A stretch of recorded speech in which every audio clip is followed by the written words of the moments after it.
Chapter 157 Different Paths. Downfall late at night, deep underground in the Mystic Valley inside the 8 scenic caves. Guwen was sitting under a green vine tree reading a book, leaning against the main trunk with 2 tree vines gently massaging his shoulders. He suddenly put down the book and sat up straight. "What's wrong, Master? Was the pressure too much?" The green vine tree emitted a weak, pitiful female voice. Guwen replied, "No, I just have something to attend to. I need to leave." The green vine tree trembled, quickly saying, "Master, don't forget to bring some lamb meat next time." Guwen waved his hand and then disappeared from the spot. He took a step out of the Supreme Sect's boundaries and arrived at the top of a mountain. It was late autumn, the night wind was chilly, fluttering his robe. He gazed into the distance. He felt that the Sky Dragon was in trouble. Although he and the Sky Dragon hadn't formed a contract, ever since the Sky Dragon was born, they established a subtle connection. This connection was similar to the feeling when Sage Xianxia summoned him. He extended his divine sense along this subtle connection. Soon he locked onto a certain sect. His divine sense pierced through layers of restrictions and entered a minor heaven and earth similar to the Starmaster Cave. The Ghost Mother of Ephemera and the 9 Nether 13 Evil. These guys were fighting with great cultivators of the ancient Sky Sect. Guwen's divine sense locked onto the Sky Dragon, his expression becoming strange. The person fighting with the Sky Dragon was surprisingly Zhou Xian. Zhou Xian's aura had already approached the nascent soul realm, but his aura was very chaotic, giving the impression that he could deviate at any moment. The Sky Dragon, although lazy and not much of a cultivator, relied on its powerful bloodline talent. Zhou Xian couldn't take it down quickly. The 20 Zhonglong Sky Dragon twisted its body, occasionally spewing scorching flames. Zhou Xian's figure was ghostly, skillfully dodging and occasionally swinging his sword, sending sword chi slashing at the Sky Dragon, causing its dragon blood to splatter continuously. In his other hand, Zhou Xian held a cloth bag collecting the Sky Dragon's blood. After a moment of hesitation, Guwen decided to intervene. In the dim heavens and earth, the Sky Dragon was fleeing through the mountains and wilds, with Zhou Xian wielding a bone sword relentlessly pursuing. "Damn it! Who are you really? I will never forgive you in the future." The Sky Dragon roared, shaking the mountain forests, its voice still childish like that of a young boy. Zhou Xian's cold voice came from behind. "Hateful heaven divine sword, Zhou Xian." The Sky Dragon's eyes narrowed, clearly having heard of the hateful heaven divine sword, showing fear in its eyes. It ran even faster, twisting its body like an eel. Zhou Xian leaped into the air, flying high and slashed down. The sword chi was immense, condensing into 7 sword shadows, attacking the Sky Dragon. Each sword shadow's tail had several ghosts, as if evil spirits were pushing the swords, terrifying under the night sky. A dark purple demonic shadow appeared out of nowhere on the Sky Dragon's head, grabbing and dispersing Zhou Xian's sword chi in midair. Zhou Xian's eyes widened. It was him. Zhou Xian couldn't forget the mysterious demonic shadow that killed his master, Zhong Liang, recognizing it at a glance. Boom! A terrifying divine sense instantly struck his mind, causing him to faint immediately, falling into the mountain forests. The Sky Dragon also suffered a divine sense attack, instantly falling unconscious, its massive body crashing down, kicking up clouds of dust. Guwen appeared before Zhou Xian, who lay on the grass, life or death uncertain. At this moment, the Ghost Mother of Ephemera suddenly appeared before Zhou Xian, half kneeling, clasping her hands in apology. "Please forgive me, Sect Hierarch. We did not know the Sky Dragon was connected to you." The ghostly energy around her dissipated, revealing a pale female face.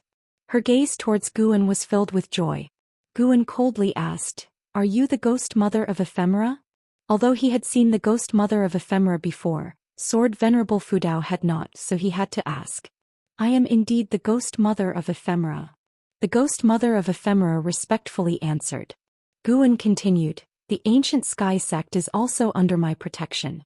The Sky Dragon is the holy beast of the ancient Sky Sect. You are not allowed to seize it." By saying this, he indicated that he intervened for the sake of the ancient Sky Sect, not for the Sky Dragon. Upon hearing this, the Ghost Mother of Ephemera cautiously asked, "Why do you protect both sects?" Guwen countered, "The Ephemera sect is already destroyed. Why don't you return to the 9 Nether Road?" The ghost mother of Ephemera replied helplessly, "We indeed wish to return, but the path back on the Nine Nether Road has been blocked by cultivators of the Seven Stars Spirit Realm. We can only escape back." The Seven Stars Spirit Realm? Hearing this, Guan became more certain that the demonic catastrophe was being driven by the Seven Stars Spirit Realm. "Is this young man your disciple?" Guan asked. The ghost mother of Ephemera looked at Guan, shrouded in demonic energy, hesitated for a moment, then said, "He is not my disciple, just a pawn. With the impending demonic catastrophe, I wanted to cultivate him to become my strength to break through the Nine Nether Road." Using Zhou Xian to fight against the cultivators of the Seven Stars Spirit Realm within the Nine Nether Road? Guan couldn't help but feel pity for Zhou Xian, but he had no intention of saving him. Zhou Xian's desire for power had become an obsession. Even without the ghost mother of Ephemera, he would still go astray. In Zhou Xian's eyes, he wasn't committing evil but merely striving to become stronger. Guan didn't personally eliminate Zhou Xian because he had not heard of Zhou Xian slaughtering innocent civilians. Those who died at Zhou Xian's hands were indeed many, but they were all people with grudges against him. Most of them wanted to remove the hateful Heaven Divine Sword but were instead killed by him. The hateful Heaven Divine Sword was Zhou Xian's ancestral swordsmanship, so he and Guan were not true master and disciple. Guan merely provided him with some elixirs. Past ties of master and disciple had been severed. Zhou Xian's life or death was no longer related to Guan. Guan mainly wanted to see Zhou Xian's fate. Zhou Xian, who had mastered the Defying Fate divine skill, could devour the spiritual power of other cultivators. To some extent, it was similar to Gu An's ability to seize lifespan. But Zhou Xian's path was completely different from Gu's. Wherever this young man went, he fought, and his fierce reputation spread far and wide. The ghost mother of Ephemera revealed the effects of the Defying Fate divine skill, which were exactly the same as those known to Guan, with no exaggeration. From the ghost mother of Ephemera's perspective, she naturally didn't know Sword Venerable Fudao knew the Defying Fate divine skill, so she spoke frankly. Perhaps she genuinely wanted to make Guan the sect hierarch of the Ephemera sect. In the land we come from, the Ephemera sect has stood for tens of thousands of years. The spiritual energy there far surpasses that of the 9 dynasties. Although the Ephemera sect has been destroyed by the mountain god, it was the traitors who defected to butcher Immortal Jing who were wiped out. Our sect's orthodox disciples still remain. If you return with me, in at most 1,000 years, the Ephemera sect can restore its former glory. The ghost mother of Ephemera said earnestly. Guan asked, "Is it just because I know the Taizong divine shocking sword? Aren't you afraid it'll sacrifice you all like the actions of the Ephemera sect?" Knowing the Taizong divine shocking sword is one reason. I have stayed in the supreme sect for many years and learned about your deeds. Your ability to inscribe the words righteous path on the heavenly repair platform speaks to your character. If you are willing to lead the Ephemera sect, you can certainly guide it towards the right path. The Ephemera tree may be an evil entity, but the Ephemera sect was originally founded by subduing this tree to save lives and thus established its Daoist tradition. As she spoke, she raised her right hand and a token appeared in her hand. This is the token of the sect hierarch of the Ephemera sect. The deceased hierarch had always been searching for this token, not knowing it was in my possession. This token can find all members of the Ephemera sect and locate the hidden inheritance of true disciples. Guan extended his hand, his divine sense entering the token. He sensed a powerful restriction which could not be broken by anyone below the Mahayana realm. Of course, this restriction was formidable to others, but it was as if non-existent before him. As his divine sense entered the token, he felt as if he was overlooking the land. He saw a chaotic, dim world with only landforms, no flowers or living beings. Through the scenes within the token, he could see the positions of other Ephemera sect cultivators. Apart from this, the token had many other functions with numerous restrictions that intrigued Guan. He retracted his divine sense and said, "I'll temporarily hold on to this token. In the future, treat the token as though it's me." Upon hearing this, the ghost mother of Ephemera was overjoyed and quickly bowed to thank Guan. Guan then disappeared from the spot. The ghost mother of Ephemera immediately stood up and left with Zhou Xian. As for the distant sky dragon, she dared not touch it again. Late autumn in the Mystic Valley. Guan watched his disciples sweep away the fallen leaves in various gardens while his divine sense was focused on the distance.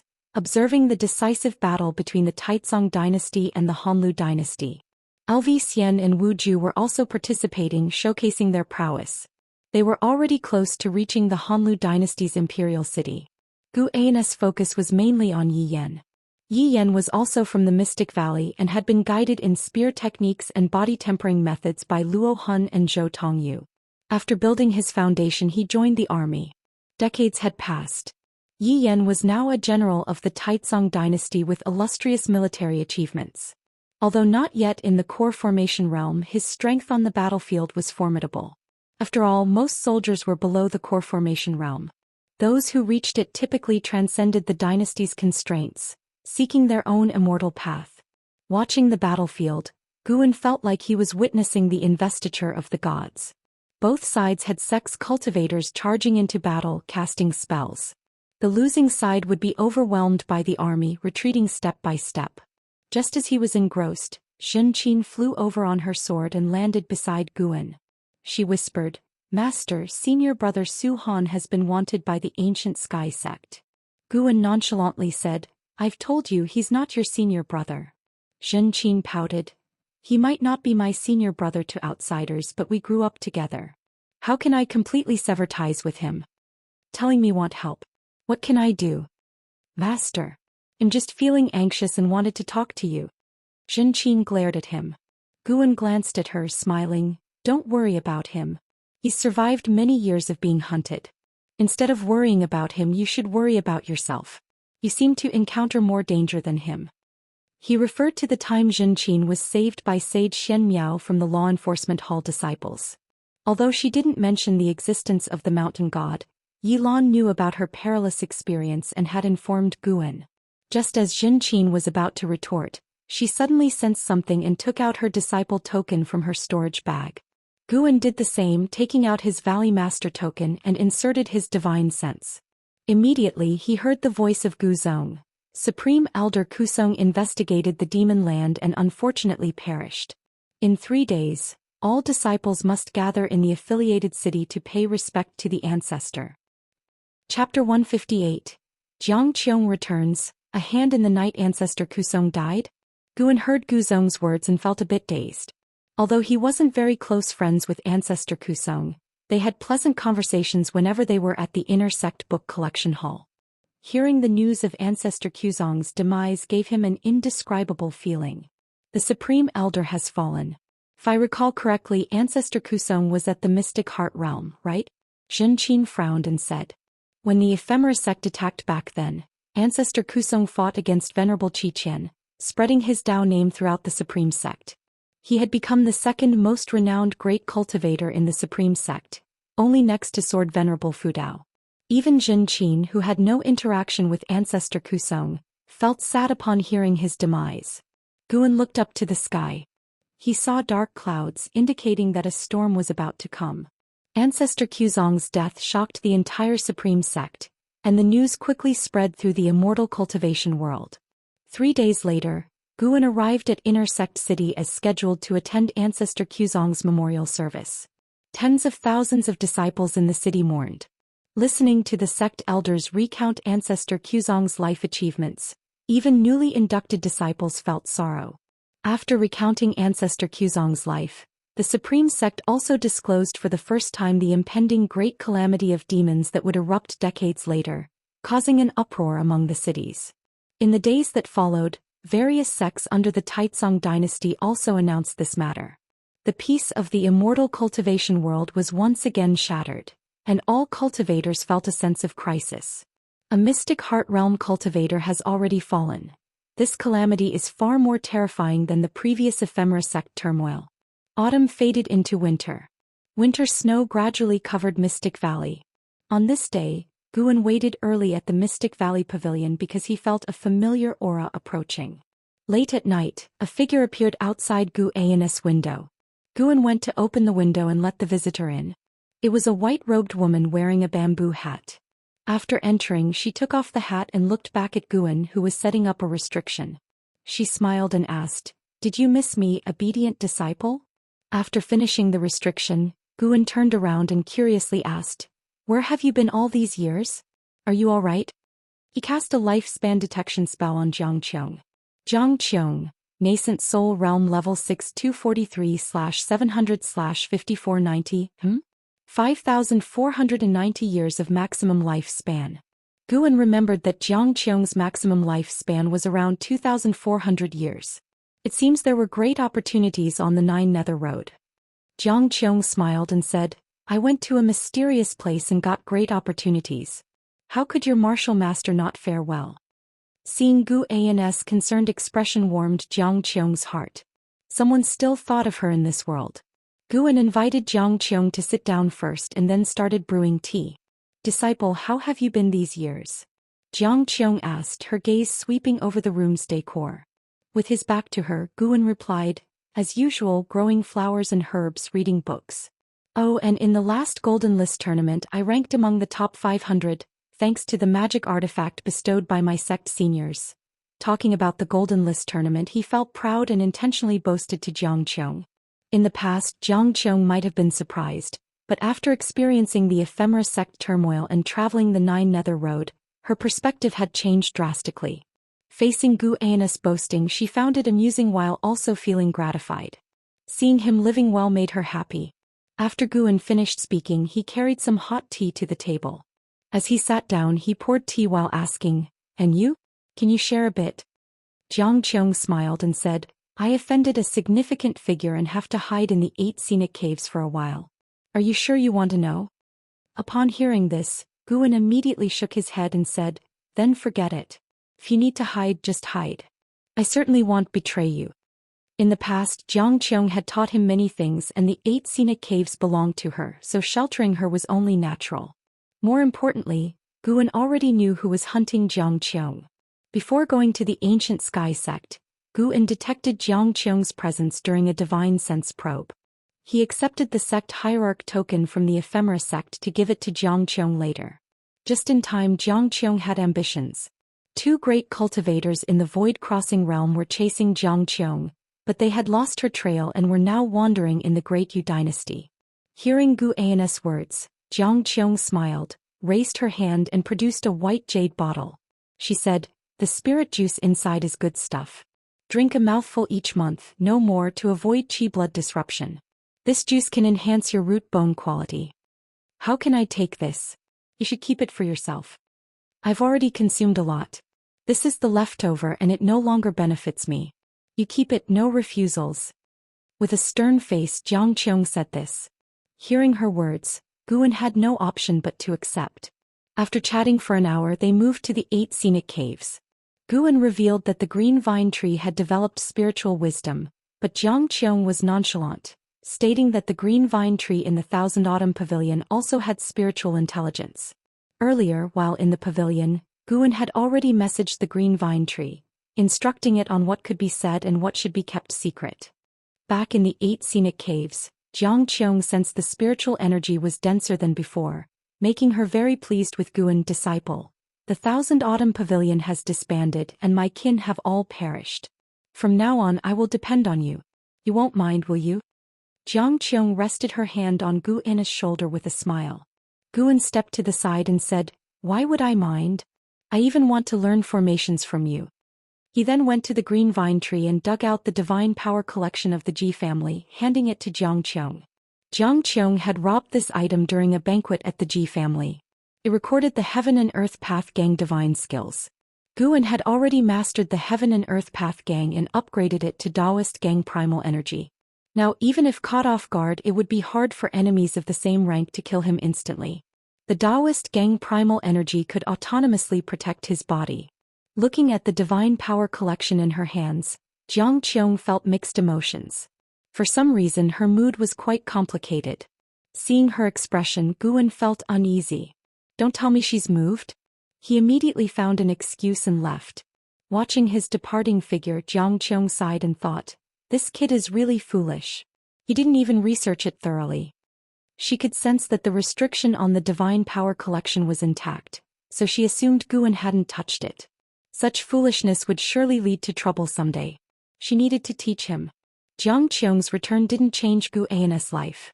Every 7 days he would visit the 8 scenic caves, bringing along various medicinal herbs for her, asking her not to pick any, leaving that task to him. Jiang Qiong, aware of his habits, behaved accordingly upon returning to the 8 scenic caves. Since Guan had prepared the herbs, why should she bother? Due to Ancestor Quzong's death, the atmosphere in the Supreme Sect was colder than in previous winters. At the year's end, a major event occurred. The Hanlu dynasty surrendered. Thus, the Taizong dynasty annexed the Hanlu dynasty, breaking the millennial 9 dynasty balance. Li Xuando's prestige soared, with even the outer sect of the Supreme Sect discussing him. If he truly united the world, his name would be engraved in history. Guan heard in the outer sect that Li Xiandao had begun deploying troops against the Wuxian dynasty. This time there were no public objections but rather praises for Li Xiandao. Rumor had it that the Tianwei dynasty in the distant land also waged war, with the current emperor harboring ambitions no less than Li Xuando's. Significantly, Ancestor Xingyan's death hadn't spread, and Tianwei made no inquiries with the Supreme Sect about Xizong's death, clearly determined to swallow this loss. These matters were irrelevant to Guan. He simply listened for entertainment. With the new year, Yilan and Zhenqin came to spend the festival with Guan.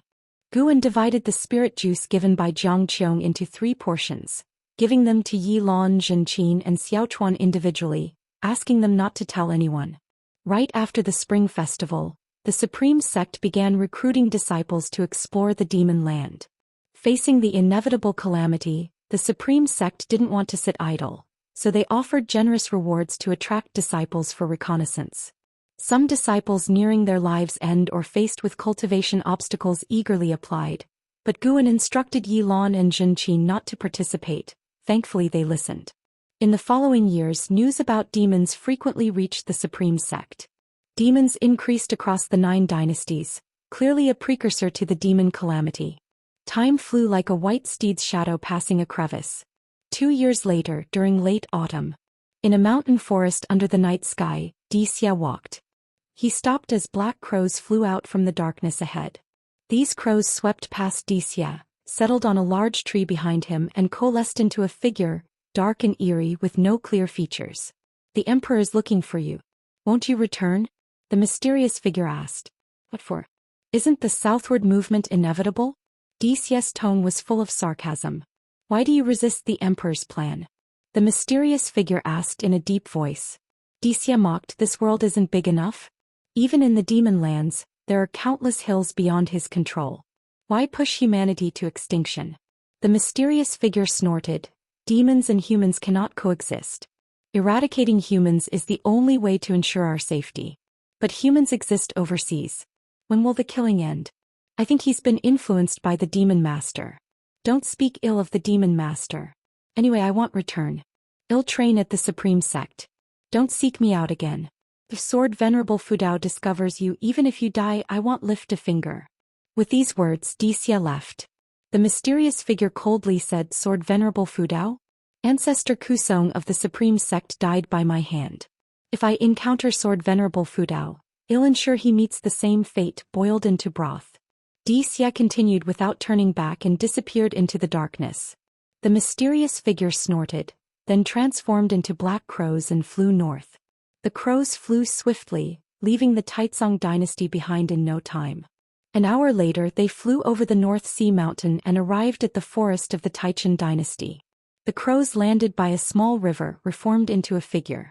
This time he showed his true form, a crow-headed humanoid covered in black feathers, wings folding back as he squatted and plunged his hands into the river water. The night was chilly and the river's surface glimmered. But a hand suddenly pressed on his shoulder, freezing his expression. Chapter 159 Demon Clan's Momentum. Daoist Lord. Since Ancestor Kusong perished, with the demon calamity approaching, Guan used his divine sense every night to inspect the lands of the 9 dynasties, to prevent enemies from sneaking in. That night he happened to see Dixia leaving the Supreme Sect, so he used his divine sense to follow, and then saw Dixia meeting a demon. When Guan heard the demon say it was he who killed Ancestor Kusong, Guan was filled with killing intent. He must avenge Ancestor Kusong. After all, Ancestor Kusong counted as an ancient friend of Guan. He didn't make a move directly but waited until the demon left the Taizong dynasty before acting. The Black Crow demon envoy stopped by the riverside, intending to rest and infuse his demonic power into the river, marking this land through the water. Before his demonic power could probe into the river, a hand fell on his shoulder.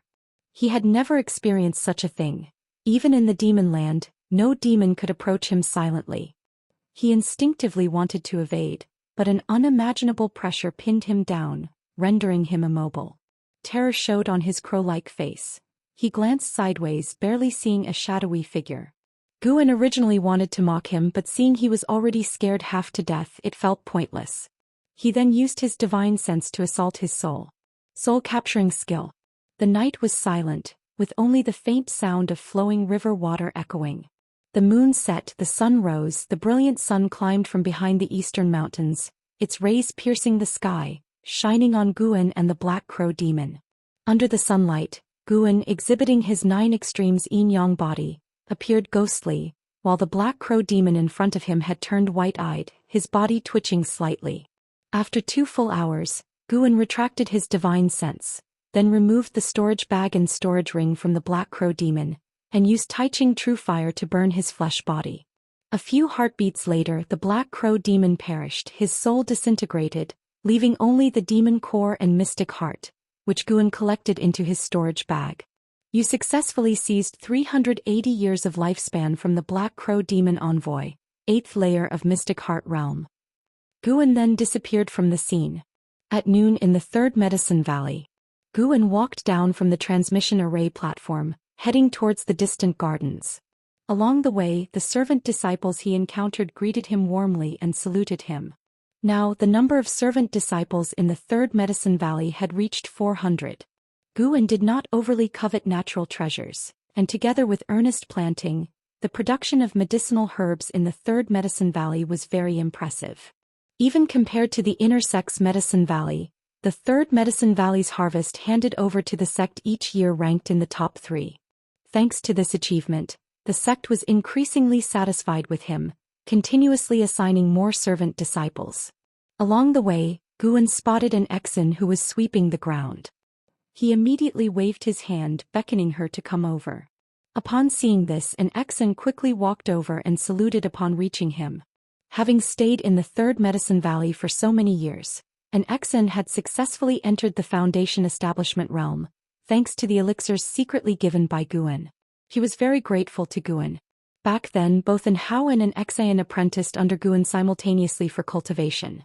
Now an Hao had reached the 3rd layer of the nascent soul realm, while an Exan was only at the 1st layer of the Foundation Establishment realm. Even Guan couldn't help but sigh at the unfairness of the heavens. "Accompany me for a walk," Guan said. An Exan naturally had no objections and followed him step by step. During the harvest, Guan occasionally explained to her how to cultivate high-rank medicinal herbs, and she listened attentively. Nowadays she was also very interested in medicinal herb cultivation. After about an hour, Guan took out a secret book and handed it to an Exan. "This skill can hopefully enhance your aptitude, don't let anyone discover it," Guan whispered, then glanced warily into the distance. Receiving the secret book, an Exan immediately beamed and said, "Thank you, master." After so many years she had completely trusted Guan, referring to him as master, just like other servant disciples, but differently compared to others. In her heart, Guan had become her true master, second only to the mysterious master who once saved her. Guan patted her head, gesturing for her to continue her work. An Exan immediately saluted and turned to leave. Watching her back, Guan wore a smile on his face. He hoped that the primordial reincarnation skill could help an Exan. Even if it didn't transform her, just letting her live a few more years would be a good thing. Life in the 3rd Medicine Valley was not dull. Guan had already built a book collection hall, a tavern, and even bought some equipment for the loft area for the disciples to enjoy. He also created chess, which became popular in the 3rd Medicine Valley. After that, Guan flew towards the inner sect city, having just avenged ancestor Kusong. He wanted to chat with Elder Su Lu of the inner sect's book collection hall. Of course he wouldn't tell Su Lu what happened this morning. He simply wanted to talk with Su Lu. He saw the tragic end of ancestor Kusong in the memories of the Black Crow demon envoy, which made him feel depressed. At Heavenly Phoenix Mountain in Yanchu Cave, Tian Yaoer was curiously watching Guan plant a tree. The tree was already 2 zhang tall, its leaves crimson with long vines growing from it, making it look like a tree ablaze with flames. This was a 7th-tier spirit tree, the sun-nurturing tree, which Guan had moved from the Starmaster Cave. It was considered a sapling, for the sun-nurturing trees in the Starmaster Cave were 1,000 zhang tall, bearing sun-nurturing fruits that could enhance qi and blood, and even the perception of fire-attributed spiritual energy. After finishing the planting, Guan satisfactorily inspected the sun-nurturing tree. He turned and patted Xianxia's forehead, snapping her out of her daze. "Come, I'll teach you a demon spell." Upon hearing Guan's words, Xianxia immediately became excited and hurriedly followed him. Guan had obtained many spells and cultivation techniques from the memories of the Black Crow Demon Envoy. He intended to teach Xianxia the Black Crow Demon Envoy's spell to transform into a flock of black crows. It had to be said Xianxia's aptitude and comprehension were very high. After an hour she could already transform into several fire crows. That's right, fire crows, not black crows. Flame-imbued crows made Guan suspect even more that she had the phoenix bloodline.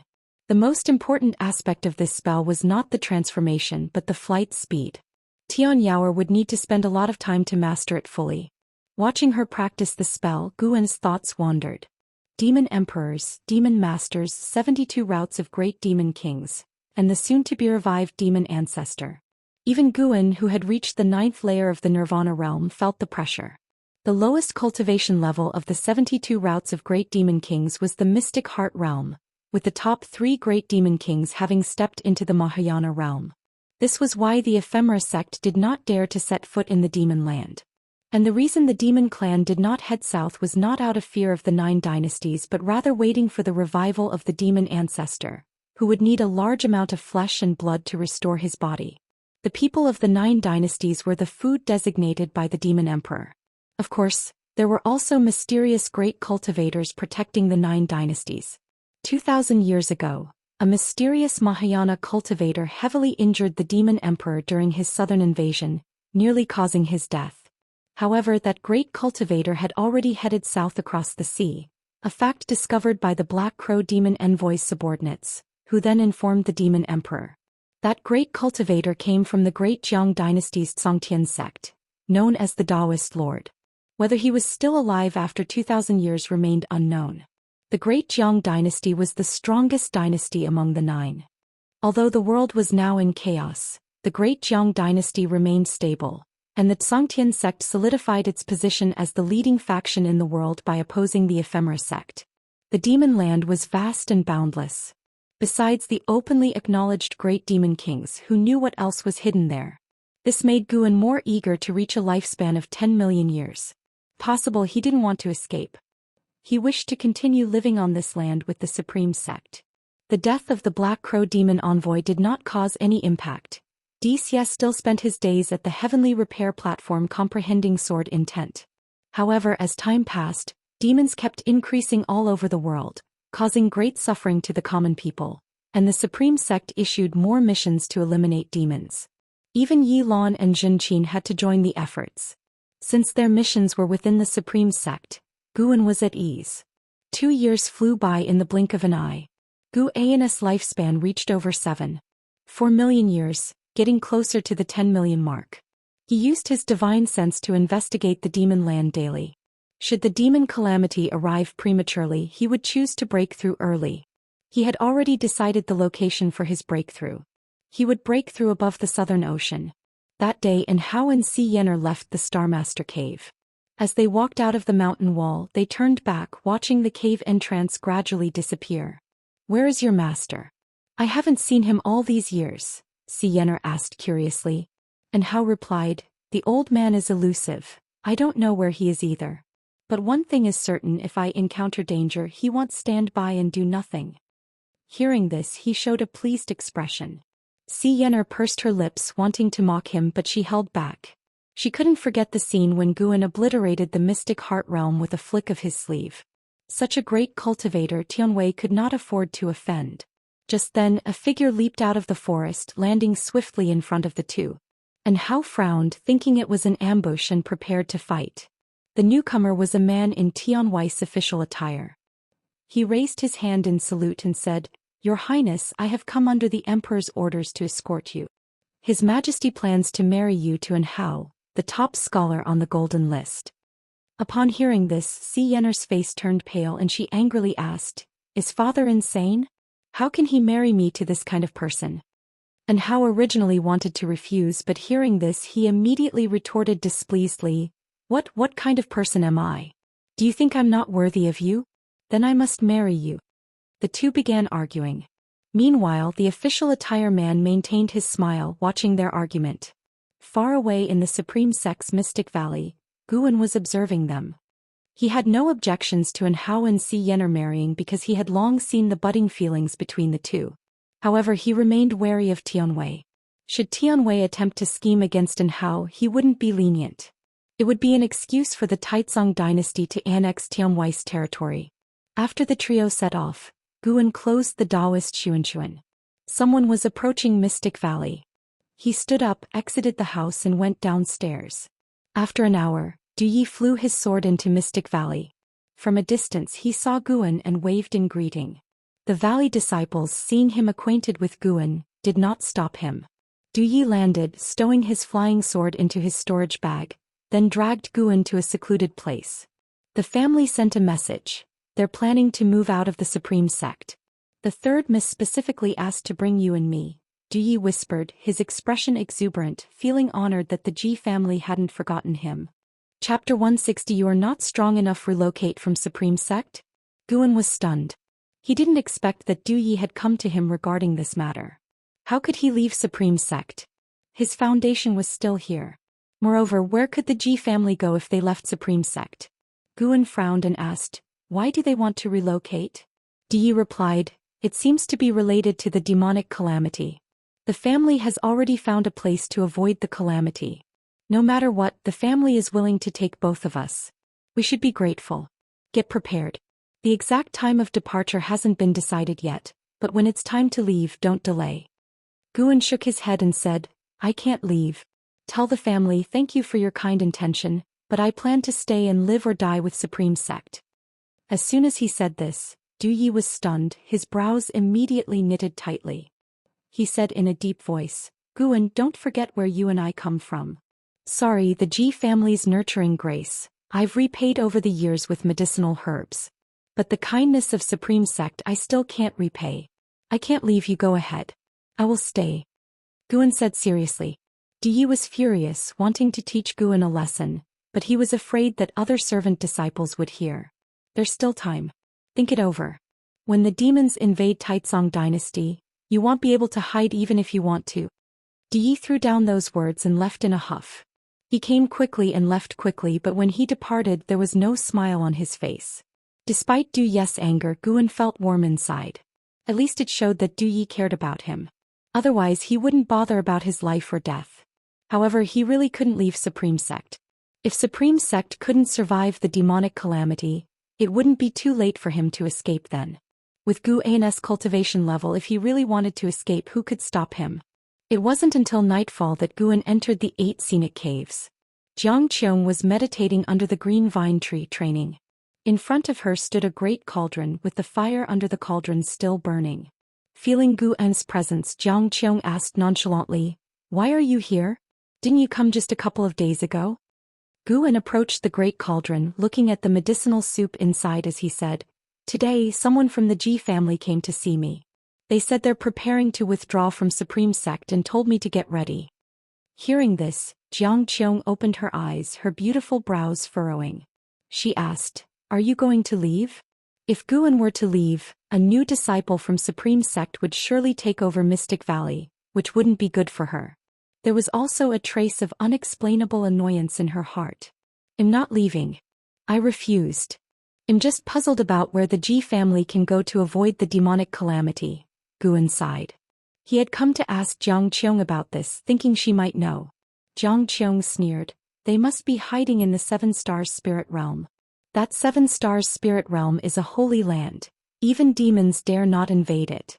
I heard that the Ji family plans to marry Ji Xiaoyu to a genius in the 7 stars spirit realm. It seems to be true. The Ji family has indeed climbed high." So it was the 7 stars spirit realm. Guan looked at Jiang Qiong and asked with a frown, "Is the 7 stars spirit realm very powerful?" Of course it is powerful.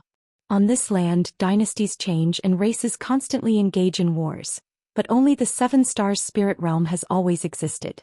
You tell me, are they powerful? In a sense, the Seven Stars spirit realm is the true ruler of this land. Those who pursued me were cultivators from the Seven Stars spirit realm because I got to the opportunity they wanted first, Zhang Qiong sneered. Listening to her, Guan wanted to say that if she, a nascent soul cultivator, could snatch opportunities from the cultivators of the Seven Stars spirit realm, then it showed that the Seven Stars spirit realm wasn't that powerful. Zhang Qiong seemed to see through his thoughts and said, "The foundation of the Seven Stars spirit realm is very strong. It should have a great heaven and earth no less vast than the 9 dynasties. The families inside are numerous and their disciples are many. The ones I encountered on the 9 Nether Road were a group of young disciples out on a training mission. Those guys were all under 100 years old but had nascent soul cultivation. The Seven Stars spirit realm is indeed terrifying." She showed a look of awe. Even though she was hunted by them, she had no thought of revenge because the difference in strength was too great. A great heaven and earth no less vast than the 9 dynasties? Guan grew more curious about the Seven Stars spirit realm. No wonder the Seven Stars spirit realm didn't intervene in the racial conflicts on the mainland. Even if the human race on the ground was wiped out, there would still be a continuation of human lineage. Later, Guan asked a few more questions. Zhang Qiong told him everything she knew. The more he learned, the more apprehensive he became of the Seven Stars spirit realm. His intuition told him that after the demonic calamity, the Seven Stars spirit realm might cause the next disaster. But Guan wasn't anxious. His strategy was to act only when he was absolutely sure. If he could fight, he would fight. If not, he'd retreat and live to fight another day. Your third miss is engaged to the Seven Stars spirit realm. Are you happy or unhappy? Zhang Qiong suddenly asked teasingly. Guan casually replied, "Third miss is a girl of heavenly pride. Naturally, she would marry a boy of heavenly pride. I'd certainly be happy for her." "Really? Not a bit of regret in your heart?" Zhang Qiong asked with a smile. Guan raised his eyebrows and shrugged, saying, "Indeed I have regrets.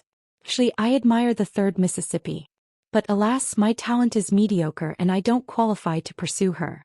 Since I cannot have her, I can only console myself by wishing her well." Zhang Qiong's smile faded. She snorted coldly and said, "You do see it clearly. Correct, if status and talent don't match, affection will only harm you. Keep it up. Don't let your heart be easily moved again." Guan nodded and said, "I don't need to be moved. There are plenty of female disciples in the valley." "Oh. Is that why you don't like to cultivate?" "I mean, if I want to find a Daoist friend, it's not hard, but I don't want to." "That sounds better. Martial Master has lived longer than you and Daoist friends are unreliable. How many Daoist friends abandon each other in moments of life and death? How many schemed against their partners for personal gain? Martial Master hopes you won't have feelings for anyone lightly. Be more cautious. Martial Master is looking out for you." "Did you ever have a Daoist friend?"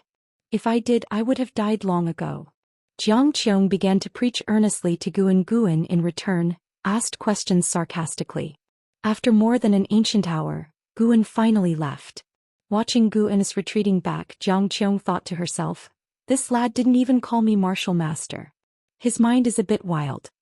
The tail end of summer eventually slipped away, and another autumn arrived. Guan came to Tianya Valley and noticed that there was one more person in the valley. Since Zhou Xian and Yi Luyan left, the valley only had Luo Hun and 3 monkey demons for company. Because of this, Guan brought lots of books for Luo Hun, even a chess set. Actually, even without these, Luo Hun wouldn't feel bored since he was a cultivator. But because Guan brought them, it was easier for him to get distracted. He often cursed Guan for being sinister, but he couldn't refuse as Daoist Zunshan's writings were indeed compelling. Guan walked down from the hillside, looking at the figure standing in front of the wooden fence from afar. Thurolai, Nascent Soul Realm, 8th floor 96/700/3900 Jirolai? Guan raised his eyebrows. He had heard of this name. He was Ji Xiaoyu's biological elder brother, taken to the main family for training when he was young.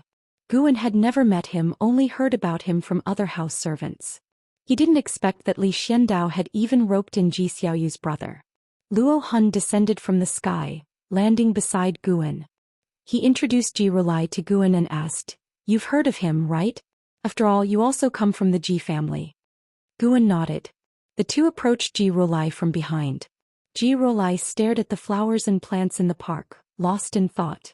When Luo Han called out to him, he snapped out of it. He turned to look at Guan and Luo Han and said, "So this is the Valley Master, Guan?" Guan raised his hand in greeting and said, "Greetings, second young master." Ji Rolai waved his hand and said, "Here I must address you as Valley Master. His Majesty said him to assist you." The talents who came to Tianya Valley had to assist Guan, yet they could freely ask for any herbs in the valley, so Ji Rolai was friendly to Guan. But Guan didn't need their assistance. He preferred to give them a small favor instead. "Second young master, feel free to focus on your cultivation. The trivial matters of the valley are handled by Sunda and the others," Guan said softly with a smile. Ji Rolai nodded and then started a casual conversation with him. He noticed a strange cold aura in Ji Rolai's body, which surrounded his golden core. After chatting for a while, Guan excused himself as he needed to pick medicinal herbs. Ji Rolai watched Guan's departing figure, deep in thought. Luo Han caught up with Guan and whispered, "Did you find the supreme secret records I asked you to look for?" Guan reluctantly refrained from rolling his eyes and whispered back, "No, that book has already disappeared without a trace. Forget about it. Isn't Daoist Sun Xian's works and Green Hero travel enough for you?" Luo Han could only sigh regretfully and then left. Guan shook his head, smiling. He wondered where Luo Han had heard about it, knowing even about the supreme secret records, and asked Guan to buy it. Guan feared it might lead Luo Han astray, affecting his training, so he didn't help him buy it. It was all Xinzhen's fault for corrupting the ethos of the immortal cultivation world. Late at night, in a dilapidated temple. A man in plain clothes fell to the ground, his right foot twitching a few times before he completely stopped breathing. Standing beside him was a man in black, Zhou Xian. Zhou Xian had just absorbed the spiritual power of the plain-clothed man. He was cultivating energy with both hands, trying to harmonize it. From his tightly knit brows, it was evident that he was in discomfort.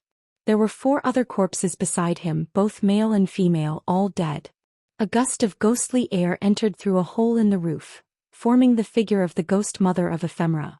Under the moonlight, the ghost mother of Ephemera's pale face looked eerily terrifying. She stood aside watching Zhou Xian. For a long time, Zhou Xian opened his eyes, exhaling a breath of murky air. The ghost mother of Ephemera began, "I've already leaked your whereabouts. In no more than 7 days many cultivators will come to hunt you down. I will have the 9 Nether 13 evil intercept the great cultivators. Seize this chance and don't let anyone escape." Zhou Xian nodded, then asked, "Ghost Mother, why are so many people seeking their own death when I have no grudge against them?" The ghost mother of Ephemera replied calmly, "Some want to kill you to make a name for themselves. Some want to kill you to claim the sword sect's bounty. The fundamental reason they pursue you is that you're not strong enough. They think they can kill you." Chapter 161. The Mahayana Demon Attacks, the Only Way Out. Hearing the words of the ghost mother of Ephemera, Zhou Xian remained silent. He did not refute her because he also felt that he was weak. Along the way he had narrowly escaped death many times, relying not on his own strength. Zhou Xian was very clear that he was just a pawn. Like the ghost mother of Ephemera in front of him who was helping him wholeheartedly, she must have had her own motives. But he had no other choice. The time left for you is running out. The demon calamity is approaching. The defying fate divine skill can only absorb the spiritual power of cultivators, not demonic power. When the demon calamity descends, if you're unwilling to abandon your principles, it will be tough for you to become stronger, as every cultivator will be busy resisting the demons," said the ghost mother of Ephemera. Upon hearing this, Zhou Xian asked, "Are you in a hurry? What do you ultimately want me to do?" The ghost mother of Ephemera answered, "That depends on how strong you can become. It's not me who should be in a hurry but you. Since the day you began cultivating the hateful heaven divine sword, your lifespan has been limited. No matter how high a realm you reach, your lifespan will not increase unless you can reach the legendary immortal realm." Zhou Xian frowned. The ghost mother of Ephemera had mentioned the drawbacks of the hateful heaven divine sword more than once. It seemed like a reminder for his own good, but he felt threatened and oppressed. "I will do my best," Zhou Xian said, and then sat down to meditate, beginning his cultivation. The ghost mother of ephemera watched him for a while, then transformed into a wisp of ghostly energy and dissipated. Zhou Xian looked up, gazing at the full moon outside. For some reason he suddenly felt an immense sorrow and confusion. It seemed no one in the world remembered him anymore. Winter snow arrived, covering the third medicine valley in a vast expanse of white, making everything look desolate. Guan stood on the balcony, appreciating the snowy scenery while thinking about the next volume of Shattering Void. Shattering Void had become incredibly popular, and its popularity far exceeded Guan's expectations. The first 5 volumes alone had outsold the entire series of Supreme Immortal Venerable. The essence of Shattering Void was the same as Supreme Immortal Venerable, a feel-good story. But the theme of Shattering Void resonated deeply with the current mindset of cultivators across the world. With the demon calamity looming, various sects continued to send disciples out to gather information. As more intelligence came in, the whole immortal cultivation world grew increasingly oppressive. More and more people felt they were at the end of their path in cultivation. If only they could shatter the void and escape, how wonderful that would be. In the distance, a white spirit rat scampered across the snow with Xiaochuan chasing behind it. Not only did he fail to catch it, but the white spirit rat also kicked snow into his face, amusing Guan greatly. It was hard to tell what charm this plump rat had that Xiaochuan liked it so much. Lu Lingjun walked to Guan's building, looked up at him and said, "Valley Master, have you felt anything?" Guan lowered his eyes and asked, "Cold?" "Indeed, you could say that. There is a powerful demonic energy coming from the north. Could it be a sign that the demon calamity is about to arrive?" Lu Lingjun replied, her gaze also shifting to the north. Guan had actually sensed it long ago. A powerful demon at the Mahayana realm was moving south and was almost at the territory of the 8 dynasties. He did not intervene. He wanted to see if there were any hidden experts in the territory of the 8 dynasties. When the demon calamity erupted, he couldn't rely on his strength alone to turn the tide. Apart from the danger, doing so would draw too much hatred, making it easy for the 7-star spirit realm to target him. Although Guan's divine sense could cover the 9 dynasties' territory, the world was vast, and some people always managed to hide, like the Star Master Cave, which he hadn't discovered with his divine sense before. Guan asked, "If the demon calamity descends, what will you do?" Lu Lingjun replied, "Naturally, I will fight alongside the Supreme Sect, but if we are overpowered and see no hope, I will head south to seek an immortal fate." Having ascended for so many years, she had a deep understanding of this world. Since ancient times, when great cultivators hit bottlenecks, they would venture south. Even though the seas were more perilous than the demon lands, there were still those who pressed on without hesitation. As an ascender, Lu Lingjun naturally would not perish with the Supreme Sect. Guan nodded slightly, not making any comment. Lu Lingjun looked at Guan and asked, "What about you, Valley Master?" Guan feigned hesitation and said, "I will diligently plant medicinal herbs and contribute my strength. If the Supreme Sect were to fall, then I would take my own life to avoid being devoured by demons." Hearing this, Lu Lingjun rolled her eyes at Guan, thinking he was hopeless. Guan chuckled and didn't continue the topic to prevent panic among the other servant disciples.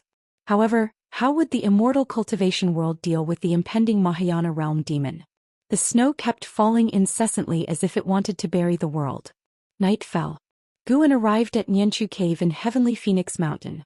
As soon as he entered, he saw Tian Yaoer crouching by the medicine cauldron, warming herself by the fire, hugging her knees, shivering, even burying her head.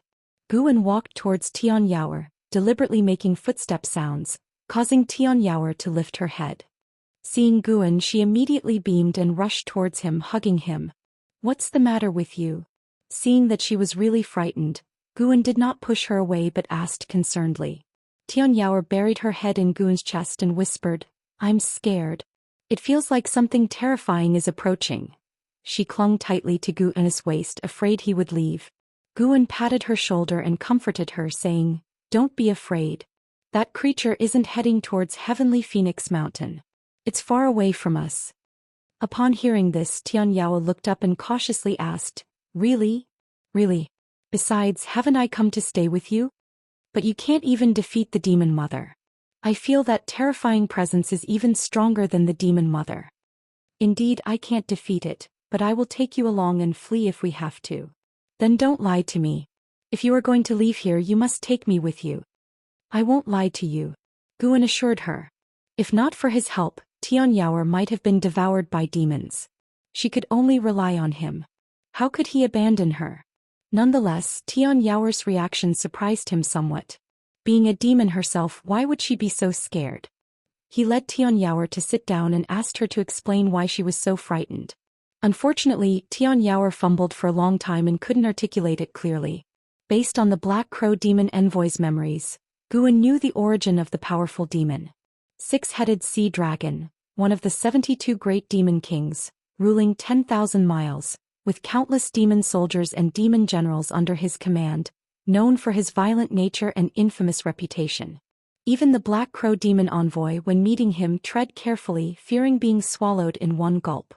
At this moment, the six-headed sea dragon was leading millions of demons southward, and along the way more demons joined, including demon kings willing to follow him.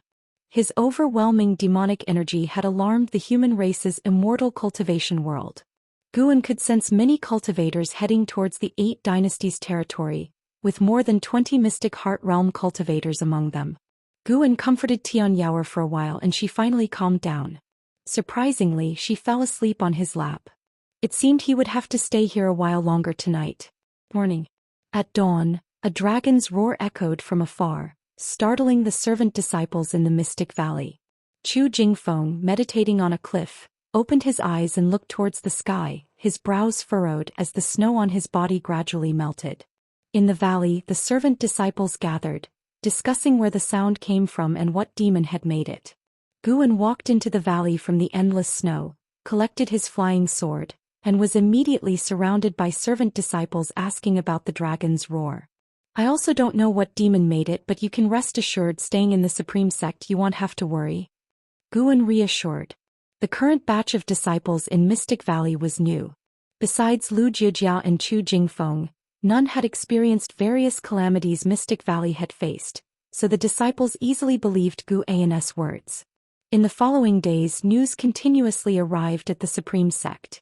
The name of the six-headed sea dragon forcefully entered the eyes of Supreme Sect disciples. A great cultivator of the mystic heart realm had already been devoured by him alive, causing unrest throughout the Supreme Sect. A large number of disciples were dispatched to the north to provide support. Even Gu Zong personally came to the Third Medicine Valley to request Lu Lingjun's assistance. After hesitating, Lu Lingjun decided to step in. Along with her was ancestor Xian Quan. The news of their departure spread across the cities of the Supreme Sect.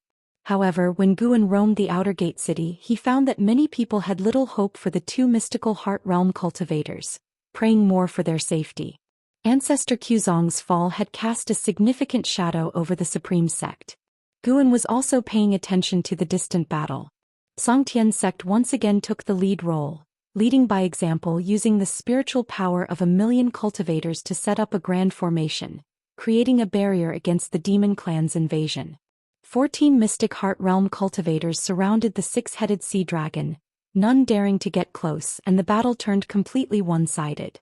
However, the six-headed sea dragon showed no interest in entering human territory, merely taunting and issuing various threats and insults, enraging and terrifying the immortal cultivation world. It seemed like the six-headed sea dragon was testing the 8 dynasties territory. Perhaps fearing the Daoist lord of Songtian Sect, or possibly wary of the mountain god. Early the next morning, Lu Lingjun and ancestor Xian Quan joined the war. Guan watched throughout to prevent their deaths. Facing the powerful six-headed sea dragon, Lu Lingjun and Xian Quan were soon defeated and fled back to the human territory to recover their injuries. Guan felt that Lu Lingjun was purposely underperforming, intentionally getting injured and then retreating. Perhaps she too believed that fighting to the death was a real possibility of dying. The less the six-headed sea dragon invaded human territory, the more Guan suspected there was a stronger demon behind him. Disi's father, the Demon Emperor. That Demon Emperor ruled over the demons and monsters of the demon land. Perhaps this was a test he arranged. Several days later, Guan arrived at the Outer Gate city, witnessing a complex scene. He saw the vast heavenly repair stone with tens of thousands of disciples meditating on it. Gu Zong even sat under the words righteous path, forcing those meditating on sword enlightenment to leave the platform. Wuxia had come down. Seeing Guan, he approached and sighed, "The Northern Territory is in crisis. The sect is pleading for Sword Venerable Fudeo's assistance." Guan worriedly asked, "A great cultivator of the mystic heart realm has already fallen. Would relying solely on Sword Venerable Fudao be enough?" Wuxia sighed, "Maybe not, but what else can we do?" Being a demon himself, he understood the strength of the demon land deeply. With a compassionate tone, he said, "This calamity is inevitable. Perhaps the sea is the only way." Chapter 162. Please Sword Venerable Fudao take action. Guan could only sigh along with Wuxia when he heard his words. Escape to the ocean? What a joke. Guan didn't know what was on Wuxia's mind, but he felt that after the extermination of the 8 dynasties' human race, the next to suffer would be the demons. The previous legends had already proven this. When the land was covered by demons, powerful cultivators would come. Using humans to feed demons, using demons to feed humans? By making some adjustments, it wouldn't be fratricide, and the Holy Land would still be revered by both races. Guan chatted with Wuxia half-heartedly, his eyes never leaving the heavenly repair platform. He was also weighing whether to make a move. After all, he was still quite some time away from the critical point of 1,000,000 years of lifespan. If he broke through now, he would certainly break through to a higher realm, but he wanted to unlock the next lifespan function even more. He feared that his intervention might accelerate the process of the Great Demon Calamity. The Great Jiang Dynasty, here in the northernmost part of the 8 dynasties, was a land of towering mountains and precipitous ridges, full of world-renowned wonders. Backed by the demon land, the survival environment for the cultivators of the Great Jiang Dynasty was more difficult, which was why it had produced the strongest dynasty. In the Northern Territory, where mountains overlapped and heavy snow covered the sky, the majestic snow mist made the mountains appear as the ridges of a true dragon, grand and spectacular, and almost like a wall created by heaven, separating the world into 2 halves. On one of the mountains, Lu Lingjun sat cross-legged on a giant boulder. The spiritual power emanating from her kept the surrounding snow mist at bay, forming wisps of white smoke rising into the air. She slowly opened her eyes, gazing towards the horizon. In the front, the mountains still undulated, and there was a faint firelight at the end of the world, which the flying snow could not completely obscure. Strong winds occasionally blew towards Lu Lingjun. The terrifying demon energy of the 6-headed sea dragon enveloped the entire world, making even Lu Lingjun and the White Spirit Demon Emperor on her shoulder uneasy. "What is he waiting for?" the White Spirit Demon Emperor asked in a low voice. Lu Lingjun remained calm and replied, "It might have something to do with the mountain god. After all, a Mahayana cultivator died at the hands of the mountain god. Will the mountain god take action? There are many more demons in the north. This calamity is far beyond what the ephemera sect can compare to. No matter how you look at it, the human race is doomed," the White Spirit Demon Emperor muttered. As a demon itself, it naturally would not side with the human race. It hoped Lu Lingjun would leave this troubled place. Lu Lingjun remained silent, looking into the distance, her thoughts unknown. The White Spirit Demon Emperor couldn't help but urge, "Lingjun, why not head south? Perhaps the ocean isn't as dangerous." Lu Lingjun wistfully said, "Do you remember when the Supreme Sect's cultivators protected me during my breakthrough?" Upon hearing this, the White Spirit Demon Emperor opened its mouth but finally said nothing. It understood Lu Lingjun too well. If Lu Lingjun wasn't so sentimental, would it have followed her? The White Spirit Demon Emperor's snake head lowered and it said sullenly, "Then let's see how powerful the mountain god is. By the way, the Supreme Sect still has a Sword Venerable Fudao. He should take action." Screech, a piercing dragon roar echoed through the sky, snow mixed with a fishy wind rushed forward, and the mountains beneath Lu Lingjun trembled. 10,000 miles away. War was raging, the land was charred, lava flowed among the scorched earth, firelight floated between heaven and earth, and mountains were flattened, leaving behind giant holes in the remaining peaks. Numerous cultivators hovered in the sky, with various grand formations spanning the heavens. The land was divided into 2 by an abyssal rift, with human race cultivators casting spells on one side and demons and ghosts crammed along the cliff edge on the other, their faces twisted in ferocity, their roars and howls turning the land into a hellscape. A terrifying giant demon stood behind the endless hordes of demons, his towering body cloaked in black armor, with sharp fangs on his shoulder guards resembling mountain peaks, and heads hanging from his belt, all of them great demons' heads. His body was humanoid, soaring 1,000 feet high with his neck reaching into the clouds, and 6 sea dragon heads looming amidst the cloud cover, with pairs of blood-red eyes seemingly peering from the abyss, instilling terror amongst those who saw them. He was the 6-headed sea dragon, a peerless great demon, fearsome across the demon land. On his shoulder was a small figure shrouded in pitch-black demon energy, revealing only a goat head with eyes red like blood beads. Great King, it appears the human race has no Mahayana cultivators, and that so-called mountain god doesn't dare cause trouble, the goat-headed demon said, its voice reaching the 6-headed sea dragon's ears. Upon hearing this, a terrifying pressure erupted, sending the demons in front fleeing in panic, making way for the 6-headed sea dragon. In the face of the mountain-sized 6-headed sea dragon, most demons were as insignificant as ants. As the 6-headed sea dragon stepped forward, ghostly energy surged, forming countless seductive female ghosts, whose laughter gathering together caused disorientation among the distant human race cultivators. The 6-headed sea dragon is coming. A burly man in a gray robe roared in anger, his voice thunderous. The Xianxia sect master Liang Zhenghai flew to the front of the formation, raising his long sword high and shouting angrily, "Disciples of the Xianxia sect, follow orders, take your elixirs and fight to the death." As his voice fell, 1,000,000 Xianxia sect disciples without hesitation took out their elixirs, which were dark brown. After consuming them, their spiritual power surged, blood energy emanated from their bodies, their faces turned blue with bulging veins and their eyes were bloodshot. The leaders of other sects also gave similar orders, all prepared to fight to the death. The Supreme Sect was no exception. Ancestor Xian Quan flew over the battlefield to the edge of the cliff, holding a horsetail whisk in one hand.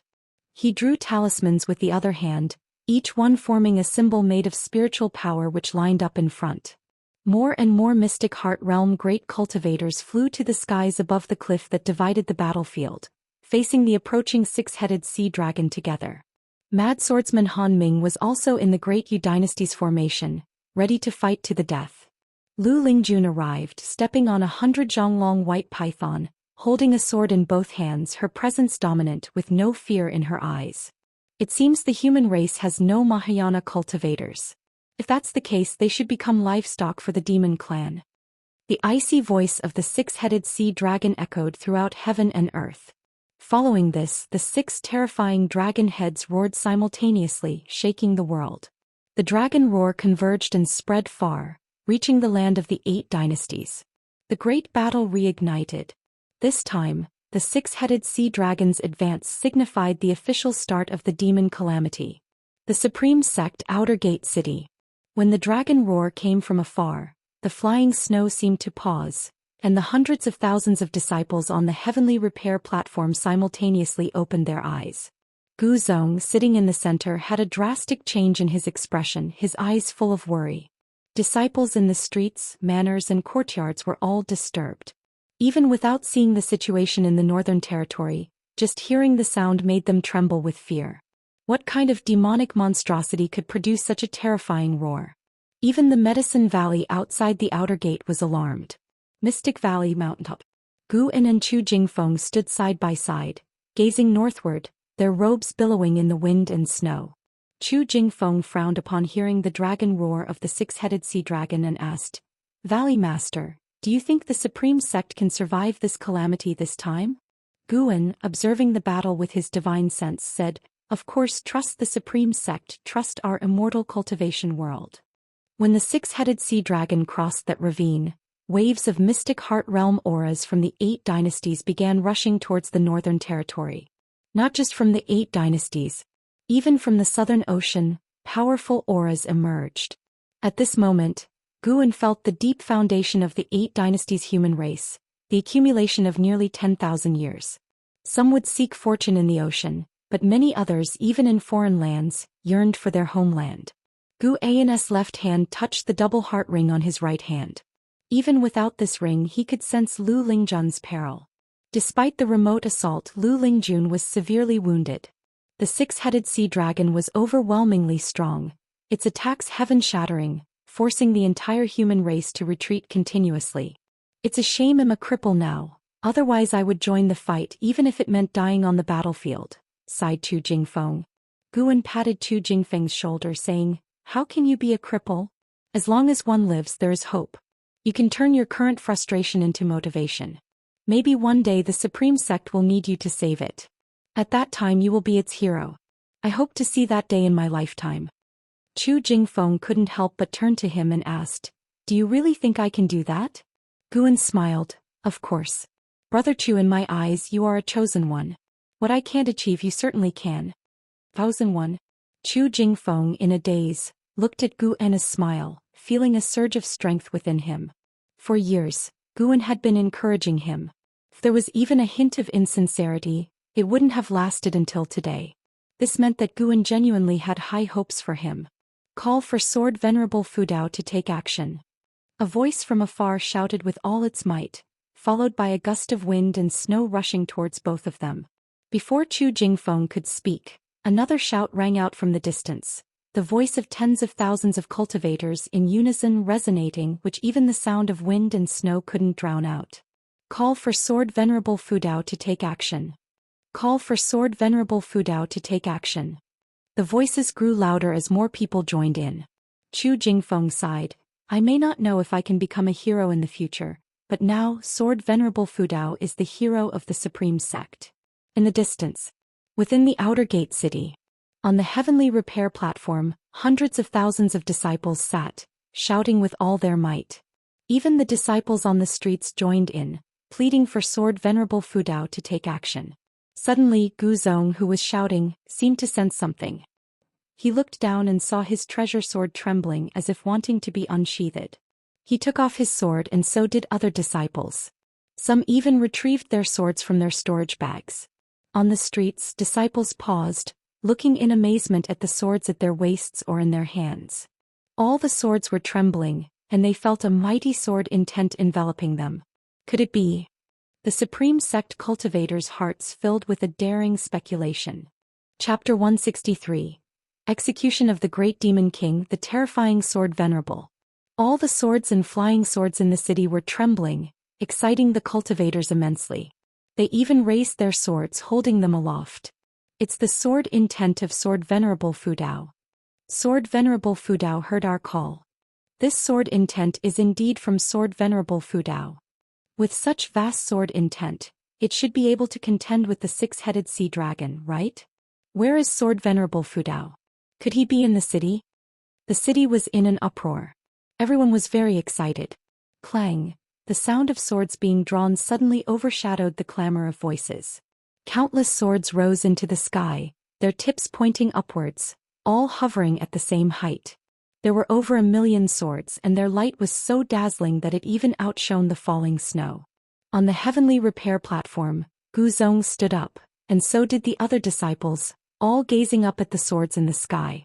Xie stood on the eaves looking up at the scene, with an expression of incredulity on the face of this mystic heart realm great demon. Such sword intent, Xie murmured to himself. Having come to the Supreme Sect for so many years, he had deeply felt the sword intent of Sword Venerable Fudao. He thought he had overestimated Sword Venerable Fudao, but now he realized the depth of his immeasurable power. Even though he had the third layer of the mystic heart realm cultivation, facing this sword intent made Xie feel insurmountable. Under the gaze of the entire city, over 1 million swords flew towards the north, sword chi bursting forth, dispersing the falling snow between heaven and earth, unstoppable, disappearing into the horizon in the blink of an eye. The vast sky was cleaved in two, revealing a clear blue sky, a magnificent sight. Gu Zong's hair was blown askew by the strong wind as he looked towards the direction of the departing million swords, a smile appearing on his face, no longer with a frown as before. Six-headed sea dragon, can you withstand the strongest sword of the Supreme Sect? Great Jiang Dynasty Northern Territory. Endless cultivators flew towards the north like a rain of arrows, a magnificent sight that scattered the falling snow in the sky. Looking in the direction they were flying thousands of miles away on the demon battlefield, the six-headed sea dragon had already leaped over the bottomless canyon. Countless demonic creatures leaped over the canyon, following him to massacre the territory of the human race. The six-headed sea dragon grasped a great cultivator of the mystic heart realm in his hand. No matter how the cultivator struggled, he couldn't break free from his grasp. Thousands of feet away, numerous great cultivators of the mystic heart realm kept casting spells. But unfortunately, their spells and divine skills did not cause any harm to the six-headed sea dragon, not even breaking through his armor. Rocks fell like a meteor shower, striking the demonic army, yet the six-headed sea dragon had no intention of protecting his subordinates. As he advanced, he threw the great cultivator of the mystic heart realm in his hand into his mouth, chewing as his six heads twisted around, scanning in all directions. Occasionally he would grab almost dead demons from the distance, swallow them in one bite, and blood rained down. Each of his mouths was stained with blood, a horrific sight. His posture was lazy yet dominating. The cultivators of the mystic heart realm felt utterly hopeless. They had never felt so helpless even when facing Butcher Immortal Jing from the Ephemera sect, because Butcher Immortal Jing had died too quickly then, whereas now they truly felt the might of a Mahayana realm being. Lu Lingjun stood on the back of the white spirit demon emperor, her hair disheveled, her right shoulder bleeding profusely, blood bubbling constantly. She looked at the six-headed sea dragon from afar with eyes full of unwillingness. "We can't move him at all. If this continues, we could end up in his mouth any time," the white spirit demon emperor said despondently, without any of the bearing of a unification realm being. It now only wanted to flee from this place. Lu Lingjun took a deep breath, knowing that continuing the battle was hopeless and would only lead to pointless sacrifices. She harbored thoughts of retreating, and not just from the battlefield but from this continent altogether. Just then, she seemed to sense something and suddenly turned her head, eyes wide with disbelief. Behind, the world was vast and covered in white. Snow obscured everything, and the snow mist blew towards her with the wind. Not only her, more and more cultivators felt something, all turning their heads to look. Liang Songhai, the master of the Tsangtian sect, blood-covered and disheveled, held a great cauldron in his right hand, emitting tens of thousands of green lights, sweeping across the battlefield. Blood flowers burst wherever the lights swept, but his attacks on the six-headed sea dragon had no effect. He suddenly turned sideways, eyes widened in shock, looking back. The six-headed sea dragon, advancing and feeding simultaneously, also seemed to sense something. All six heads turned forward. His six dragon faces twisted ferociously, roaring forward in unison, the dragon's roar shaking heaven and earth. Countless lower cultivation cultivators and demons bled from the 7 orifices, stunned by the roar. The six-headed sea dragon raised his hand, demon energy bursting from his palm, manifesting a giant bone knife out of thin air. He gripped the knife with both hands and slashed forward in fury. As the knife slashed out, demon energy surged like waves, transforming into black dragons that vied to reach the end of the world, sweeping heaven and earth. Any cultivator in the path was turned to ash on impact. Boom! A shocking thunderous sound came from the horizon. Sword light illuminated heaven and earth, and a terrifying sword chi at a speed far surpassing the black dragon's demon energy, came killing from the horizon. Countless cultivators were overtaken by the sword chi along the way. These cultivators only felt heaven and earth brighten suddenly. Next they were enveloped by a mysterious and vast sword intent, their pupils dilating, a multitude of swords surrounded by sword chi passing by them and forcefully entering their field of vision. Lu Lingjun, being of higher cultivation, reacted faster, yet she was still overwhelmed by the countless swords. She didn't dare move, only able to watch the swords rush towards the six-headed sea dragon. Her beautiful eyes widened, full of shock. In merely the blink of an eye, over 1,000,000 swords converged into a gigantic sword chi, fiercely dispersing the black dragon demon energy, rushing headlong towards the six-headed sea dragon. The six-headed sea dragon reacted extremely quickly. After the slash, all 6 heads opened their mouths, spewing torrents of flames like a burning river sweeping the sky. Boom! The flames were shredded, and the massive demon body of the six-headed sea dragon was hit, forced to retreat repeatedly, flesh flying as if in a torrential downpour. After retreating 7 steps, the six-headed sea dragon stopped. The million-sword group had already pierced through his demon body, tracing an upward arc in the sky before halting.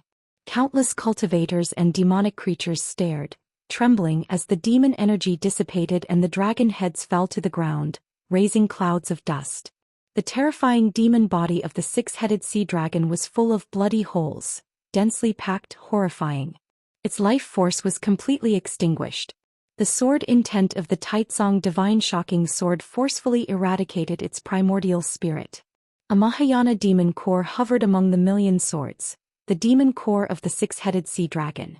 Silence reigned over the world. Whether cultivators of the human race or demonic creatures, all gaped at the scene in shock. The nearly invincible six-headed sea dragon died just like that? Whoosh, whoosh, whoosh. The million-sword group began flying towards the Taitsong dynasty, the sound of swords breaking through the air incessantly, shattering the silence. Sword Venerable Fudao. It's our supreme sect's Sword Venerable Fudao. A great cultivator shouted in ecstasy. It wasn't just him. Those cultivators who had experienced the sword intent at the heavenly repair platform were all excited, chanting the name of Sword Venerable Fudao. Lu Lingjun looked up at the million-sword group resembling a meteor shower, eyes full of complex emotions. The white spirit demon emperor beneath her feet was equally stunned, speechless. Kill! Liang Songhai shouted loudly, equally excited. At his command, the cultivators of the Tsongtian sect led the charge against the demonic army. Witnessing the death of the six-headed sea dragon, the demonic army immediately fell into disarray, fleeing in a panic. The demonic kings leaped up, fleeing back to the demon land at full speed. The vast sword group swept over mountains and lakes, watched by cultivators, commoners and demons alike along the way. Great Jiang Dynasty, Taichun Dynasty, North Sea Mountains. Sage Xian Miao stood on a hillside, watching the sword group flying towards the horizon, confusion in his eyes. Moments before he had seen the million-sword group flying north, and now they had returned so quickly? He watched the million-sword group disappear into the horizon, then stood in place, pondering. During the flight, Guan appeared out of nowhere in the sword group, seized the six-headed sea dragon's demon core, then vanished. He returned to the Mystic Valley Pavilion unnoticed, having been gone for 2 breaths' time. He used his divine sense to guide the million-sword group back to the outer city. Drawing on his Nirvana realm memory and insight, he returned each sword to its owner, causing excitement throughout the city. Killing the six-headed sea dragon granted Guan 800 years of lifespan, far less than what an 8th-rank spirit tree provided. Guan picked up the Daoist Xianxia and calmed his thoughts. This intervention could potentially advance the demonic catastrophe. If the demonic catastrophe arrived sooner, he would have no choice but to embark on a mass slaughter to reach a lifespan of 10 million years early. He did not want to slaughter the masses and fall into demonic ways, but for survival he had to lower his principles. In gaining lifespans, Guan constantly worried about excessive killing, forming inner demons or sins. Such occurrences were not uncommon in the immortal cultivation world. Hence he preferred to extend life through plants whenever possible. Of course he also feared that too much killing would attract unbeatable enemies. He tried to avoid thinking about these things, wondering instead what abilities would be unlocked with a 10-million-year lifespan. In the outer city, Xia watched the ecstatic cultivators on the heavenly repair platform, lost in thought. With his perceptive power he could sense that the demonic energy of the six-headed sea dragon had dissipated. How long had it been? Sword Venerable Fudao actually used others' swords to successfully slay the six-headed sea dragon. Xia knew the six-headed sea dragon. He disliked the six-headed sea dragon but had to admit its strength, ranking among the top in the 72 great demon kings. Being able to easily kill the six-headed sea dragon, how strong was Sword Venerable Fudao? Xia suddenly felt that the upcoming war between the two races had an unpredictable outcome. Sword Venerable Fudao might become the greatest obstacle for his father. He was not worried, even a bit expectant. Compared to the atmosphere of the demon clan, he preferred the atmosphere of the supreme sect. At least there was no internal strife. Xia looked into the distance, eyes playful, thinking curiously. Demon Master, you consider yourself to be extraordinary, thinking you can predict all things in heaven and earth. Could you have foreseen Sword Venerable Fudao? He walked up to the heavenly repair platform, ready to continue observing the sword intent of Sword Venerable Fudao. He had a premonition that the sword intent of Sword Venerable Fudao would be his greatest opportunity in this life. Chapter 164. Demon Invasion Hunting Down the Mountain. At the end of the year, Guan arrived at Outer Gate City and noticed that the streets were full of disciples discussing Sword Venerable Fudeo's feat of slaying the six-headed sea dragon.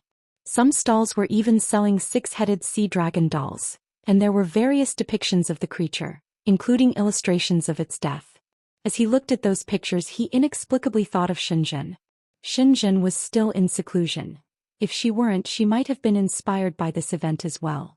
Not having seen her for many years, Guan found himself somewhat missing her.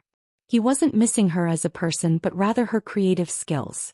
He didn't want Xinzhen to stop writing as long as she didn't write about him in her next book. Guan started wandering around the city, listening to the disciples praise Sword Venerable Fudao, feeling secretly pleased, and the anxiety had been unable to shake off gradually diminished. The demons in the Northern Territory had been swept away, and no great demon king on par with the six-headed sea dragon had appeared. It seemed like everything was moving in a positive direction. However, Guan knew that the great demonic calamity was still approaching. Not only in the Northern Territory of the Great Zhang Dynasty, but demons were also continuously invading human territories from east to west, near the demon land borders, although on a small scale that various sects could not completely stop. Thankfully, the number of demons infiltrating was not yet large enough to shake the foundations of the 8 dynasties, so Guan could still endure. After wandering for a long time, Guan finally headed towards the book collection hall to submit his book. What happened next made Guan laugh and cry.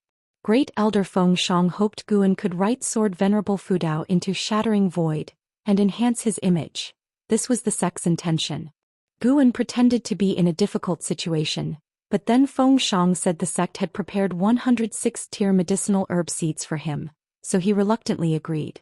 When the new year arrived, Yi Lan and Jin Qin did not return, making Guan spend the festival with the disciples, feeling that something was missing compared to previous years. This suddenly made him feel a bit uneasy. Years later, if all his old friends had passed away, would New Year's become a sad occasion for him instead of a joyful one? As midnight approached and he arrived at Nianchu Cave, these feelings began to fade. No matter what, Tian Yaoer could at least accompany him for 18,000 years. And if she could undergo nirvana within that time, she'd accompany him even longer. However, he also had to learn to manage his own feelings and understand the nature of the world to achieve enlightenment. Next to the stone table, Guan and Tian Yaoer began roasting lamb legs, chatting and laughing. Tian Yaoer was always talkative when facing him, creating a festive atmosphere. By the way, Master, I've been hearing a strange sound lately as if it's coming from outside. Could it be that a demon has discovered this cave? Tian Yaoer suddenly asked, her mouth greasy, face smeared with sauce, her frowned look making Guan want to laugh. Guan replied, "Don't worry, no demon will intrude here. I've seen the one making that sound. It's only temporarily residing in Heavenly Phoenix Mountain." Hearing this, Tian Yaoer immediately felt relieved. "Oh Master, where do you go after leaving the cave? Did you go live among humans?" Tian Yaoer asked. "Yes, I have other caves to tend to." Master, you don't have other demons raised, do you?" "There are a few, but none as powerful as you." "Are there any female demons?" "Of course not. Those demons lack the capacity to shapeshift." "That's good. Master, do you have a Daoist friend?" Tian Yaoer seemed to have opened a can of worms, constantly pressing with questions. Guan raised an eyebrow under his mask and asked, "Where did you hear about Daoist friends?" Tian Yaoer took a bite of lamb, replying unclearly, "From the books you left, do you have a Daoist friend or not?" Guan answered, "Of course not." Tian Yaoer looked pleased, but Guan's next words made her face fall. "But there are a few women who might become my Daoist friends. I'm quite troubled not knowing whom to choose." Tian Yaoer put down the lamb leg, wiped the grime off her face and asked seriously, "Master, do you think I'm suitable?" Guan glanced at her and said irritably, "What? You want to climb ranks?" "It's not that. I just thought I could meet the standards of the Daoist friend in the books. Besides, it'll never betray you like those in the books. It'll definitely live and die with you in the future." Tian Yaoer hastily explained, "You want to live and die with me, but I don't want to. I'm aiming for longevity." Guan was determined to live longer than heaven and earth, so he wouldn't be moved by such words. He replied grumpily, "Focus on your cultivation, little demon, and don't think about nonsensical things. Whether human or demon, cultivation should come first. Emotions should be at most a secondary pursuit." Alright, then what requirements do you have for a Daoist friend? I was just teasing you earlier, I won't seek a Daoist friend. If I did, imagine the sorrow when I have to bury her in the future. That does seem reasonable. I asked you to read books so you could understand the world's ways, not think about feelings. I understand no thoughts about feelings, but if master wants, I'm always ready. Seeing Tian Yaoer's serious expression, Gu Ain's eyes couldn't help but drift downward, but he quickly looked away.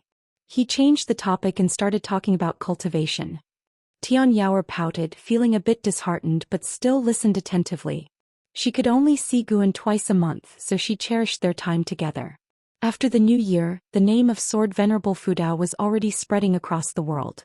The supreme sect wasn't idle either, issuing many demon-slaying tasks, prompting more disciples to descend the mountain to save the common people. Mystic Valley inside a pavilion. Guan was weaving a robe for himself. Normally he didn't need to meditate or absorb energy, so he had plenty of time to pursue his hobbies, tailoring being one of them. The reason he wanted to weave a robe was that he was preparing to descend the mountain to slay demons and monsters. Partly to help the common people and partly to seize the opportunity to extend his life, striving to reach a lifespan of 10 million years as soon as possible. He also wanted to experience the lives of Yilan and Zhenqin. Finally, Guan finished the robe, stored it in his storage bag, and then took up the Qinghong sword and walked out of the pavilion. He greeted Lu Jiujia and left Mystic Valley. Lu Jiujia wasn't curious about where he was going. After all, he frequently left Mystic Valley, and in the eyes of the disciples in the valley, the master was a busy man. Under the blue sky and white clouds, Guan stood on a cliff wearing a dark purple robe. A belt cinched his waist, and an embroidered dark red phoenix adorned his robe, with the Qinghong sword sheathed at his waist. He took out an opera mask, put it on, and then placed a bamboo hat on his head. After adjusting himself, he used his divine sense to inspect his appearance. The figure looked good, exuding a compelling aura. Like a wandering hero in martial arts legends. Guan leapt into the forest below, quickly disappearing from sight. Hundreds of miles away, a battle was taking place in the wilds. Several escort vehicles were halted, and over a dozen armed escorts were fighting against attacking demon beasts from all directions. Behind the escort vehicles, there was a carriage with spooked horses neighing incessantly, inside which a mother and son clung to each other tightly. These armed escorts weren't cultivators. They were merely martial artists, no match for the demon beasts. Just as the escorts were about to despair, a strong wind swept through. Following that, a figure rushed out from the nearby forest, moving as swiftly as a hare, wielding a sword like the wind, cutting down one demon beast after another. In less than 3 breaths, all 9 demon beasts were dead. The escorts turned to look and could just barely make out an embroidered dark red phoenix on the figure's back. Before they could speak, the figure quickly disappeared. Amazing! That person must be a cultivator, right? Of course, how could a martial artist have such skills? Incredible, I couldn't even see how he made his moves. Me neither. I wonder which sect that cultivator is from. I tried to apprentice at the ancient sky sect when I was young, but got rejected due to a lack of spirit root. On the other side in the forest, hearing their discussion, Gu Ain's lips curled up slightly under his mask. Saving people like this felt quite good, perhaps even matching the sense of accomplishment from slaying the 6-headed sea dragon. With that, Guan began his journey of hunting demons and monsters. He only killed those demons posing a threat to the common people, ensuring that every act of killing also saved lives.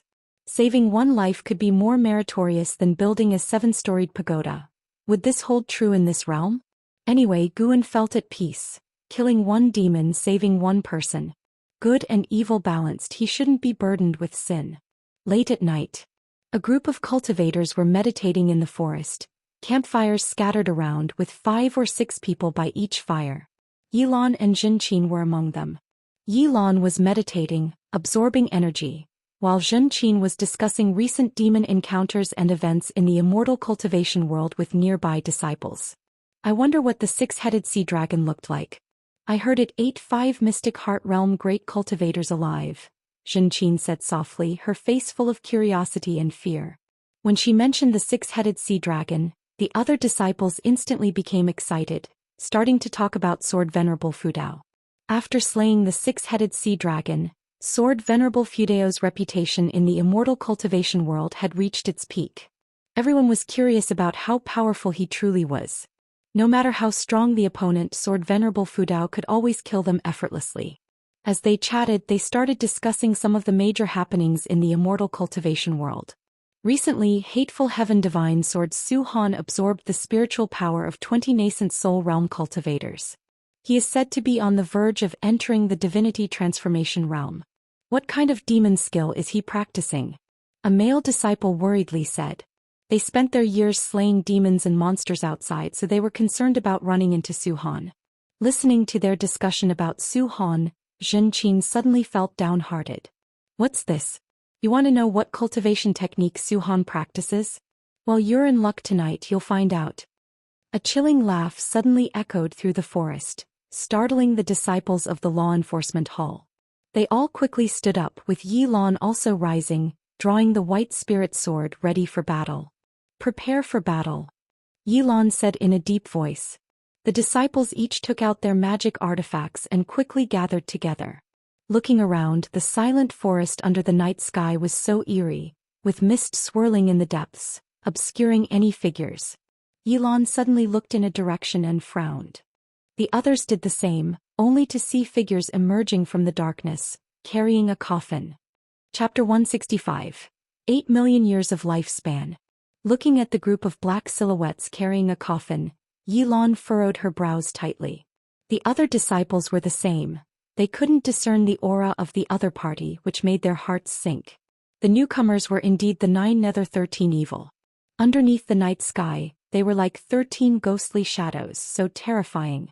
We are disciples of the law enforcement hall of the Supreme Sect. What do you intend to do? A male disciple shouted in a deep voice. In the Taizong dynasty, as disciples of the Supreme Sect, they still had some confidence. Upon hearing this, the 9 Nether 13 evil were unmoved. Seeing them continually approaching, the disciples of the law enforcement hall had to retreat. All right, don't scare them. Let them leave quickly. A weak voice came from inside the coffin. Zhenqin widened her eyes and couldn't help but shout, Senior Brother Zhou Xian. The disciples of the law enforcement hall were greatly shocked, speeding up their retreat, and Yi Lan's face also became serious. Zhou Xian's name in the world of immortal cultivation was like thunder, but his reputation was of fiendish ferocity. So it's your junior sister. No wonder you want to let them leave. Then hurry up and get lost. A black silhouette said sinisterly.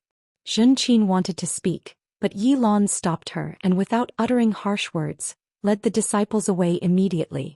As they left, Zhenqin frequently looked back, her gaze falling on the coffin, but unfortunately she couldn't see through it. Just like that, Yi Lan and the others quickly departed. The 9 Nether 13 evil then put down the coffin and the coffin lid was opened. Zhou Xian sat up from inside, his hair disheveled, one hand clutching the coffin board. The 9 Nether 13 evil spread out, setting up formations in all directions.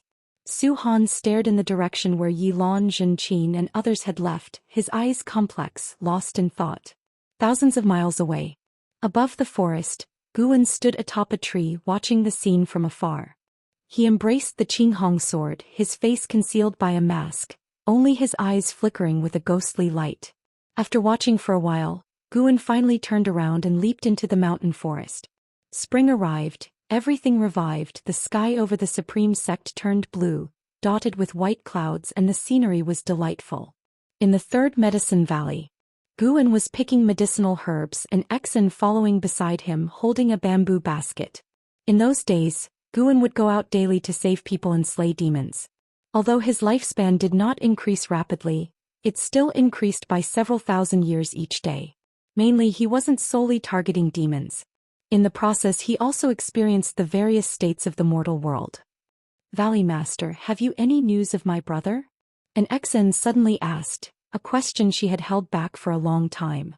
She knew Guan was acquainted with Anhao, especially familiar with Anhao's master Alvi Baiyin. While picking medicinal herbs, Guan replied, I heard that he is in Tianwei and is said to marry the princess of Tianwei. The auspicious date is not yet decided, and he is currently in seclusion cultivating in Tianwei. This matter was not secretive and had already spread within the inner sect. As the first genius of the Supreme Sect, Any of Enhao's actions could stir up rumors. The supreme sect had already sent elders to discuss the matter. The sect supported Enhao's marriage with the Tianwei imperial family.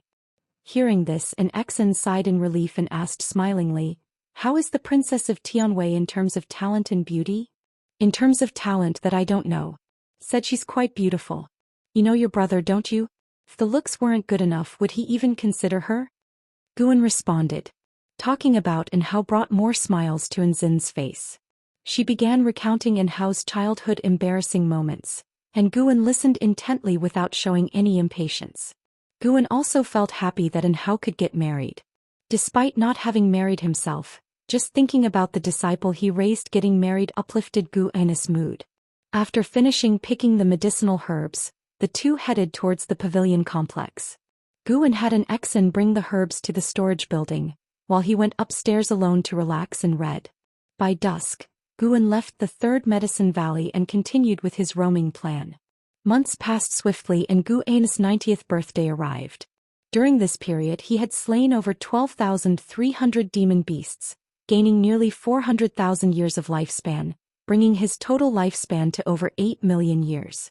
All the cultivators in the world were slaying demons and rescuing suffering people.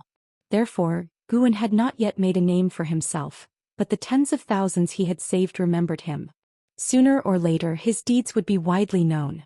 8 dynasties were still at war, pushing for unification, while the immortal cultivation world was resisting demons.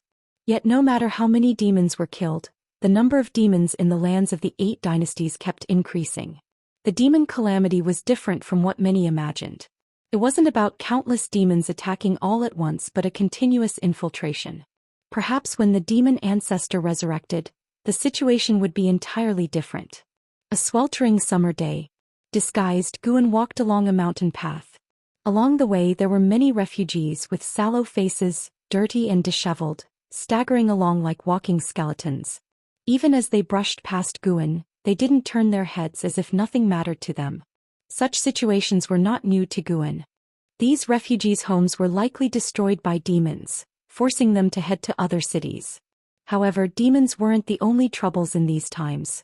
There were also evil people preying on the vulnerable. Looting was common. Guan had even killed several evil men who were assaulting women.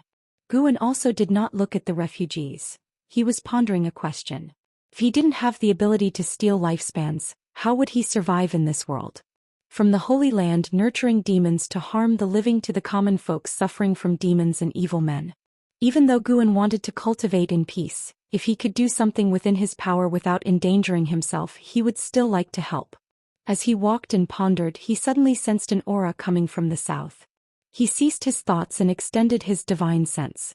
The divine sense of the 9th layer of the Nirvana realm swept over mountains and rivers, lakes and seas, arriving at the vast blue ocean.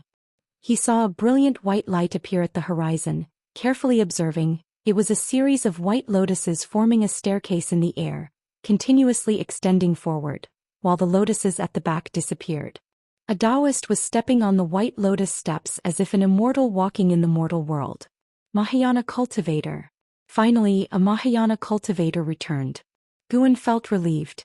If he had to face the demon calamity alone, he would indeed consider fleeing with others. Relying on a lone individual's strength to avert the calamity of extinction would certainly attract the attention of all factions in the 7-star spirit realm and those hidden forces. They would investigate him madly. Even if he hid deeply, he couldn't guarantee they wouldn't find him. This didn't align with his cultivation philosophy. He needed others to share the burden so he could act with less pressure. Subsequently, Guan quickened his pace and continued his demon-slaying plan. He didn't kill every demon he encountered. He only targeted those attacking villages and people. If he could earn hundreds of thousands of years of lifespan each year, it wouldn't take more than 3 years for him to break through to the next realm. Guan had high expectations for the second realm of the immortal path. The return of the Daoist lord of Zhou sect. This news was like a bombshell shaking the entire world of immortal cultivation. The news reached the supreme sect and the disciples were thrilled.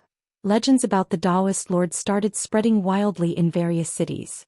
When Guan went to the book collection hall at the outer sect to return books, he heard many disciples discussing the Daoist lord.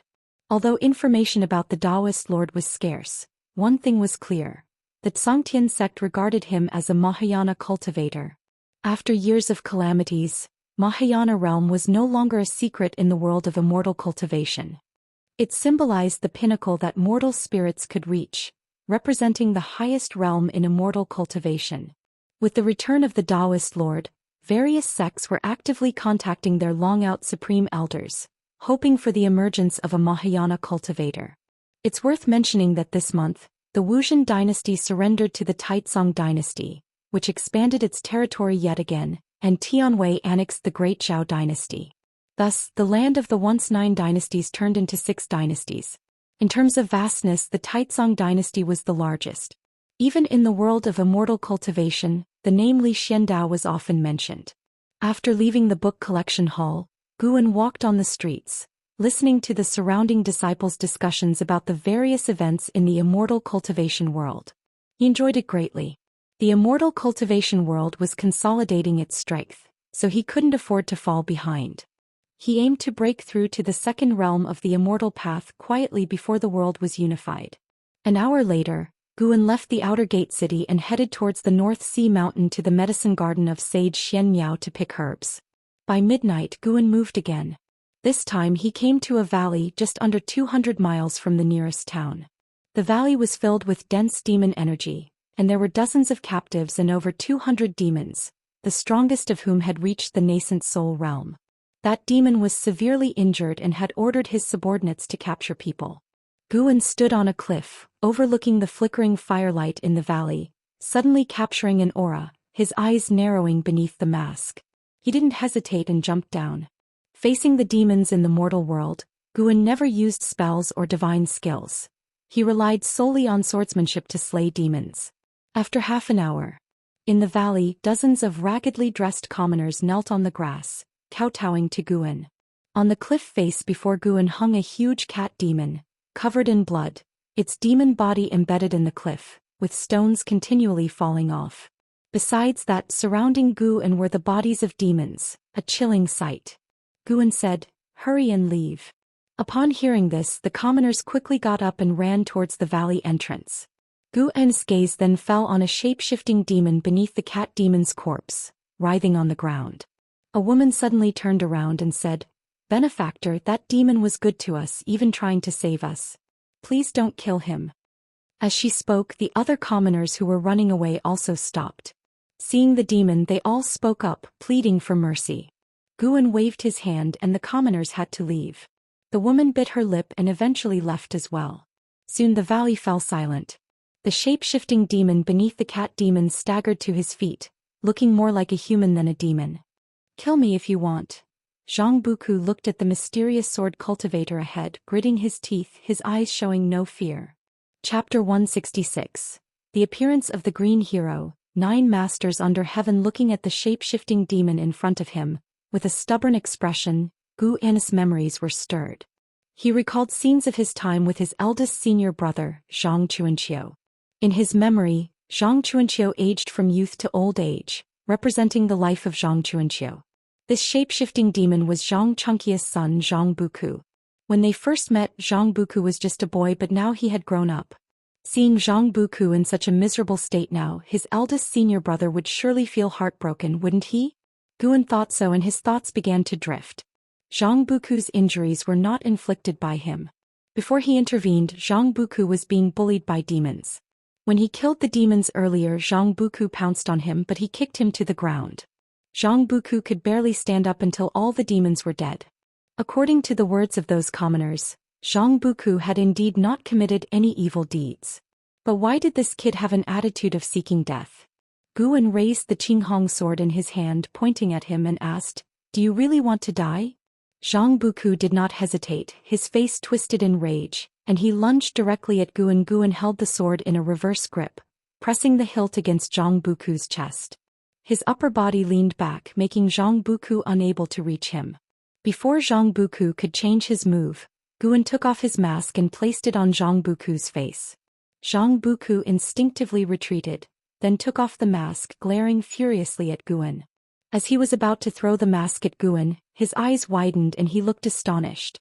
"Gu, martial uncle?" Zhang Buku cautiously asked. Guan wasn't afraid of revealing his identity, because although the strength he displayed when slaying demons was strong, it was far from his true cultivation level. And only this way would Zhang Buku stop his attack. Guan asked with a smile, "Do you still remember me?" Zhang Buku wiped the blood off his face, excitedly replying, "Of course I remember. You even gave me a spirit energy elixir, how could I forget?" Gu unsheathed his sword, then took out some healing medicine and handed it to him, instructing him to heal first. Zhang Buku did not refuse. He took the elixir and sat down to meditate, healing his injuries while watching Guan collect demon treasures. An hour later the two of them came to a small river.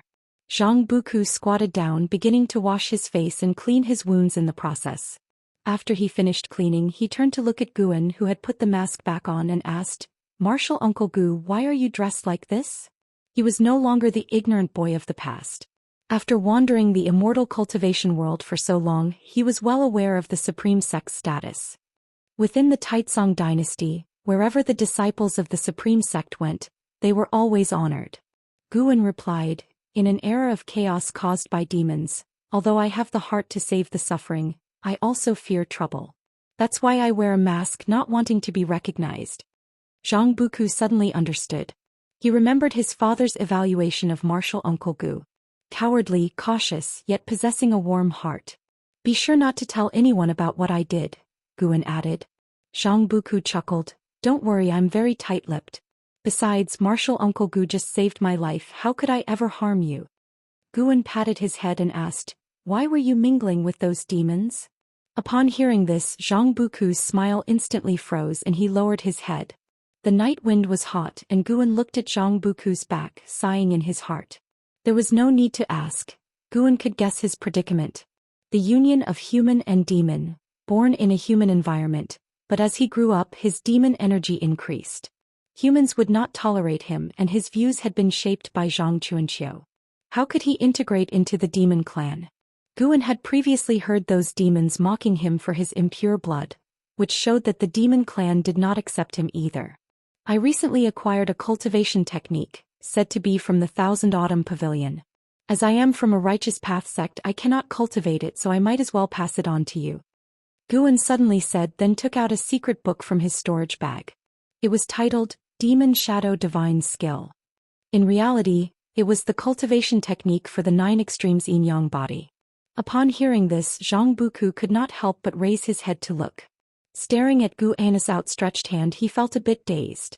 At 66 years old, only this martial Uncle Gu had cared for him without expecting anything in return. He stood up, hesitating.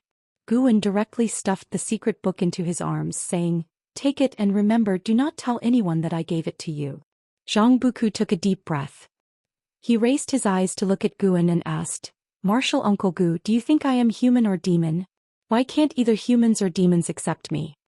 Guan asked in surprise, "Who said neither can accept you? I accept you. Does it matter whether you are human or demon? Buku, the suffering you are enduring now may be due to a troubled world. Think of those people trapped in the valleys, how many can control their own fate? You can cultivate, which already surpasses 90% of living beings." Zhang Buku fell into a trance, thinking about those who were suffering. What matters is not the identity you were born with, but the existence you want to become in this life, Guan said earnestly. Zhang Buku took a deep breath and said, "Thank you, martial Uncle Gu, for your guidance." Guan feared that Zhang Buku might seek death, so he continued, "When your father was young, he always said how wonderful it would be if his spirit root qualification weren't poor. He also wanted to explore the world, to travel across Great Jiang north and south, to reach the highest point and ask the heavens if there really were immortals. What you possess now is something your father could not touch in his entire life. Cultivate well, and immortal cultivation will guide you to find the meaning of life." Zhang Buku's maximum lifespan was 2,300 years. Even with half-demon blood, it proved that his qualification was not poor. After saying this, Guan patted Zhang Buku's shoulder and then left behind a storage bag before leaving. Zhang Buku hurriedly asked, "Martial Uncle Gu, where are you going?" "To save those who, like you, are suffering." Guan waved his hand without looking back. Zhang Buku watched his back, his eyes full of admiration.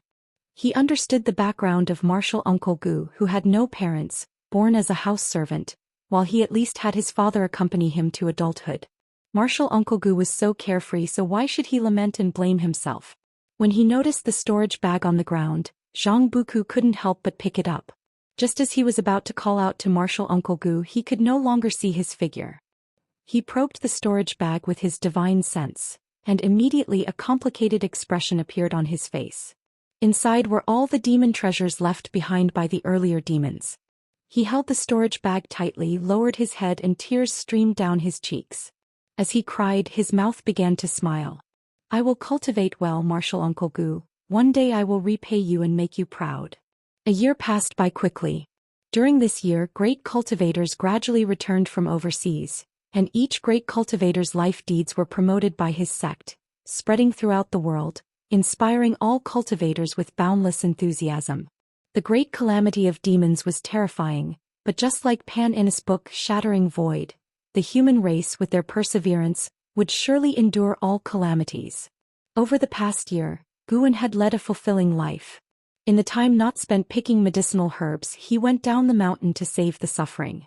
If he encountered bullied demons, he would also help them. Gradually, a legend arose among the people about a swordsman, who is now called the Green Hero. Later, somehow this legend evolved into simply calling him Green Hero. In the Mystic Valley, in front of the pavilion, Guan was sparring in swordsmanship with Chu Jingfeng. Yilan watched from the side.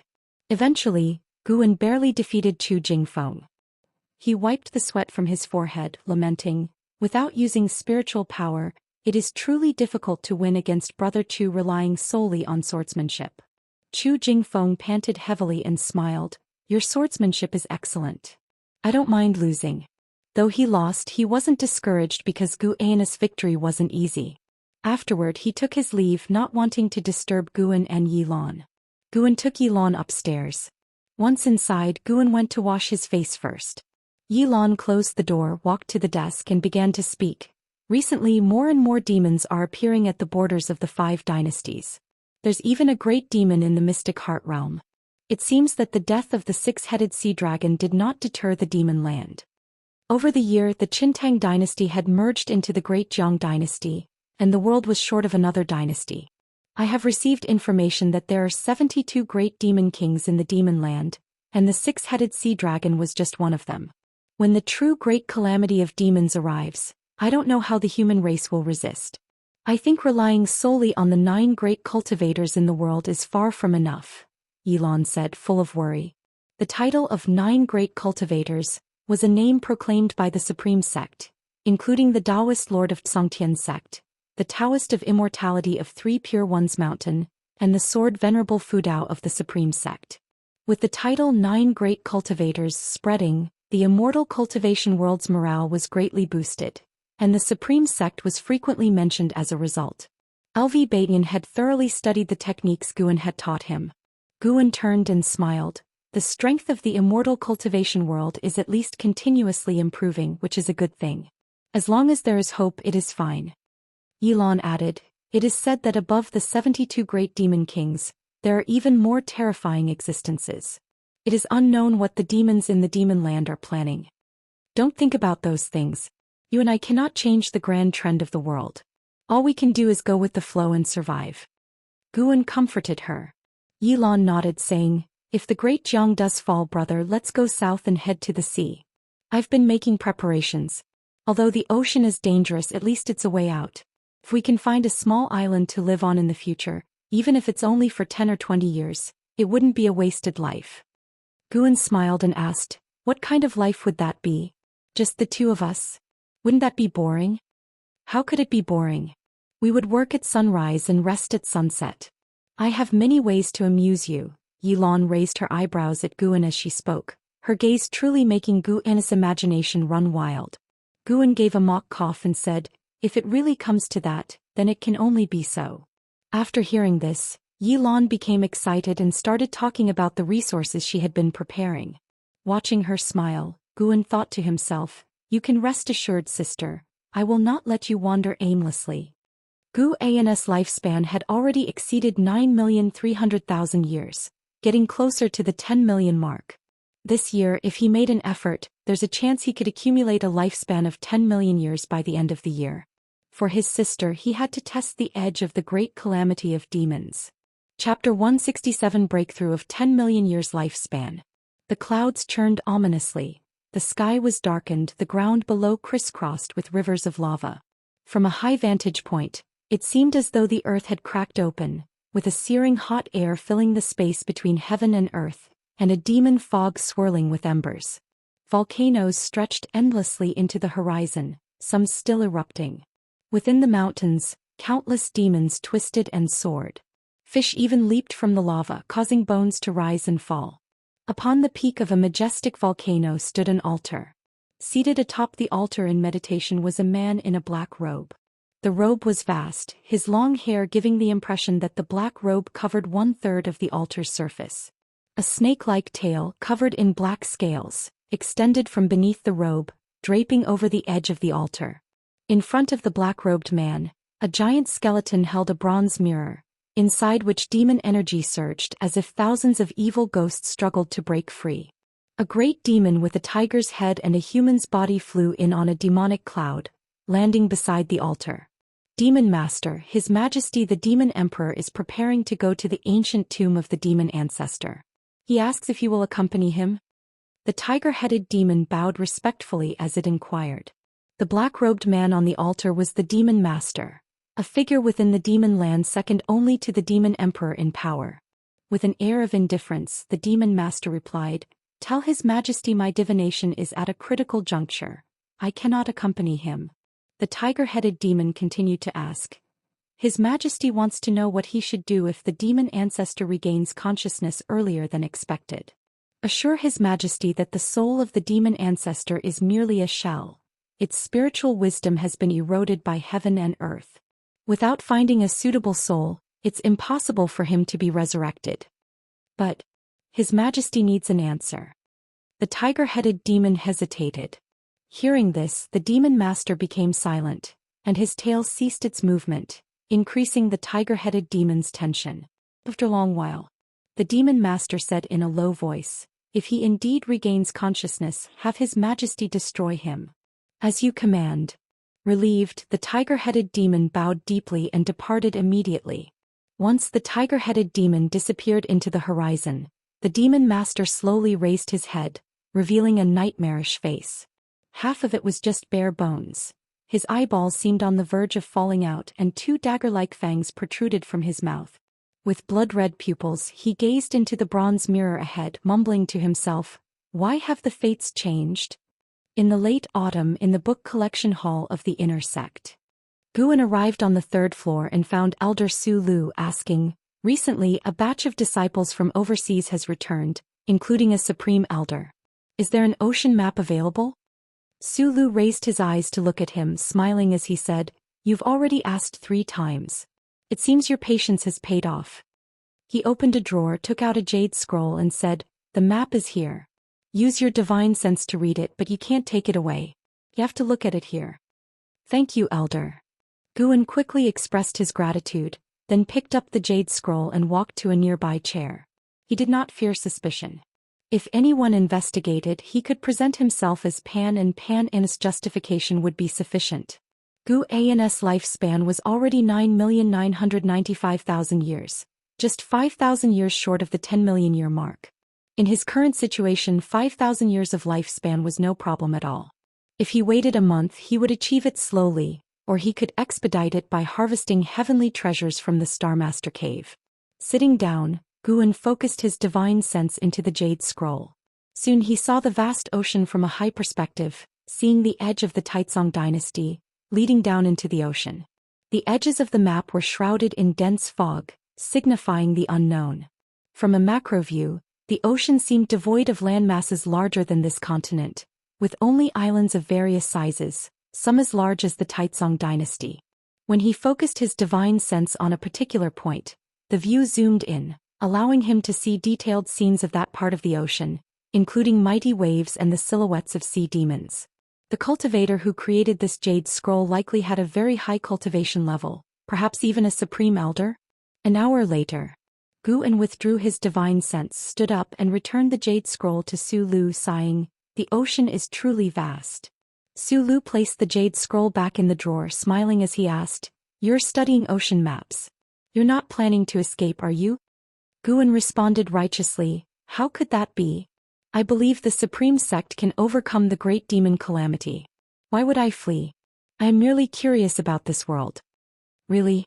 Quite a few people have asked me for ocean maps lately, even true disciples. I thought the supreme sect was about to disband." Lu chuckled. Guan asked, "And what about you?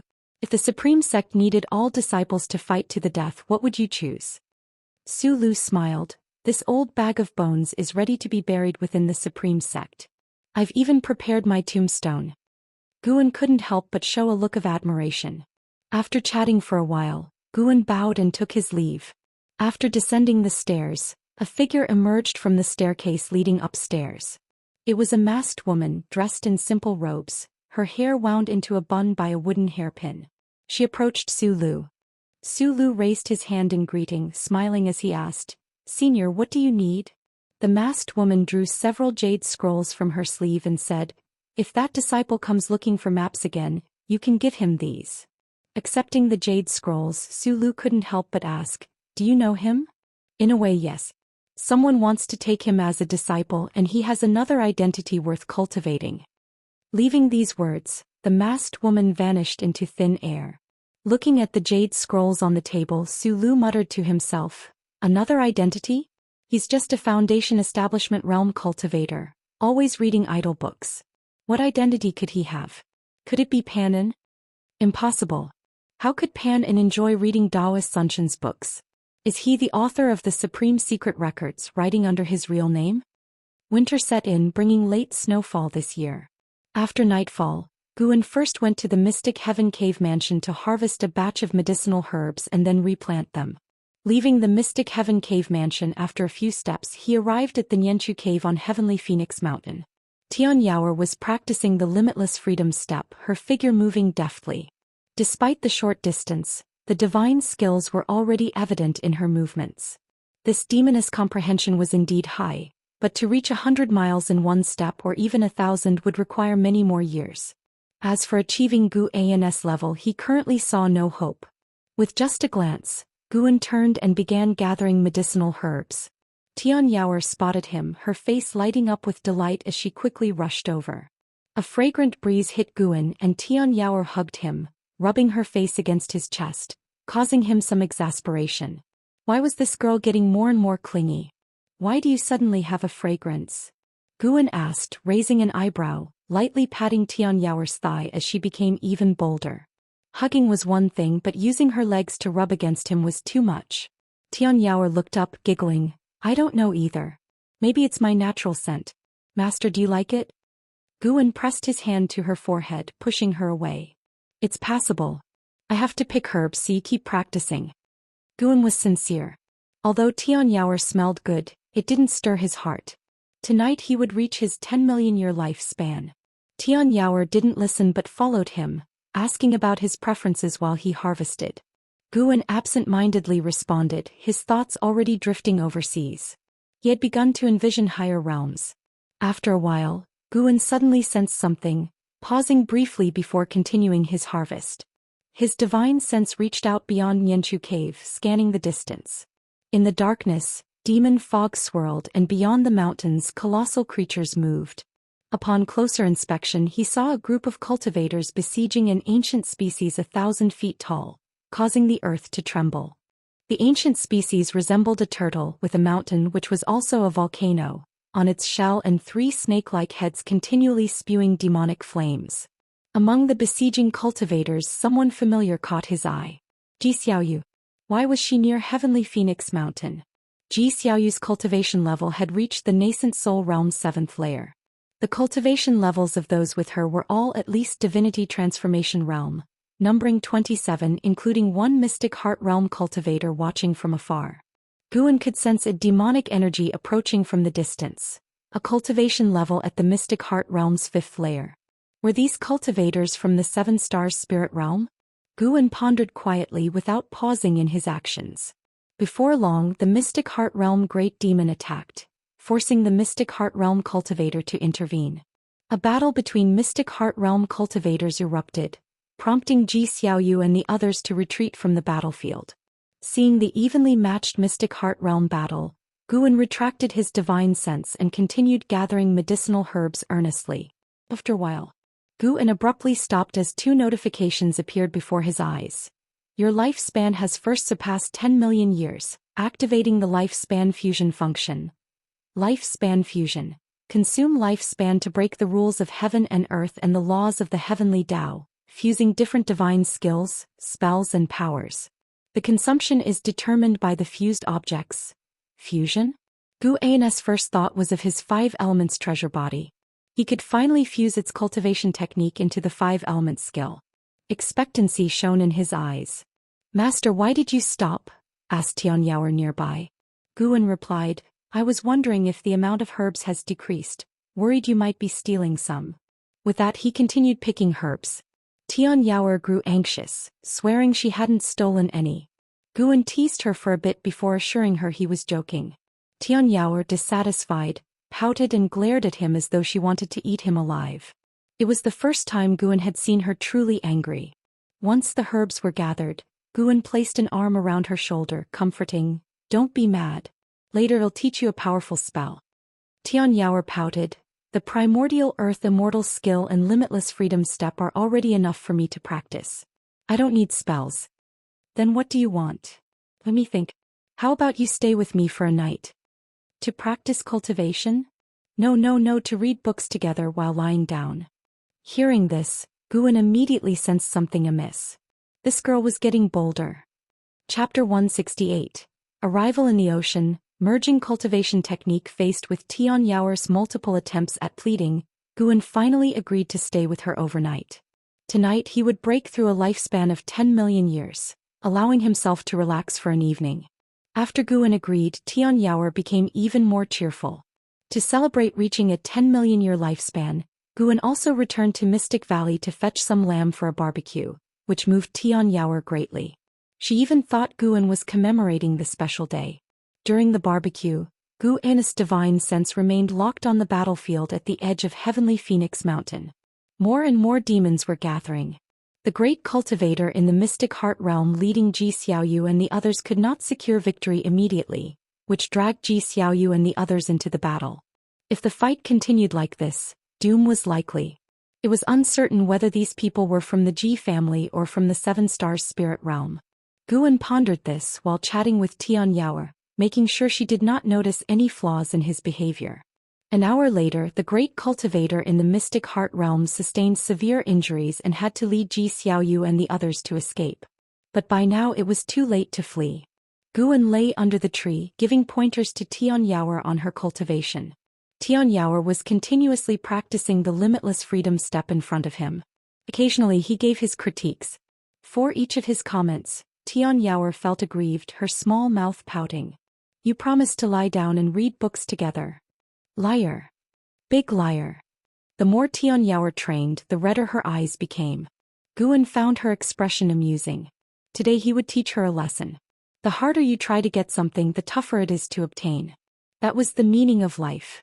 If she started having these wild thoughts after just a few years, how would she endure thousands or even tens of thousands of years? Guan was moved by his own broad-mindedness. Tianyao was indeed lucky to have met him. If it were another master, she would be doomed. Under the black sky, Ji Xiaoyu, clad in black, was fleeing quickly through the wilderness haunted by monsters and demons. Upon seeing her figure, these creatures all charged toward her. With a sword in her right hand, she used the heavenly dragon demon-suppressing form. A golden dharma aspect appeared behind her, and golden dragons emerged from it, massacring demons and monsters from all directions. Soon she dissolved the heavenly dragon demon-suppressing form and slew demons and monsters with her sword. She could no longer tell directions and could only run in a single direction. She did not know how much time had passed. Ji Xiaoyu's spiritual power depleted. As she ran, she took spirit energy elixirs, but the spiritual power provided by these elixirs was completely inadequate for fighting.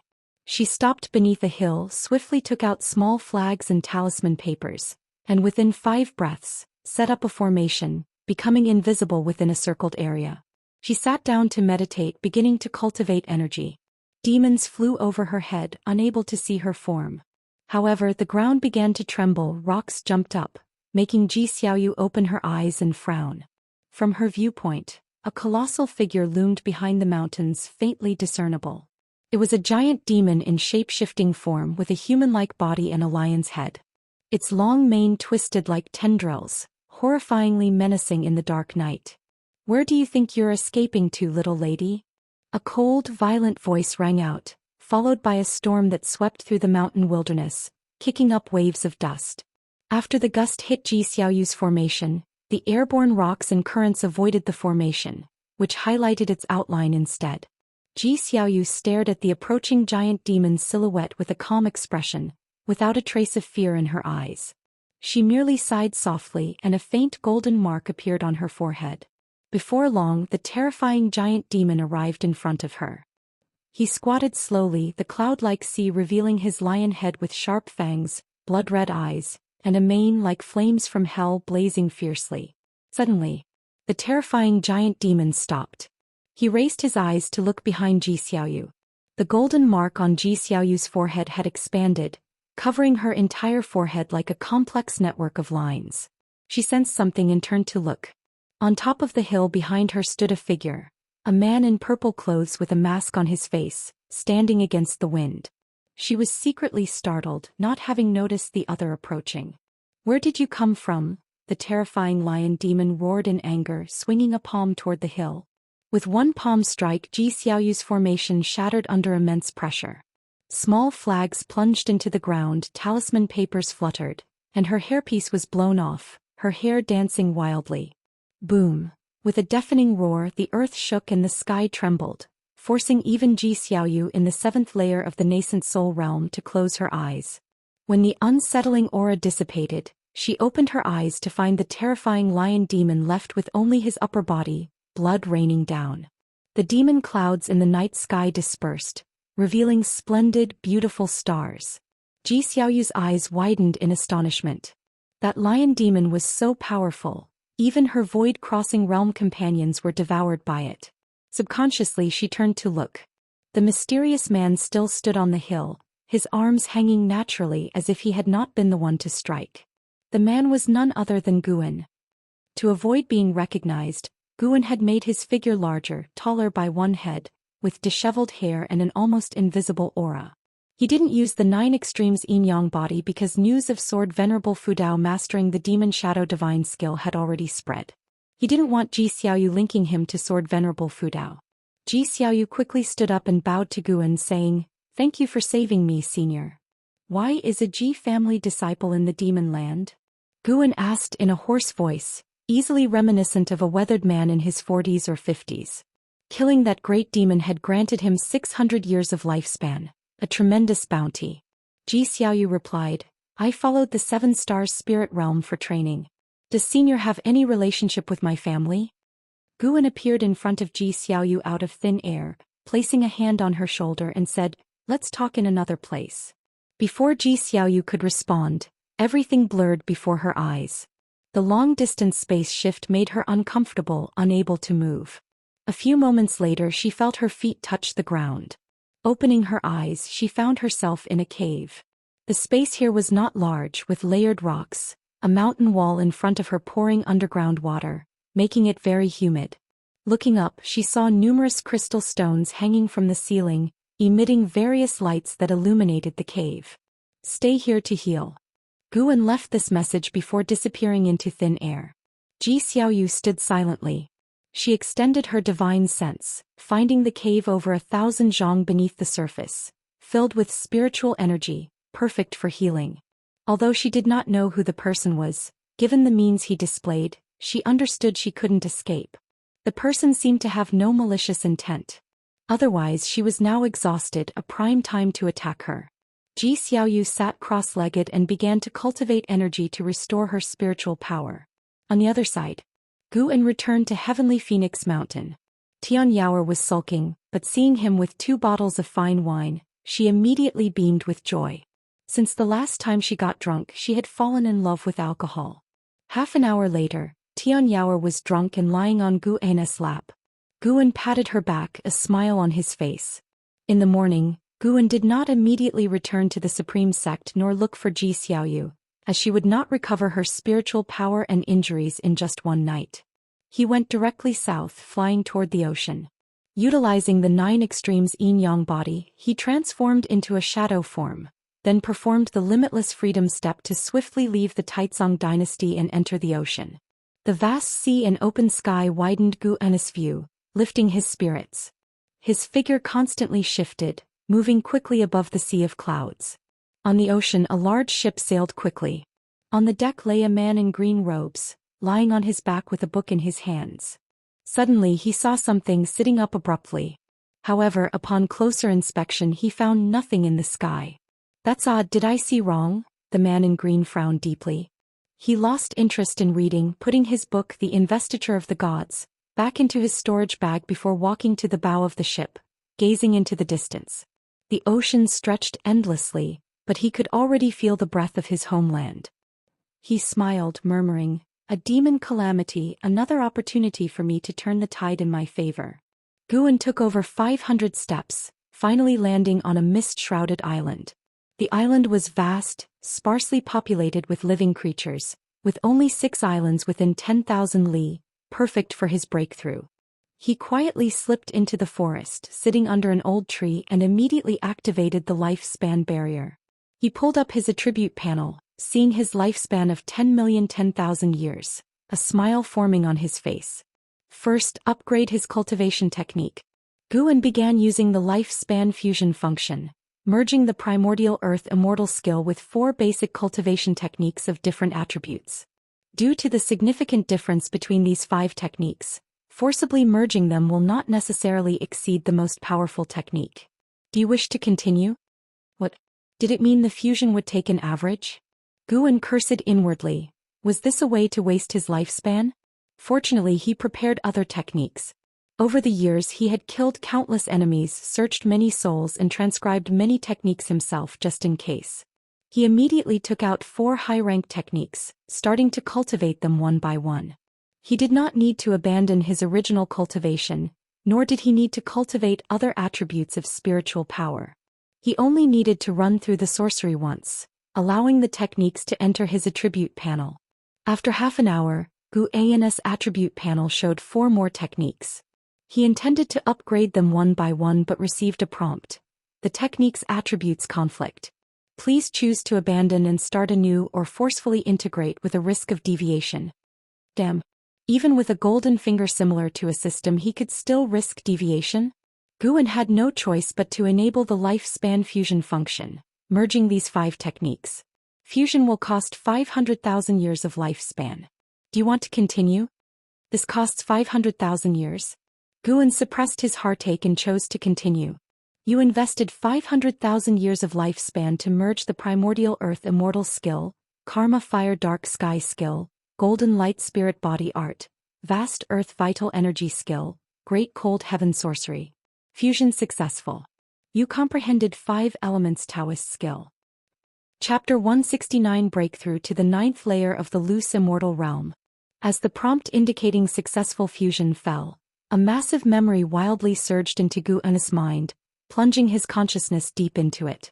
Earth spirit energy rose. The ground turned into a sea of qi and 5-colored spiritual energy swirled around his body like a whirlwind.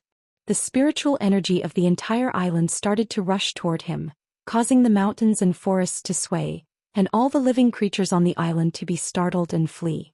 Guan immersed himself in the cultivation memories, forgetting about the outside world.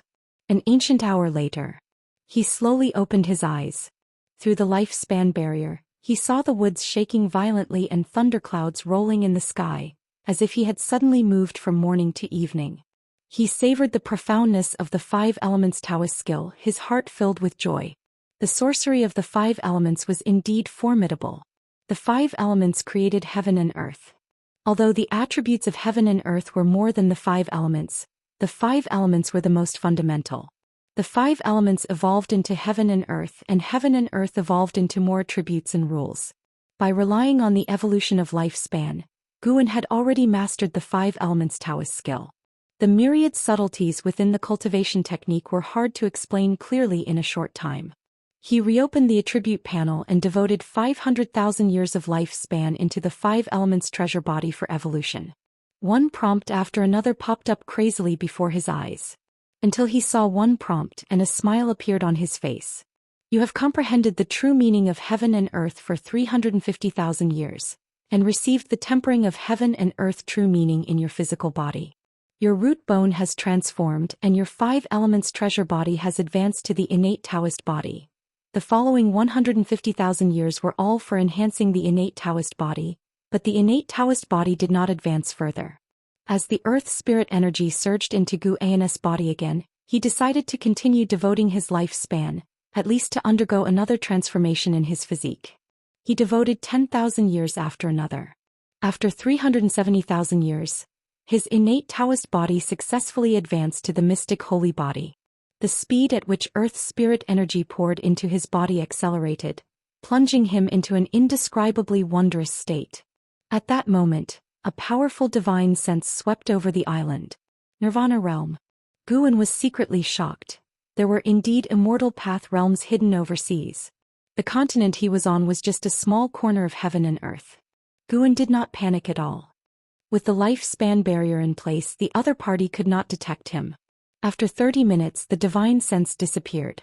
However, in the following time, divine senses kept sweeping over the sea area. The lifespan barrier began to extract spiritual energy from more distant sea areas, causing gigantic waves to rise on the sea, where sea demons tossed about. It wasn't until noon that Guan finally fully transformed into the mystic holy body, and the entire heaven and earth in his perception were renewed. Not only could he feel more elusive and touchless forces, but his physical Buddhist chi blood also greatly strengthened. With his own physical strength alone, he felt he could easily crush a Mahayana realm cultivator. He opened his eyes and saw that the lifespan barrier alone had consumed nearly 200,000 years of lifespan in the morning. Feeling the increasing number of divine senses sweeping over the sea area, Guan had to stop. Just now he even felt a divine sense that made him frightened, indicating that the other party's realm might be the same as his or even higher. The ocean was indeed unfathomable. He feared that continuing today would attract more terrifying old monsters. He decided to change locations and continue later. Maintaining the lifespan barrier, Guan focused on the attribute panel, thinking about what to enhance next.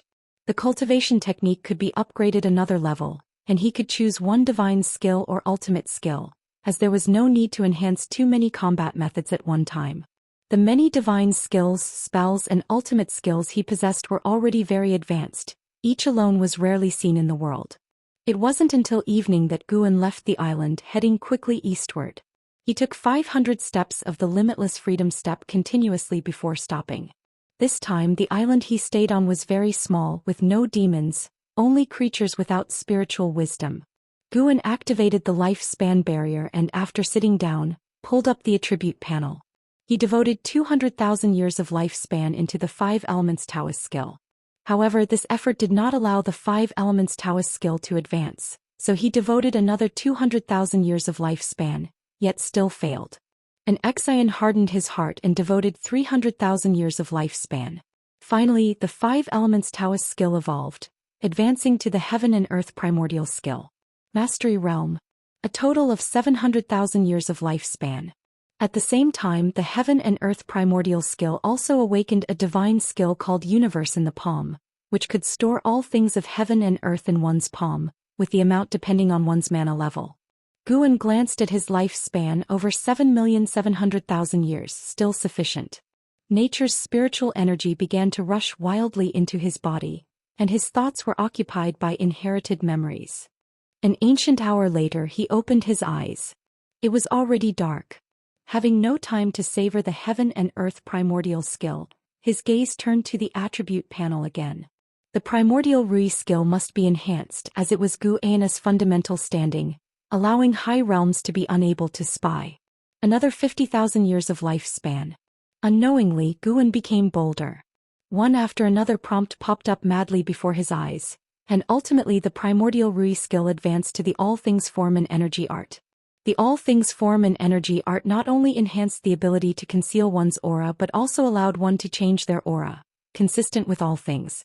In other words, if Guan encountered a demon, he could manifest demon energy. Encountering a demon, he could manifest demonic chi without being seen through. At the same time, the All Things Form and Energy art awakened a divine skill, Heaven and Earth 9 transformations. This was a transformation divine skill with endless marvels.